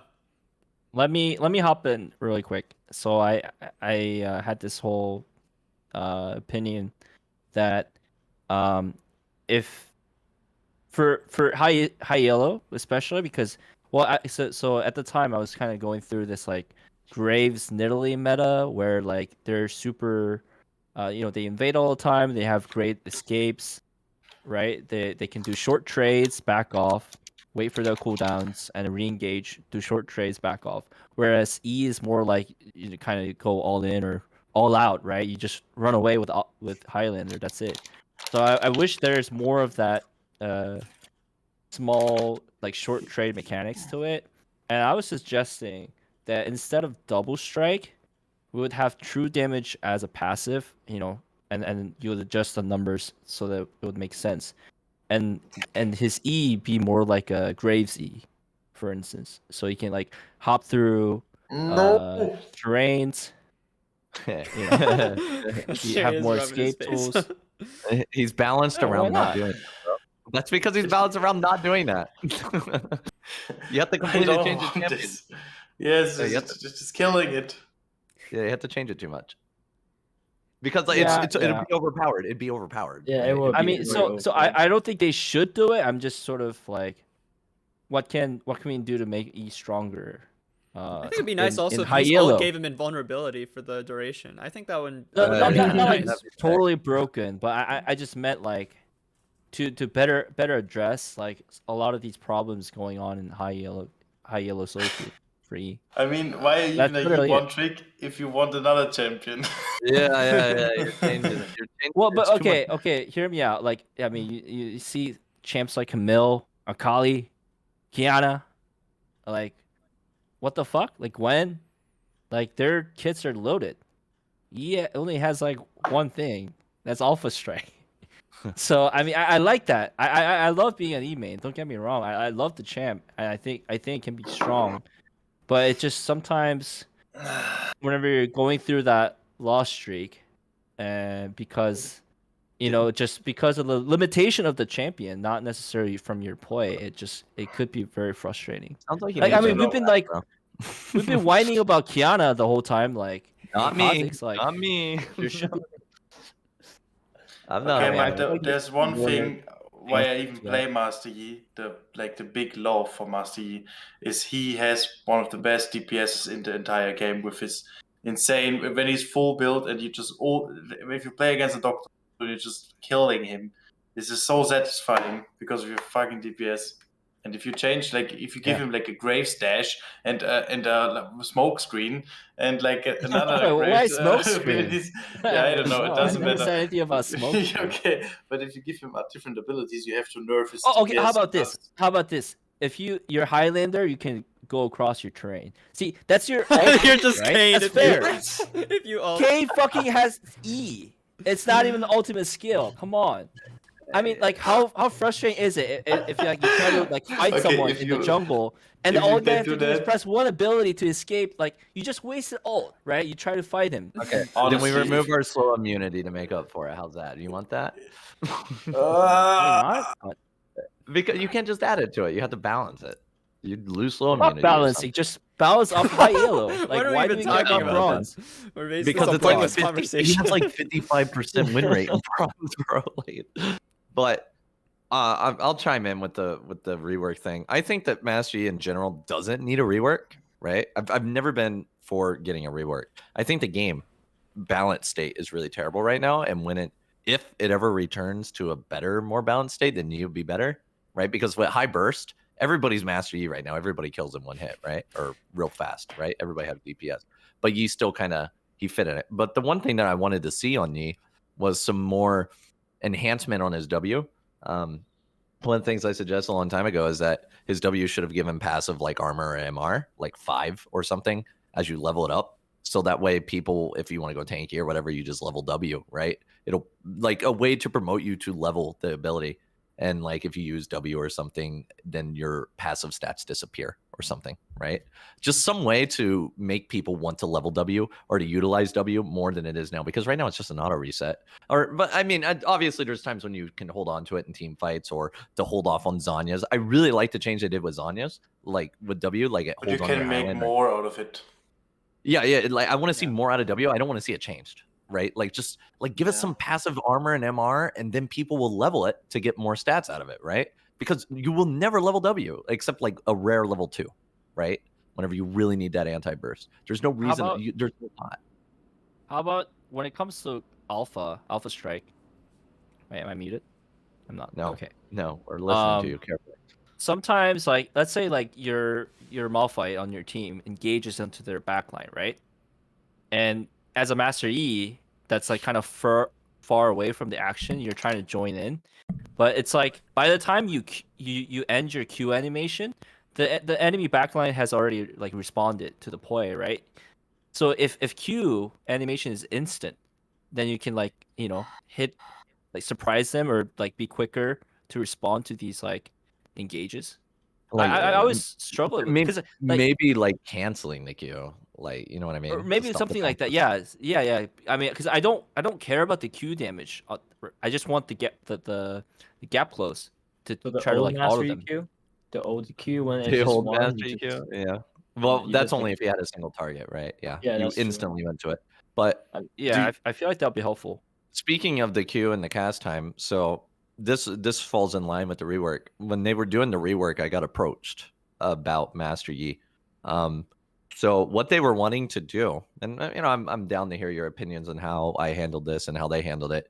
They wanted to remove Master Yi's slow immunity on his Highlander, and they wanted to lower his movement speed and make it ramp up over time, right? And on top of that, they wanted to remove the W meditate reset and move it to E. And they wanted they wanted to do something with this pass. I don't remember. Anyway, I ended up talking to them and I said some of the things that I wanted to see with Master Yi.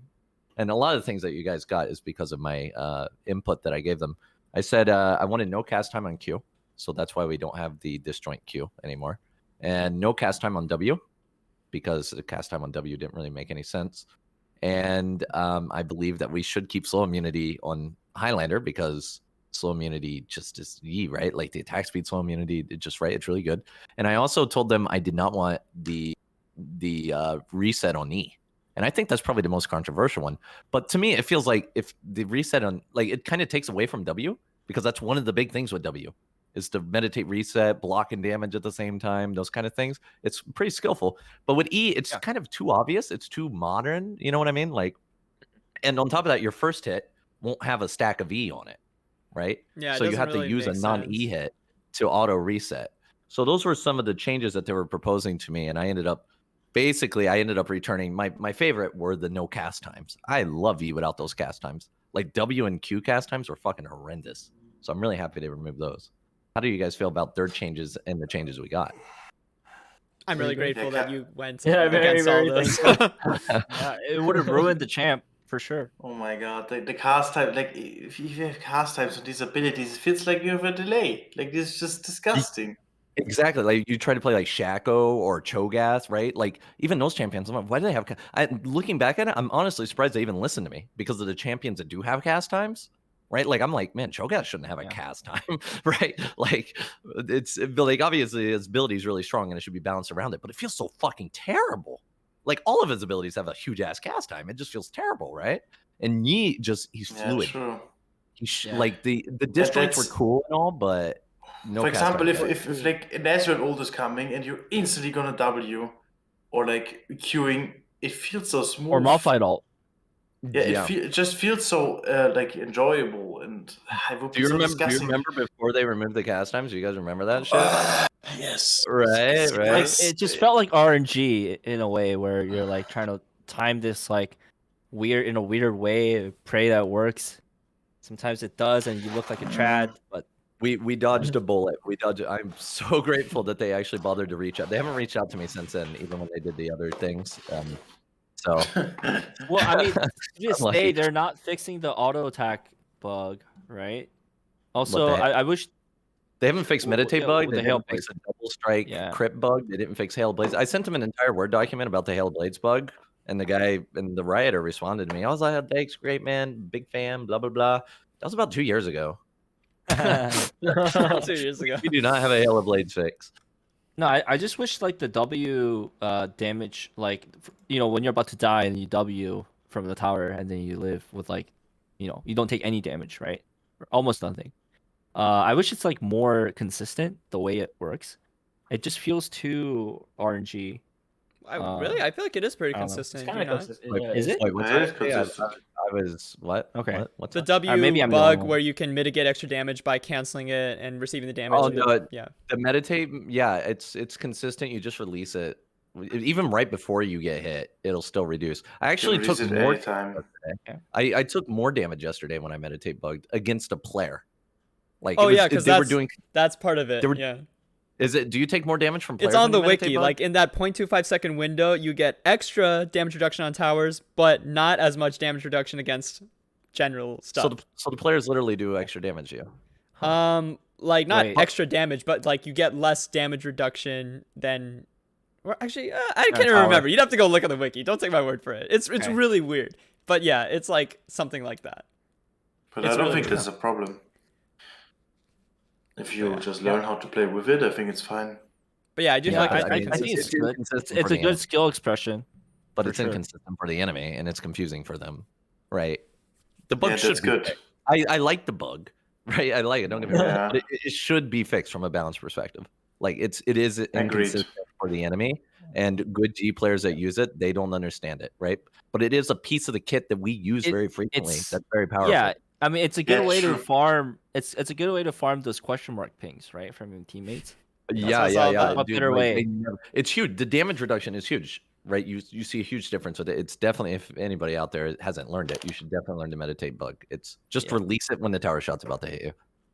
The Yeah. damage reduction will persist. An important thing to know is you don't actually have to tap it. You can channel it like a long time as release long it. as you release it right as the tower Yeah. shot hits you, then you get it. That's even easier. For some reason, to me, that's even easier to do, right? Like every once in a while, I'll miss those meditate bugs, but when I hold it and then release it, I never miss it.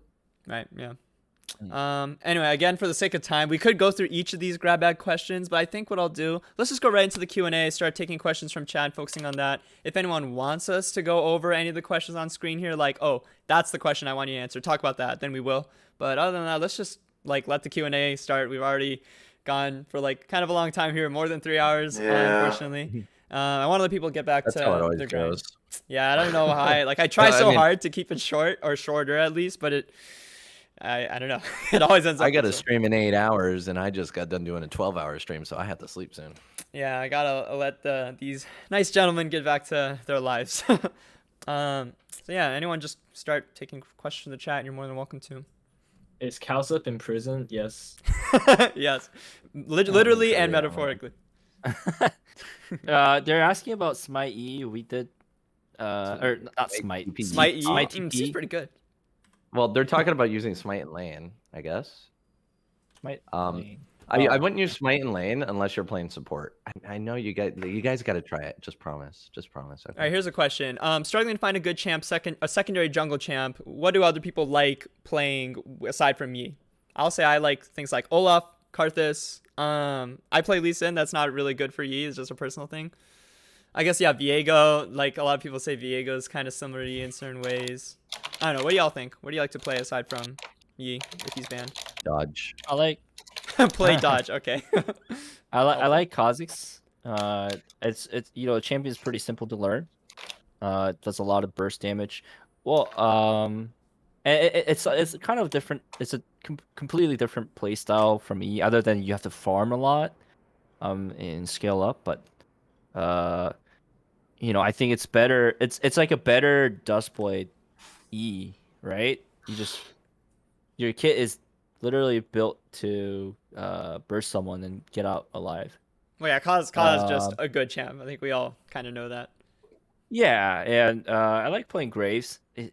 So all these champs I like to play, they're all scaling jungle champs. They're carry jungle champs. So yeah, that I feel like that. And then Jax is really easy, and it's kind of like E, just smash, right? You just auto attack based smash buttons. You can also funnel with it too if you want. Yeah. Here's a question It- I think we should talk about. I'm sorry, I hope I didn't just cut anyone off there, but I want us That's to talk fine. about this. I think it's a good question. How do y'all 1v1 Trynd? Is there a way to do it? We already Itemization. talked about it. Yeah, just Oh, we did. itemization. Yeah. So, like, Yeah. I guess. So, mid what You do Yeah, build he's the right all- items, you win. Yeah. What do you You mean can left-click on him. itemization? Like you get tabbies and many other armor Randuin's. items that help you. That's Yeah, dance. the Randuin armor. Yeah, That's Death Dance, dance. Randuin. Yeah, Yeah, but you sustain his ult. okay, we but can you also you buy the usual build like Xerx's Rage Blade. And Yeah, you get Kraken Rageblade, and then you start to itemize against Tryndamere, and then you just win. Yeah, but you You don't want to don't- fight him before that. You don't want to fight ever, like, Yeah. because You they wait can until you like have kill you tabbies through your once. meditate. Yeah, If you don't have those defensive items, you never want to 1v1 them. even on the If you turret. meditate with defensive items, you don't even see your HP go down. You just need one defensive item, like either Death Dance or Renduins. He will not hurt you. Really? I And mean, literally- if you're full build, you should win anyways if you itemize against him or not. But I think the question was more like, if you are in this 1v1 situation, how do you play against him mechanically? I just sit there and meditate with my tabbies and my Randuins. That's how I beat No, him. so if you So you're gonna given that you engage don't on have him? those, so you like literally what you can do is that you can't really kill him reliably. You just like let him burn, like let him use alt right. You just run away with your Highlander. Hope you live. Then After that. he eats after you in one Yeah, shot. he eats after you, he'll one shot you. Yeah. Yeah, every time. Like, you don't Wait, fight him. don't If be you in don't that have those situation then. items- well, yeah, that's the thing. If you don't have those items, you don't fight him. Yeah. You can That's my also opinion. not unless, click on unless he's Tryndamere behind. to If see he's ult. behind, then you can fight him. But if you're like same items, if you don't itemize against him, he's just gonna shit on you. Like even if you meditate, especially if he has ignite. I think you should instant go on him, burn him down, get his ult, then W. Then you have Q Right. again. All right. But Well, then Because here's you can a one shot him. yeah. I mean, Yeah. sorry, go ahead. Uh, No. Okay. Well, I was gonna say. well, okay. Well, Go just to add on really quick. Maybe we take exhaust in this situation and we try to like, when you burn off, you wait until you burn off the Trynd ult, right? And then when he's hitting you, when he's invincible, we just exhaust and W, and then kill him after that. I don't know. I've never I tried mean, it, but you don't have exhaust in this situation. Yeah, I find that if you do not itemize against him, even if you meditate, he still kills you. Like especially yeah, if he has 100%. he will still kill you. You I mean, need tabbies and another item. If you have tabbies and another item, you heal. You out heal him. Or just buy a stopwatch, 600 gold. Yeah, That works. 650. yeah, Yeah, you could buy. You The could buy a stopwatch is good against Rune, yeah. The stopwatch is good against everybody. 5 Okay, yeah. So Sinerias thinks that you just sit there and W them without defensive items. I think you need defensive items. And then what do you guys think? I agree with you. Agree with me. What about you, middle guy? Middle guy. Who's middle guy? Dandelion. Dandelion. Oh, me? Yeah. What do you think? I mean, yeah, you itemize against him, and that's it. And then also a funny thing you can do, not a funny thing, like a useful thing, is you can left click on him when he ults you, and then look at his ult duration Yeah. going down, and when it's about to And do run it, out, you right? buff a sword. Yeah, Good tip. Yeah, a lot of people actually don't know you can left click on yeah, that's- champions. yeah. Same for like Shaco as well. Apparently, you can see his mythic item if you don't Yeah, pre-ping yeah. him before he splits. Yeah. What about you, Wuju? What do you think? For dealing with Tryndamere? Tryndamere. Yeah, Tryndamere. So I think, exhaust, an interesting idea, but I don't think I'd ever really, I mean, maybe, but yeah, I've never really done that. I mean, usually I find it really difficult to 1v1 him, but yeah, I don't know. Do you I mean, itemize against him? yeah, I mean, if I'm itemizing against him, I think it's always Death Dance and Tabbies, and then maybe Randuins. Randuins is really good against him, but You don't need that much. Like one defensive item, and he does not win anymore.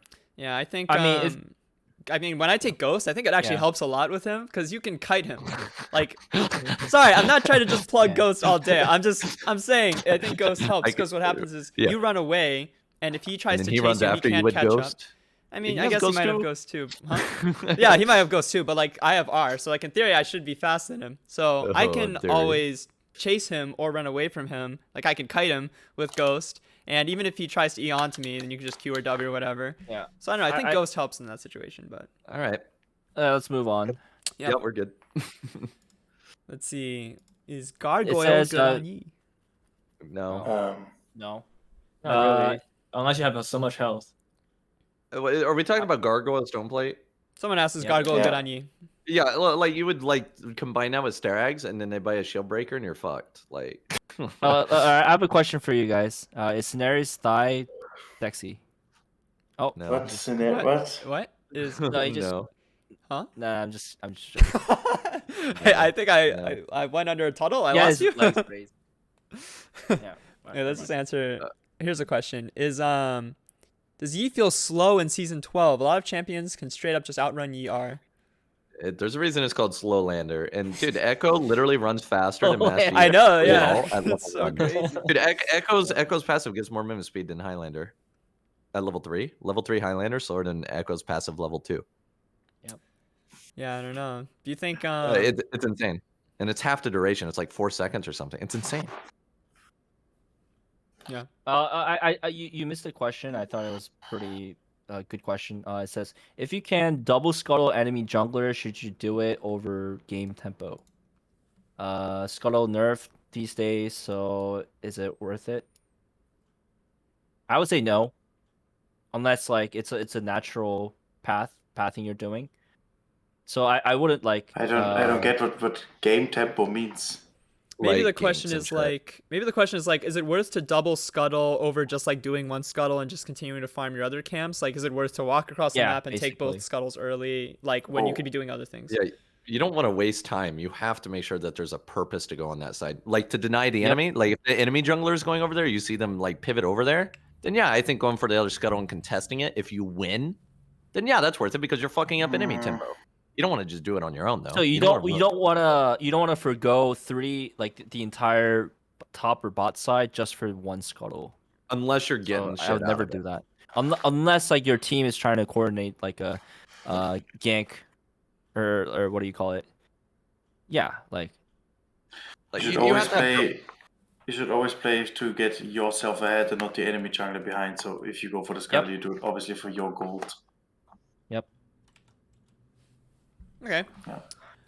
Another question here is, do you sell boots at full build? And if you're full build, do you sell? No. No. The movement speed is very important on Master Yi. Very, very important. Otherwise, you will. I see someone asking Maybe about for you coordination. ban Diana. Diana's not ban worthy at this moment. No. Yeah, no, so but out of the Yania's meta. useless anyways against Master Yi. Yeah. Yeah, Diana's really popping in the meta right now. But a good matchup for Yi, so probably not. I'll answer the question about the boots thing. I think selling boots for something like a Dead Man's Plate or, I mean, maybe even like PD or just all these items that give decent move speed. Move speed. Yeah. I think it like selling tabbies for Dead Man's I think is always better. For example. Yeah. So I my opinion. mean, if you're the bruiser, like if you're the bruiser on the team, the guy that's tanking and shit, I'm more than happy to sell boots to get tankier and beefier because I'm not chasing after people. I'm just in the middle, right, doing all the fighting anyway. I'll sell my boots, grab a Titanic, right? I have no problem with doing that. But like if I'm the assassin or whatever, you really have to think about it because it hurts. If you're doing all the damage, you're trying to one shot pop somebody and you can't catch them, it hurts. It does. It hurts a lot. But as a like on hit Yi, I don't really mind it if I'm the one up there doing it. Well, they're the one that's coming like to you. So like, why do you need boots, right? They're not They're coming like to me. engage They're onto you. fucking- they're- well, I mean, the only time they engage on me is if they have Zanyas. Fuck them. Someone asked, how do you deal Jax? I mean, I feel like I can answer this question where, you just bait out his E, right? And don't save your own E until you bait out his Yes. Jax counter strike. Yeah, and then when he's about to stun you, you Q. Sometimes it's like a mind game, right? You dodge his stun, and then instantly you use E W combo and just kill him. Make sure you walk away also- from him when he's stunning. That way, because then he'll use it to try and make you stop running away from him, right? Then you can Q. He'll release it early. Yeah, that's true. Also, Yeah. also ignite is very good against Jax. When you're trying to duel him. Yeah. I think it's huge. And most Jax players think like, Jax is a counter, which it is, but like they would underestimate like how the potential of E to fight back like 1v1. So yeah, it's a good way to exploit. Yeah. Is Navori Is quick Navori- plates? Yeah, that's the Yeah. question I was gonna ask. No. Is Navori actually like a good item on Yi? Is the passive good, or is it good in general? What are your thoughts on this? I think it's a B tier item. It's not that good, not that great in the It's a middle. C tier item. Ooh, wow, negative reviews. Okay, Okay, so I think it's Well- terrible. it's terrible. It's never he an says. option. It's too expensive. I think. Wait, yeah. what are we talking about? Click Navori? blade? Yeah, Oh. quick Yeah. play. I mean, it does let full damage build Solo Baron really easily. Okay. Well, I mean, you can solo Baron with a lot of builds. Like, you can Well, dual yeah. Baron. Like, Yeah, but like if Okay. you replace Reaver with it, you can do Baron with just 3 items with the crit build when it normally take you like 4 or Cowsep 5. like just wants to solo Baron for some reason. I don't know I why. mean, Yeah. no, Do you have I like a mean- solo Baron fetish? I mean, I think we all do, but I mean, to be bro, fair. like one of the videos that got me popular back in the day were 15-minute solo Barons. I mean, I've been doing this for a long time, man. Oh, 15-minute Baron. I don't know. It's not great. Like Reaver is like a better version of Navari. It's pretty situational I think the thing about oh, go ahead. because it's much cheaper. Oh no, I was just going through the questions. If you have a point, go Yeah, we ahead. can just go on to the next one. I think someone asked an interesting question here. So, what are the criteria for skipping a camp and ganking a lane? Obviously, we all talked about like we all like to farm for the most part and really prioritize that. But like, when is it a good enough? Like, how do you decide? Oh, I'm not going to keep farming. I'm going to go react to this play or this opportunity. What's like the criteria for you? If So it's just free, to add to this, oh, go ahead. I've been. oh, I was saying if it's free, you see it and you know it's 100% a kill, you go. I guess like what defines free? Like, they have to be overextended, or like they have to be really low, or like a combination of those, or like maybe Like they're. if you have, Go ahead. like if you have flash and then like let's say they don't and they're half HP and your laner is half HP and then like you know they're gonna try to kill your laner, so you can just go up because he's gonna be overextended and trying to get a kill and you just go kill him for it. Even sometimes you don't even need to flash, you just go up and then he would just accept his death. So the more you play, the more you know. To add to this, I think a lot of this becomes more clear if you like watch lanes while you farm. Like, what's the point of like looking at your like wolves when you're like killing them? Like, they're not going anywhere, right? Like, so always like watch the lanes through the minimap. Use the F keys. Like, always like be cognizant of what's happening. I think Sinerias, base you have your something decision to. around that. Oh, sorry. It seems like Sinerias, you sure. have something to say. Yeah. You want to go say your piece? Yeah, then there was completely right. Like it's literally like not when I see something that is free, I always like calculate how high the chances I'm getting a kill, and then if it's worth it to go for it, because you always need to think about if the chance of you getting a kill is only 60%, then it first of all looks good because 60% is decent, but it's not worth it going for it because then there will be again out of 10 games, 4 games where you're not getting the kill and falling behind. While on the other hand, the camps, for example, Grump and Wolves up, that you were able to get those camps are 100%. So out of 10 games, there will be 10 games that you get those camps, and there's nothing that can contest it. So overall tip is first getting camps and then gank. So that's like an overall tip. And I only gank when the chance is like very high that I'm getting, as Standard is saying it. I wouldn't say it's free. Like if it's very high, like 80%, it's already worth going for it. If you have a very good setup, if your team lead needs cover, if it's about to get dove, then of course counter ganking is a very good option. But I would definitely not go for a gank, which is not like a 50-60% at least, where it's like, I wouldn't say only coin flip, it can be 70%, which is higher than a coin flip, but still I would recommend, even if it's like good and worthy, but the chance of not getting it is too high for me in order to like rather go for the camps. I think it's like just knowing the opportunity cost of going for those ganks. Like, what's the trade-off? You know, if you go for that gank, you could have been doing that 2-3 camps. You know, top side, you could cycle your jungle. So I mean, a lot of times, like even if the best you can get out of those ganks is just like a what do you call it? Just as there's the term I'm looking for. Like at most, it's like an even trade-off, right? With the camps that you do. So I mean, why? So I mean, it just makes completely logical sense to not go for it in that case. If the best you can get out of it is just like an even trade. And you also need to keep in mind that if you are clearing your camps, they will respawn faster, which means you will get more gold faster. And also they will respawn at a higher level, which means you will get more XP. Yep. One question I this isn't something that I actually got from the chat. It was on the last slide, but I realized there were actually multiple people asked me this question. So I feel like we probably should talk about it. Do you think lane Yi is viable? And I know Scenario has been like dabbling in that a good amount, but I want to get your thoughts on this. Do you think lane Yi is actually like a good strat for climbing right now? I think it can be. So I think mid lane and the top lane is more viable, but if you play something, it should be mid lane, because in top lane, if you're starting to get behind, the game is completely over, especially against like champs like Camille, Jax. when they're like 1 or 2 levels ahead, you can never play the game ever again since they just freeze and you're done. In mid lane, you can break the freeze easily with a good jungle or like overall. But the problem about the mid lane Yi is also that if the enemies start to coin flip a lot, if the enemy jungler and your jungler and the enemy support is playing around mid lane, then you're not able to farm properly, and you will just, if you're not able to farm, you're just useless. So you do not ever want these like coin flip and like clown fiesta situations, which you like always get. Like I always get these clown fiesta situations. And if you think about it, if he is fed against an enemy mid laner, they can just play passive on the tower. But if the enemy mid laner is fed, they can always freeze. And since Master is melee and only melee, and Master is not like someone who can trade. He's not something you can rotate. He's not something who can roam. Like he can literally do nothing. If the enemy is ahead, Master can rather give up everything or try to all in. And if he cannot all in, he needs to give up everything. So it's very risky.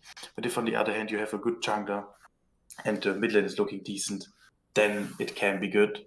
But I don't think it's very consistent, sadly, because there are too many counter matchups. I mean, how do you play against? I mean, I think they're clearly like impossible matchups, like LeBlanc. Like, what do you do? They just harass you completely. I mean, you can do 2 points in W and to just queue the waves. Try to sustain. Ws. Yeah, but LeBlanc, I mean, at that point, if I play against a good LeBlanc, like I don't know, Caps or something, I just go even and I never win the lane. And the moment I go not like we both have like 100 CS and he's probably 1-0 and I'm 1-0, and then he just afterwards kills me. So I'm not even outscaling him. He will win early game hard, he will out CS me, he will win mid game, and he will win early late game. So there's only one when I have like 3 items and a good team fight, then I can be stronger than her. But it's just like if you play a normal mid lane like Anivia, you just have more impact. Yep. Or like Kennen is another good one. Like it doesn't things matter that can champion. kite you. Yeah, because inherently he's melee, so that's just a disadvantage, and you can't really trade. So yeah. Yep. Where is Cowsep from? This is an interesting question. Where are you from, Joseph? Indiana. Oh, really? Is that you were born there? I was born in Ohio. Oh, but wait, kind of grew up. I live in Ohio. What? Oh man! Oh god, we're both Bud eyes. Fellow Ohioan. Bud eyes, bro. Well, fucking Ohioans, say it right, man. Buckeyes. Yeah. Let's see. And y'all are free also to take questions from the chat. I don't want to just be the one taking them all, but is champion Vex a problem for you guys? I played Vex a couple of times. I don't think Vex is that annoying. Just don't fight her. Wait for her the fear bar to run out, and then you jump on her. Yep. She have hourglass, then you just be careful. Don't engage. What are some new champs this season that came out? Viego, Akshan, Vex, Zeri, I guess, coming out. I don't know. Yeah. Why are you laughing? Option's not too bad. Yeah. What's so funny? You're not gonna tell me? Yeah, Mystery is just a legend. He's just a legend with his questions. He's obviously memeing. Oh, so I guess we already asked other people about this. But like, have y'all been? So everyone here has probably already started playing some ranked games, right? Except Ian, because you think you had the computer like issue. But yeah, have your early games been like going well, or like anything like surprising? No. It's fucking coin flips, man. Like 50% win rate, man. My early game, my like first games this season been pretty bad too. What were you, Sinerias? Oh, wait, sorry. What was the question? Like, how have your early season 12 games been going so far? Have you been having like good luck or anything expected, unexpected? I started 5-0 and was playing against rank 1 and like Reckless and all these good players. And right now, then I had 3 games losing streak. So now I'm 8 wins, 4 losses. Okay, I mean losses, bro, losses. I was an English teacher. Thank you. Okay, but it sounds like you've got a pretty good start. So I guess if based off that alone, maybe Sinerias' advice and playstyle is just that's the one you want to listen to if you want to climb, just based off this. Inferior region. Sad. That was a joke, guys. That was a joke. It was a joke, except it's true. No, because it's the U.S. It's a good region, not an. Oh, you're talking about inferior US? Oh, I thought you were talking about us. Yeah, no, US. No, I'm talking about Sinerias. Yeah, because you said it's a superior method. I'm like, oh, it's because of his region. Dude, I wish, but no. I wish I could play in the US. Yeah, like Whatever, I mean, man.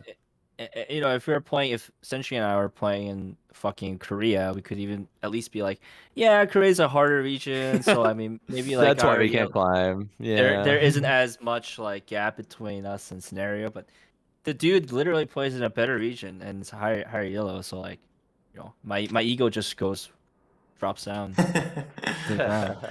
What can I say? I mean, I always try to improve since 2 years now. I think that's just got me pretty decent in the game. Like, I think the most important part about Yi and High-Elo is just the macro. And I think I literally have the best macro in Europe. From, like, jungle-wise, my macro is very good.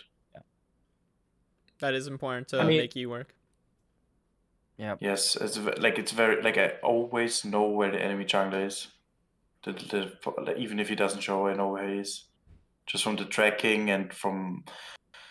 Yeah. I don't know, from experience, from like rewatching the VODs and the mistakes I did, it just helps a lot. I think being good at E is essentially just being good at like jungle macro.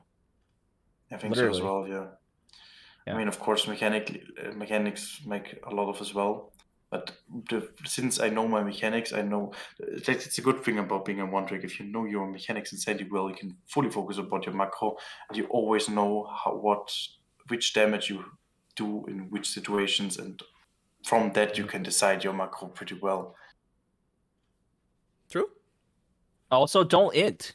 I think that's very important. Don't int when you have a fucking shutdown. Like, don't try to go for that penta. Now I have a 1v5 question. I have a question for what about report Yi? No, Psycho said it as well. I have no idea how many NA Yi players there are, and we have 3 NA High-Elo Yi mains. So can you tell me about that? About him? About like how many people are there even? So I've talked to him on Discord a bit. He was giving me advice about the bursty and like a pretty polarizing playstyle he has. He gives you the advice, right? When I'm playing on hit, so I'm like trying out this burst build, and then I'm like literally losing all my games. Like I'm really confused, but I mean still getting used to it. And then I like check his OPGG, and the motherfucker's playing on hit too, and he's been winning through that. I'm just like, what the fuck happened? You like sold me. You're like a literal snake oil salesman. But Dante, are you the highest NA player? Because I felt like he was funneling. The report he was funneling, also in Challenger or something. So And I have no idea. Before he actually got Challenger last season, I think around like 600 or something LP. He got Challenger, and then he sold that account, but he did get Challenger playing Mastery only. But back then it was the Dustblade build that he like spam every game. So a lot of people he did hit Challenger on A, so he is like I guess he is the best Master Yi. well, But right okay. now I don't know what he is. Let me stop you Well, so right there. This guy, okay, so this was during the period, I don't know if you remember, where people could like do normal games and inflate their MMR that the way. MMR bug. And then when you start your ranks, like you are getting insane LP gains all the way through Master, Grandmaster. He was doing that. He was getting like you could go to z.gg and it was like plus, I don't know, 25 plus 30 minus 7 5 like. Yeah. So that was the only time he ever got to that elo. Granted, he was like, if you look at the games, he was playing against, you know, people in NA who are known to be good, like, you know, high elo lobbies and doing really well. So I'm not going to say he's bad, but I don't think there's good evidence to say he's the best ENA or that he's actually a challenger level E. And I'm not trying to hate on the guy. I'm just saying, you know, from what I've seen about him, he usually plays in, you know, around master tier. You know, I don't really see him above that very often, unless it's some kind of like a bug abuse like this. So I think he smurfs a lot. he does. He like, smurfs a lot and just like to sells master. accounts, ranks them up, and yeah, he's like adding me on a new account like every couple months. Yeah, so it's hard to say. All right. But yeah, he was a funneler, and now I think there's- he's probably a master player. And is there another NA Yi player or not? I think it's just me and Wuju Senshi and Report E. They could. I'm not sure if there's another one. I could be wrong. I could be wrong. Wait, you but- forgot me. Hello? Oh Do I shit. not exist? No, no. I'm sorry. Do I like a Scarbo, joke yeah, to you? exist. Well, Sure. there's actually there's I a think there's a lots that are couple. less Yeah, kind I of think well there's- known. My bad. Yeah, like I mean I don't know. I guess they're just not as like out in the open as like people here. But yeah, there's like one guy in the chat right here, Low Psycho. He like plays a lot of Yi. There's this Yeah, guy Psycho. who's like a Rengar main, but he would play a lot of Yi, and he's challenger. Woodpecker, I know yeah. him. I mean, there's actually a lot of Yi players on NA. I think there weren't as many back in like season 9 era, but now there's a lot. Yeah, that's all I I need to ask you one more question. In NA, if I ever play in NA with like a high ping and try to get like high elo, do I get a lot of E-bands? You will. Oh, he's actually in chat. Yeah, Funny you mentioned well, you got a lot of God. Yi bands. Again, ghosting's a problem here. And I do occasionally like run into Yi mains like on my team or on the enemy team. So, I would say probably compared to what you're used to in EOS, it will be more of a problem So with Yi getting picked away or banned. But it's still not like I don't think that should be a reason for you to not be discouraged from going for NA. there are a lot of dodges in this region. I don't know how True. it compares to US, but what would happen is that you lock in E, right? And then they would dodge, and you queue up again, and E will be banned. So that's how Yeah. it works. They just dodge every time they see something they don't want to go against. Yeah, They when it just comes ban to it. banning out one tricks, I think banning out the Yi one tricks, they are a little bit more like they will make sure to ban out the Yi one trick here on NA more than just like other one tricks. That's my slightly biased opinion, but yeah, they will make sure to ban you out if they know you're I mean, in queue. so they wouldn't like straight up ban E, but then when they do see that there are E players around playing at the moment, yeah, they would ban it. Simple as that. And I think Okay. it's kind of unfortunate that, it used to be just 3 bans and one person can just do the bans, but now it's all 5 players can ban. So if even one person on the other side like remembers that you are trying to pick E, then and this is going through like multiple dodge cycles too. So I mean it gets even worse. So Okay, yeah. Why don't we take maybe like 3 more questions at most, or if no other questions are gonna come into the chat here, we can call it here. But yeah, maybe like 3 more at most if people want to like just get in their last piece here before we call it. Again, it's been way over 3 hours, which is what I was aiming for. So I really want to let people go. Favorite jungle. yeah, jungle you really want to let us go when we've been talking for 5 hours literally. I am Good trying. job. I am trying, dude. I swear. we Should already talked Yi about be a V. reworked We again? did talk about rework already. Previous. Wait, Economic Cowsep, I think you're Divide. muted. Unless you're trying not to talk I to us. was muted. Yeah, I like the Grump. Grump's my boy. Yeah, Grump is favorite. I like Grump a Wait, lot what too. Grump The is heal it? is really nice. Yeah. Oh it yeah, is. yeah. It reminds me of the old jungle that they fucking removed for no reason. What champs we So banned? We Yi talked is about small that. crab. Sorry, I So remember Yi is a small like crab. the small Krug. Yes. What the fuck? Why do you man? like the Nobody small likes Krug? Krug. That's a weird answer.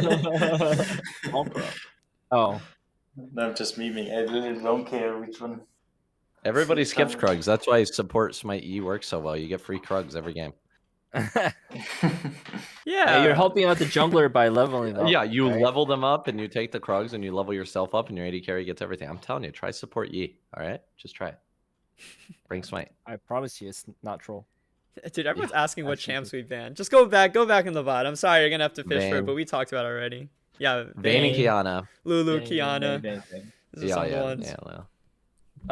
I do wanted to mention earlier. I think there's just like so much sustain in the game, especially early on. Like it used to be like 2-3 years ago. Like you actually had to manage your health well, and like be actually skillful in like deciding like how much like damage you want to take from the jungle. Now you just like since it's like level 1, you just heal up to full. Like you just make sure you get that blue jungle item passive thing procced on every single creep, and you're pretty much like full HP. And even if you go below a little bit, like you have refillable. So it's like I don't know. I used to like the fact that you could kind of like abuse sometimes, where like certain junglers would get really low trying to like clear camps, and you can invade them and you can like exploit their weaknesses. But now it's like pretty much every jungler is like full health, clearing their jungle, and if they get chunked like ganking, right, they just go back to jungle and they heal full HP back to jungle, like again. So like, and rejoined the fight. So I think that's kind of fucked. But I wanted to hear your opinion on that. Just there just being too many healings Too in much. general. Yeah, too much. I don't care personally. Whatever, Okay. you know. I don't think so.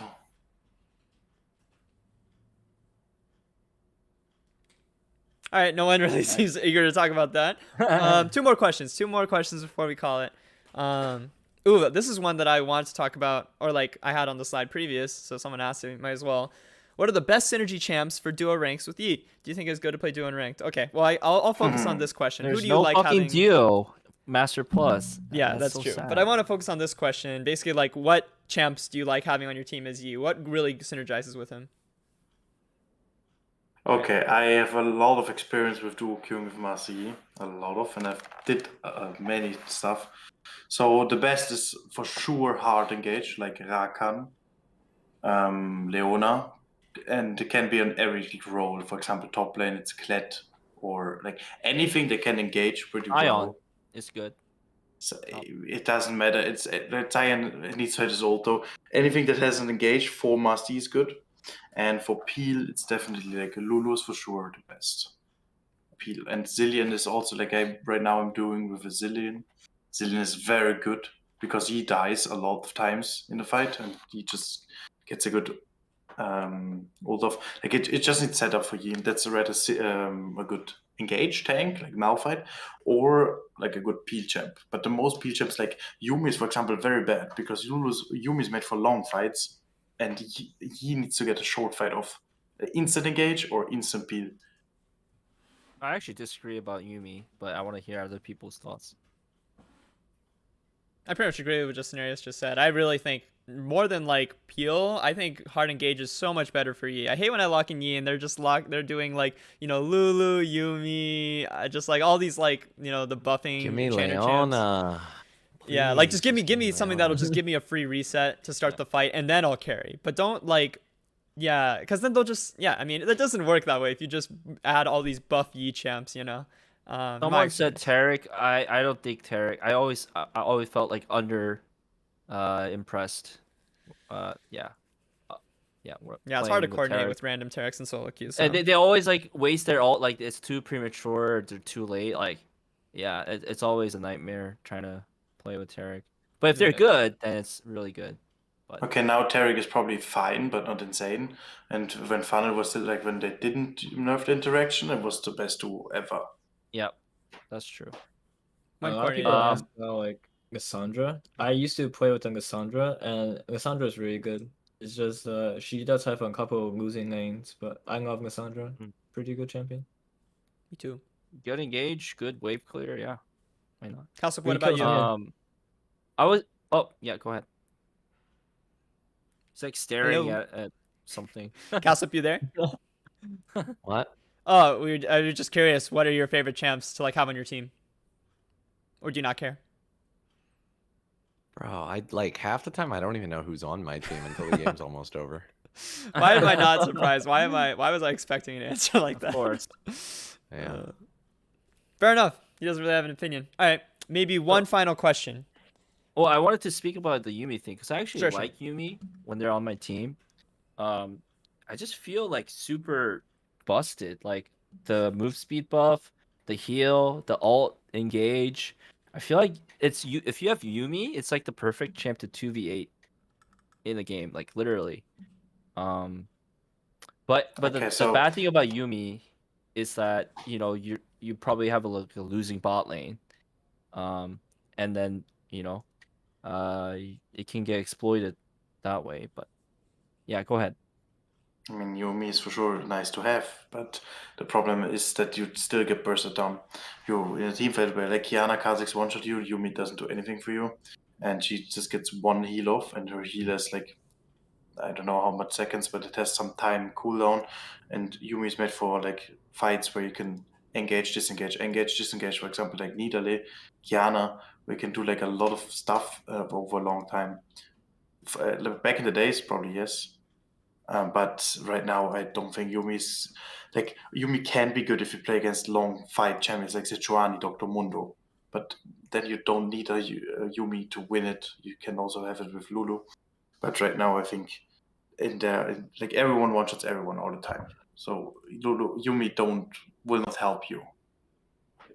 Yeah, that's what I think. Yeah, but I mean, I think in that case, like if you do get one shot and die, like Yumi can go on to like a secondary carry and then also contribute.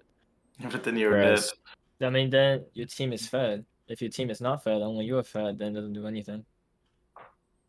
Well, hopefully they're not like totally garbage. Like maybe they're not fed, but like maybe they can like be serviceable. I mean, because chances are maybe you already like did half the heavy lifting, right? So maybe they're all low or something, or they use all the cooldown on you.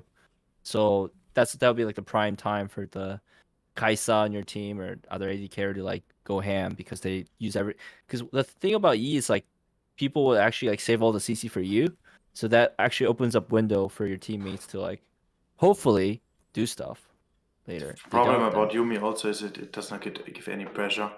Like a Leona always has the pressure to use his T. A Rakan can always engage. A Yumi can it's just only on you and doesn't do anything. But it's just my personal experience, and I've played so many games with like literally the best players who play Yumi on me and other champs, and not even saying Yumi is even. I say she's way worse than any other. Like Rakan, for example, is way better, way higher win condition, and yeah. All right, so I don't really see any questions left in the chat, but I'm sure, you know, if you want to, you can go to each of us and ask questions, like in our Discords or our Twitch channels or whatever. I'm going to end it here. It's been a long session. I really appreciate all of you for, you know, spending your time and just, you know, helping everyone in the chat and everyone who watches this later just learn more about Yi and hopefully have a better Season 12. Thank you, everyone, for watching. Here's where you can find us on Twitch and Cowsep streams on Facebook. Right? Do you still? Or actually? No, I stream on Twitch, Facebook, YouTube, Trovo, and Nemo TV now. Okay. So a few more there. But yeah, we all stream. And Scarbo's information needs to be updated. But yeah, we all have Twitters as well. I think. Okay. Hopefully I'm not wrong there. But yeah, without further ado, thank you for watching, and we'll let y'all go. And this VOD will be posted on my YouTube channel later, so you can watch everything there and don't worry about missing anything. But yeah, hope everyone has a good Thank you as well, Wuju. Appreciate it. Thanks a lot for coming. Thank you for having me. All right. I wish you all good luck in your climb. All right. Take care, everyone. Yeah. We'll see you later. Especially, but Cowsep, you will stay in D4 because that's fun. Except Cowsep, you can enjoy D4. I'm not. I can do it. All right. Okay. Good night. Good night, everyone. Night, Take care. everyone. Bye-bye. Bye. Fucking 9 a.m. All right, peace.